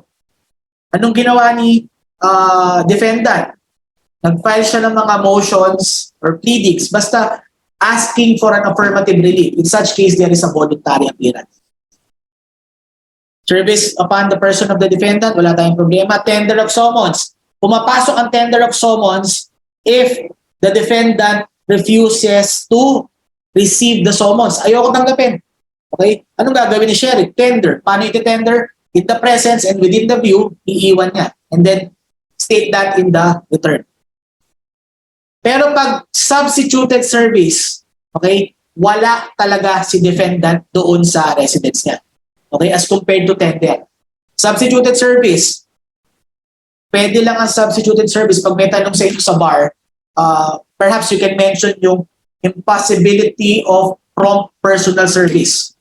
Kailangan may impossibility of personal prompt service. And paano natin malalaman kung may impossibility of personal prompt service? By applying the jurisprudential doctrine of the IREAD, Manotok versus CA, which was applied in the 2019 amended rules. Ano ibig sabihin nun? After 3-2, di ba? After at least 3 attempts on 2 separate dates, hindi pa rin ma-serve kay defendant. Meron ng impossibility of personal prompt service. Okay, that's the only time wherein you can do substituted service. How? So yun na yung mga pagpipilian natin. It's either dahil wala si defendant sa resident niya, dun sa person residing therein of majority age. Pwede mo ipa-receive sa kanya. Or if you want sa office ni defendant, provided that ipapa-receive mo siya dun sa person who customarily receive correspondence or person in charge and competent sa office, sa principal place of office ng defendant. Or yung bago ngayon, pag ayaw papasukin sa village, officer of the homeowners association, or pag sa condo nakatira yung individual, remember, we're not talking about corporation, individual na sa condo, pa-receive mo sa officer of the condominium building. Or kung sa village may security guard, officer ng security. Okay? So let's discuss. Okay, dyan yung note natin, extraterritorial service applies only if in rem or quasi in rem under Rule 14, Section 17. Okay, voluntary appearance, nalagay ko pala dito. Take note of, but I don't think this is applicable, even though it is still stated under the 2019 amended rules. Inclusion in a motion to dismiss of other grounds aside from lack of jurisdiction over the person of the defendant shall be deemed as voluntary appearance. Bakit siya hindi applicable even though nandiyan pa rin sa 2019 amended rules? Because ground ng lack of jurisdiction over the person of the defendant is not a ground for a motion to dismiss. Diba? In fact, it is a prohibited motion to dismiss. Why? Because nasa Rule 8, Section 12 na siya. Anyway, nandiyan. So, i-mention na lang natin. Take note of the special appearance of the counsel of record. Okay? So, pag mali yung pagka-serve ng summons kay defendant at si lawyer nag-appear questioning the jurisdiction over his client, ano mangyayari? If summons is improperly served, the lawyer makes a special appearance to question the validity of service of summons. I-deputize na siya ng court to serve summons upon his client. So wala nang ligtas.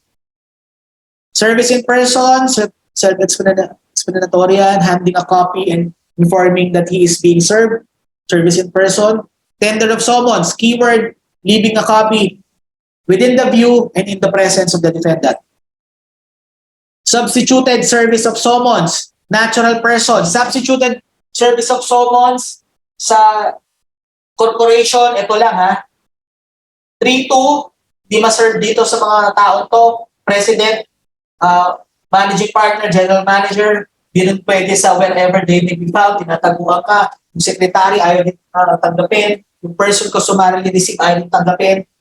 The defendant corporation, doon ka lang magsasubstituted. Ang substituted niya, isa lang, electronic means with leave of court. Okay? May 3-2 rin ha. Parehas dito sa individual. So, individual, substituted service, this is in derogation of the usual mode when allowed after 2 attempts on separate dates. Ito yung impossibility of personal prompt service. Defendant cannot be served personally after 3-2. How? 18 years of age, iwan mo doon siya nakatira. Pwede na yon. Or defendant's office or regular place of business. Kanino? Competent person in charge. Okay? Or pwede rin doon sa person who customarily receive correspondence. Third, ito yung sinasabi natin, pag ayaw papasukin sa village, officer of the homeowners association, kung sa condo nakatira, ayaw papasukin doon sa receiving area sa baba, officer ng condominium corporation, or pwede rin sa chief security in charge of the community or building.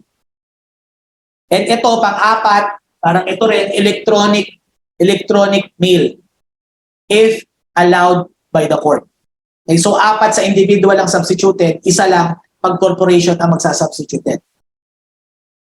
Ito rin pala yung discuss ko. Substituted service on private juridical entity if there be a refusal on the part of the person above mentioned, president, general manager, tapos despite 3-2, pwedeng electronically if allowed by the court.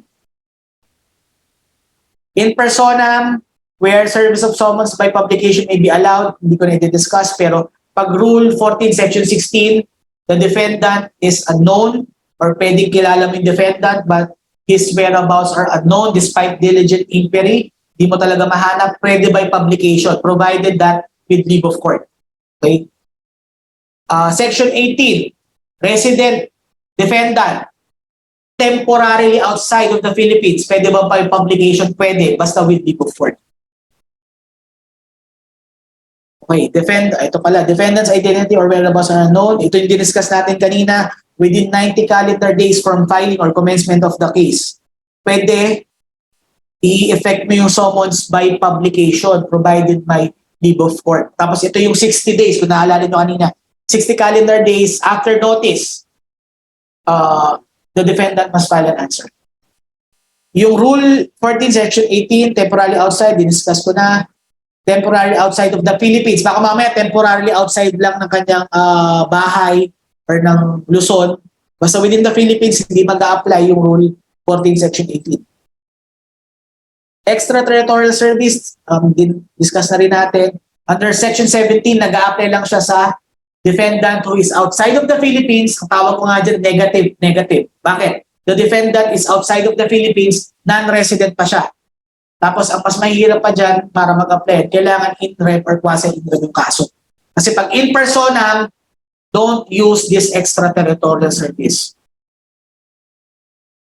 Non-resident defendant not found in the Philippines. Of course, action affects the personal status of the plaintiff or yung subject ng property is within the Philippines. Kaya nga in persona, kaya nga quasi-in rem or in rem.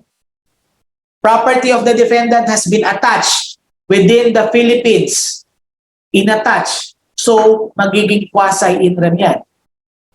Service made by leave of court effected outside of the Philippines, extraterritorial. Paano? Personal service, international conventions, publication in a newspaper of general circulation, and a copy of summons and order of the court shall be sent by registered mail to the last known address. Any other, ito yung broad, yung text, kung by PM, if allowed by the court, papasok siya sa other manners which made the court deems it sufficient. Yun nga, 60 calendar days pag sa extraterritorial service. So extraterritorial service of summons applies in in-person action against a foreign corporation residents temporarily out of the Philippines under Rule 14, Section 18. Okay? Long arm statute. Ito, na-discuss na natin to. Service of summons to the domestic private juridical entity. Service may be made on. Ano yan? Ano yun? Okay, in their absence, kung wala si President, managing partner, secretary nila, or person who customarily receive, if under receivership or liquidation, yung corporation, isa-serve nyo sa receiver or liquidator. Substituted service, if there is refusal on the part of the above mentioned names, si President, President, managing partner, general manager, secretaries, wherever they may be found, person who customarily receive, pwede ka mag-substituted service sa corporation. How? Electronically, if allowed by the court. Okay, last topic. So, pre-trial. Okay? Pupunahin ko na to. Continue ko lang yung kwento ko. Complaint, tapos na tayo. Summons, tapos na tayo. Answer, tapos na tayo. Okay? Ito rin mga to, possible topics between summons and answer. Discuss na rin natin.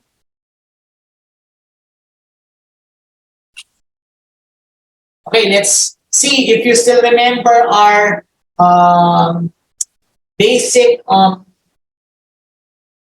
technique in understanding pre-trial. Ano yung basic technique natin? By knowing 5, 3, 60, 10, 10, 90, 30, and 15. Okay? Okay. So, after the filing of the responsive pleading, which possibly can be an answer. Pero if the answer attaches an actionable document, the possible last pleading would be a reply. But if the reply attaches an actionable document, the last pleading could be a rejoinder. But whatever it is, okay, ano yung sinabi ko? 5, 3, 60, and we have two scenarios, 10, 10. Dito sa 10, we have two scenarios, 90, and the other one would be 30 and 15. Okay? So after filing of the responsive pleading, pwedeng rejoinder, reply, or answer. Okay? Ano man yan. Basta within 15 calendar days from filing of the responsive pleading. Ano yung keyword natin sa 5? Notice. Okay? Bakit? Kasi within 5 calendar days from the filing of the last pleading, okay, the clerk of court should issue a notice of pre-trial. Okay, syempre, ano nakalagay doon? Date ng pre-trial, date ng COM, date ng JDR. Okay? But within 5 calendar days, kailangan mag-issue si clerk of court ng notice of pre-trial na ibibigay niya sa parties para alam ng parties kung kailan yung pre-trial. Okay? So 5, notice. 5, again yung notice. Bakit notice? Notice of pre-trial. Magulo kasi yan, may notice of pre-trial, may pre-trial brief, may pre-trial order, So notice na lang. May notice of pre-trial. Sir, ano yung pre? Ano yung sinabi kong pre? Kanina, anong word ang lalagyan natin sa pre? Brief. Of course, pre-trial brief. Bakit? The parties should file and serve their pre-trial brief at least 3 calendar days. Okay, at least 3 calendar days before the pre-trial proper. Okay? Ano naman tong 60? Sabi ko, ilagay nyo ay set. Setting. Bakit?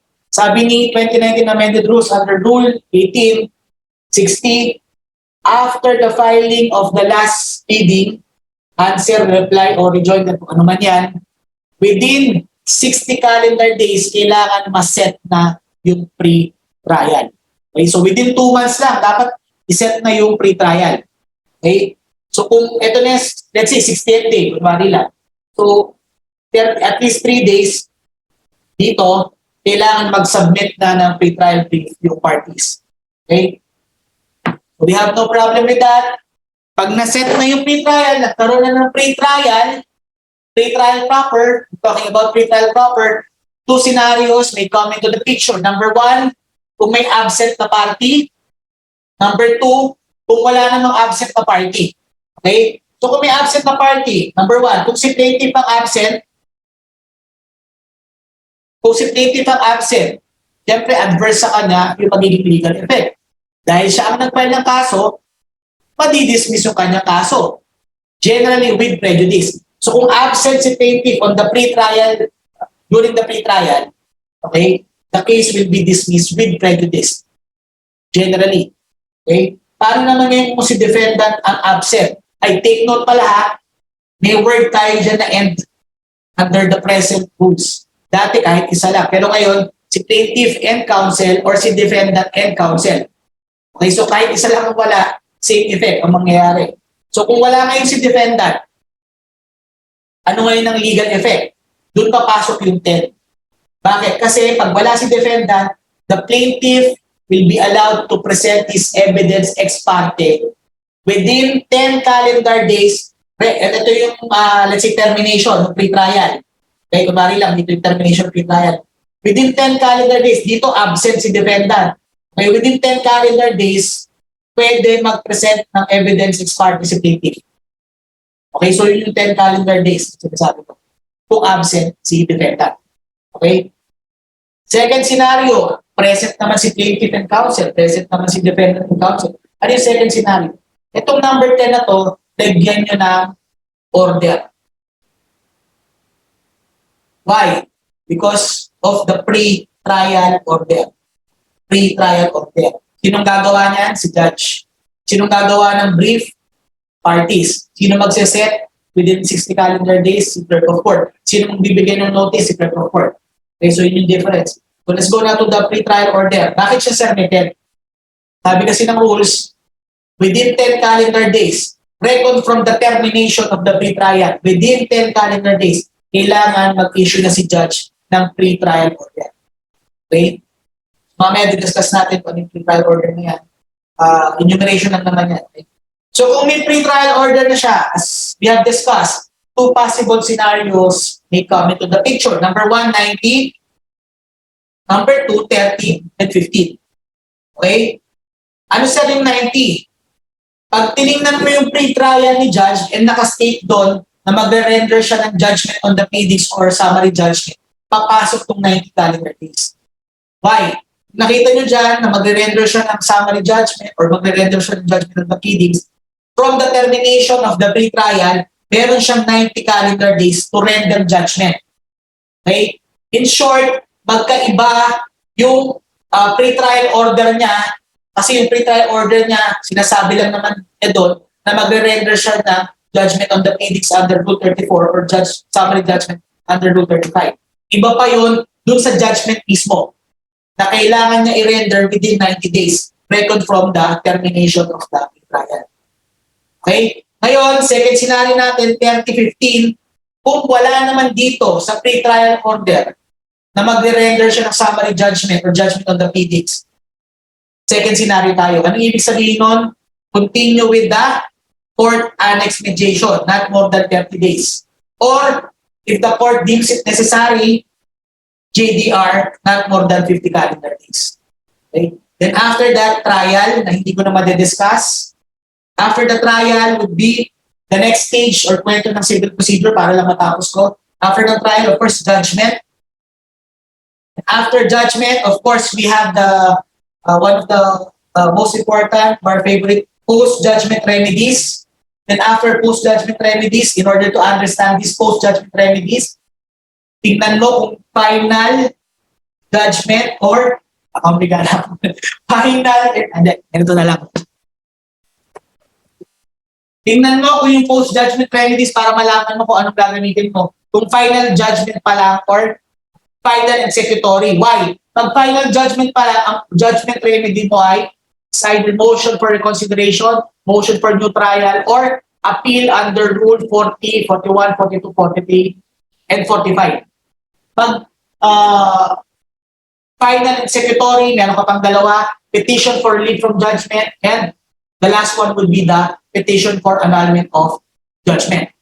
Okay? Now, pre-trial para matapos na. Pre-trial. Ano lang naman to, wrap up na lang, discuss ko na naman. So, within 5 calendar days, si branch clerk of court ay mag-i-issue ng notice of pre-trial. Okay? Under Rule 8, Section 1, after the last responsive pleading has been served and filed, the branch clerk of court shall issue within 5 calendar days from filing of a notice of pre-trial. Okay, ano ngayon yung nakalagay sa notice of pre-trial? Para maintindihan natin, ito, ano yung nakalagay dito sa notice na to? Dates ng pre-trial, date ng TAM, date ng JDR if necessary. Okay? Ano naman yung 60 calendar days? Si clerk of court isa-set niya yung pre-trial not later than 60 calendar days reckoned from the filing of the last responsive pleading. Clerk of court shall set the pre-trial not later than 60 calendar days from the filing of the last responsive pleading. Parang hindi yung sinabi ko. Ano naman yung 3? Ano lang, justification lang para makita natin may legal basis. Because before a lawyer can sign a pleading, yung claims or defenses must be warranted by law or jurisprudence. At least 3 calendar days. Okay. Parties shall file and serve pre-trial briefs. Okay, legal basis. Parties shall file with the court and serve on the adverse party at least 3 calendar days before the pre-trial proper under Rule 18, Section 6. You want to check it. Ano ba yung pre-trial brief? So tingnan nyo na lang for purposes of enumeration. Pag tinanong naman sa bar, perhaps kung mga 5, minemorize nyo 5, okay na yun. Ayan yun. Stipulation of facts, concise statement of case and relief, factual and legal issues, referral to commissioner, evidence mark and purpose, names of the witnesses, summary of their testimonies, brief statement of points of law. Okay? Yan yung nakalagay dito sa pre-trial brief na gagawin ng parties. Pa-file niya sa court, bibigyan niya ng kopya yung kalaban. Failure to prepare a pre-trial brief pag ang party ay hindi nakagawa ng nakapag-submit ng pre-trial brief. Non-suited, nabura na. Same effect with being absent. Failure to be present at the pre-trial. So, ganun ka-importante yung pre-trial brief. So, nandito na tayo sa pre-trial proper. Let's say, pre-trial na. Okay? Ano ba ang nature and purpose ng pre-trial? It is mandatory. And during the pre-trial proper, the court will consider the following. So, mga 5 i-memorize nyo, okay na yan. Pag tinanong kung ano yung purpose and what will be considered during the pre-trial. Amicable settlement. Possibility of amicable settlement. Submission to ADR. Number 2, simplification of issues.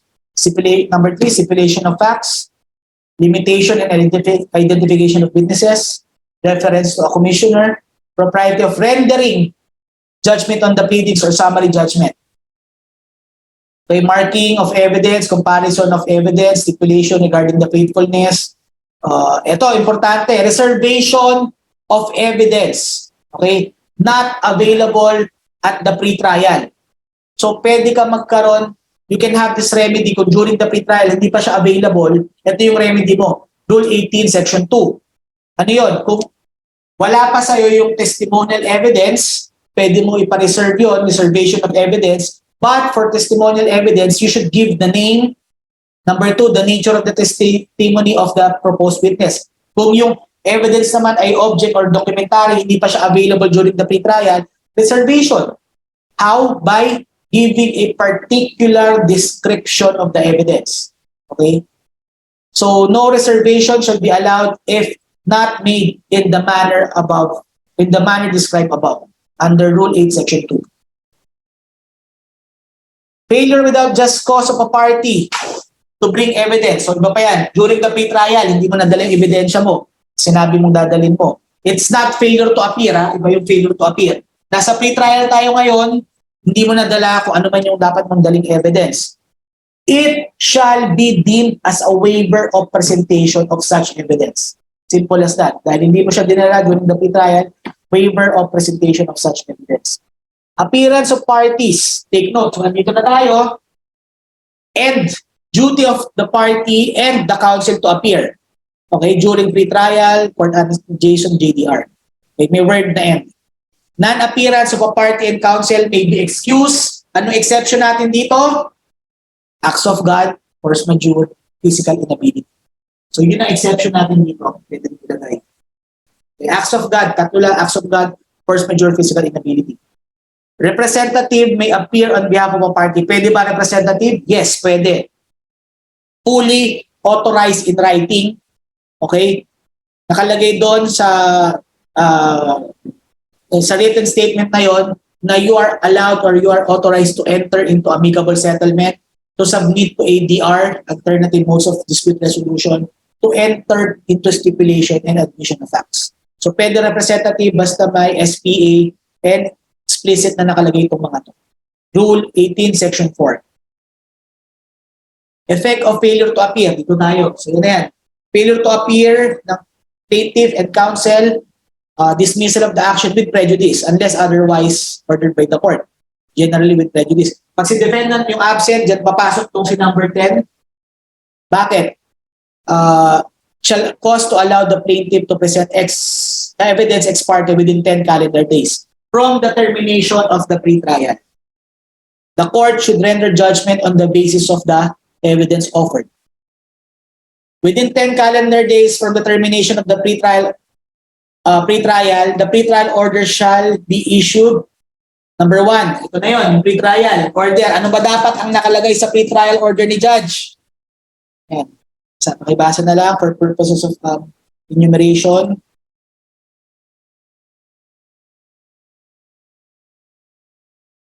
Okay, take note of the one-day examination rule and the most important witness rule.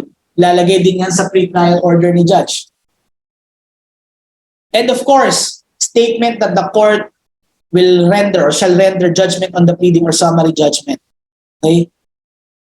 So what about postponement of presentation of parties' witnesses at the scheduled date? Hindi mo mapipresent yung witness mo. Prohibited. Ano exception? Ganun pa rin. Acts of God. So memorize that. Acts of God, force majeure, physical inability of your witness to be present. Okay? Should the opposing party fail to appear without valid cause, hindi siya naka-appear, wala siyang justification, acts of God, force majeure, physical inability, anong legal effect? Presentation of the scheduled witnesses or witness will proceed, the absent party being deemed to have waived the right to interpose objection or conduct cross-examination. Judgment after pre-trial. Okay, ito na yung 90. Okay, anong sabi dyan? Court shall, without prejudice to a party moving for judgment on the pleadings under 34, summary judgment under 35, the court can motu proprio include, isasama niya dito, i-include niya dito, that the case will be submitted for judgment on the pleadings or summary judgment without need of position paper. Okay? So in such case, pag isinama dito ni judge sa kanyang pre-trial order na magre-render siya ng judgment on the pleadings or summary judgment within 90 calendar days, judgment shall be rendered within 90 calendar days from the termination of the pre-trial. So iba yung pre-trial order na nilalagay na doon, magre-render siya ng summary judgment or judgment on pleadings. And iba pa yung i-render ng judgment mismo dito within 90 calendar days from the termination of the pre-trial. Okay? The order of the court, take note of this, medyo confusing to. order of the court to submit the case for judgment pursuant to this rule shall not be subject to appeal or certiorari. Isa lang ibig sabihin nun, paano kung dinismiss? Hindi na ba pwede mag-appeal or certiorari si plaintiff? Ayan, nakalagay yung Rule 18, Section 10, ang hindi lang pwede i-appeal or ang hindi lang pwede i-subject to certiorari is yung order of the court submitting it for judgment. Iba yung order of the court submitting it for judgment from the judgment itself dismissing the case. Kasi kung yung judgment itself, yung pinaka-judgment mismo na dinidismiss yung kaso, of course, pwede mo i-appeal yun. Okay? Court Annex Mediation, 30, JDR 15. So, simple as that. Sayang, gusto ko sana i-discuss yung iba pa, but we don't have time. But I hope it would help you to understand in a simple way how civil procedure works. It's simple as that. Just memorize yung mga substantial rules. After understanding the logical arrangement of civil procedure, pwede na siguro tayo mag-memorize kasi mahirap mag-memorize ng mga rules na hindi natin alam kung saan siya nag-start, saan siya pwede pumasok. So by knowing the story of civil procedure, we can perhaps memorize substantially the important topics rules. So with that, of course, I would like to thank you for listening.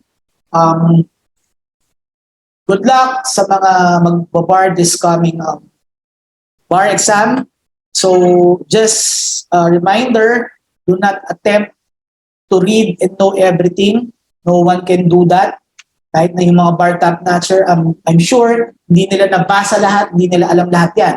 So the best way in facing the bar exam, in reviewing the bar exam, is, in my personal opinion, is to use the system of probability. Ano-ano yung mga possible topics na possible itanong sa bar. Kasi hindi nga natin mababasa yan cover to cover, lahat ng libro na yan, or lahat ng topic na yan. So ang easiest way is to do the system of probability. So paano natin malalaman yung system of probability? Perhaps by reading the UP Q&A for the past 10 years. Second, yung mga lectures ng mga professors nyo. Yung sinabi ni Lecturer 1, sinabi ni Lecturer 2, sinabi ni Lecturer 3, sa civil procedure, lahat ng sinabi niya na pare-parehas na common topic, that's a probable issue or question that will be asked in the bar exam.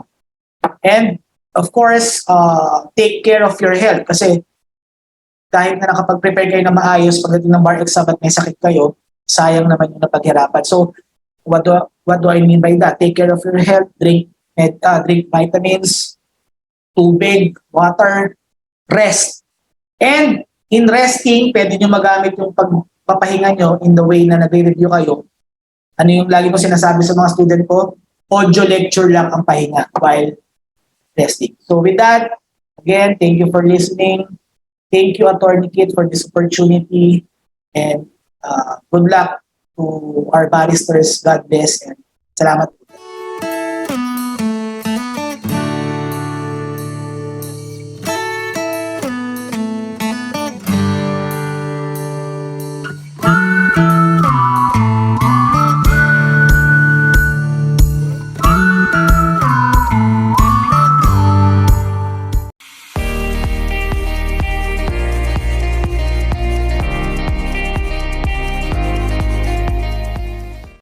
Another reason is because in all of the past bar examinations, tax remedies are always part and parcel of the bar, and for this purpose, we will be guided by the topics on tax remedies in the 2020-2021 Supreme Court tax syllabus. That's why I have divided this lecture into 3 parts. The first one is the critical issues in the procedural due process on BIR tax assessments. Part 2 is on the critical issues in the judicial remedies of a taxpayer on tax assessment. And part 3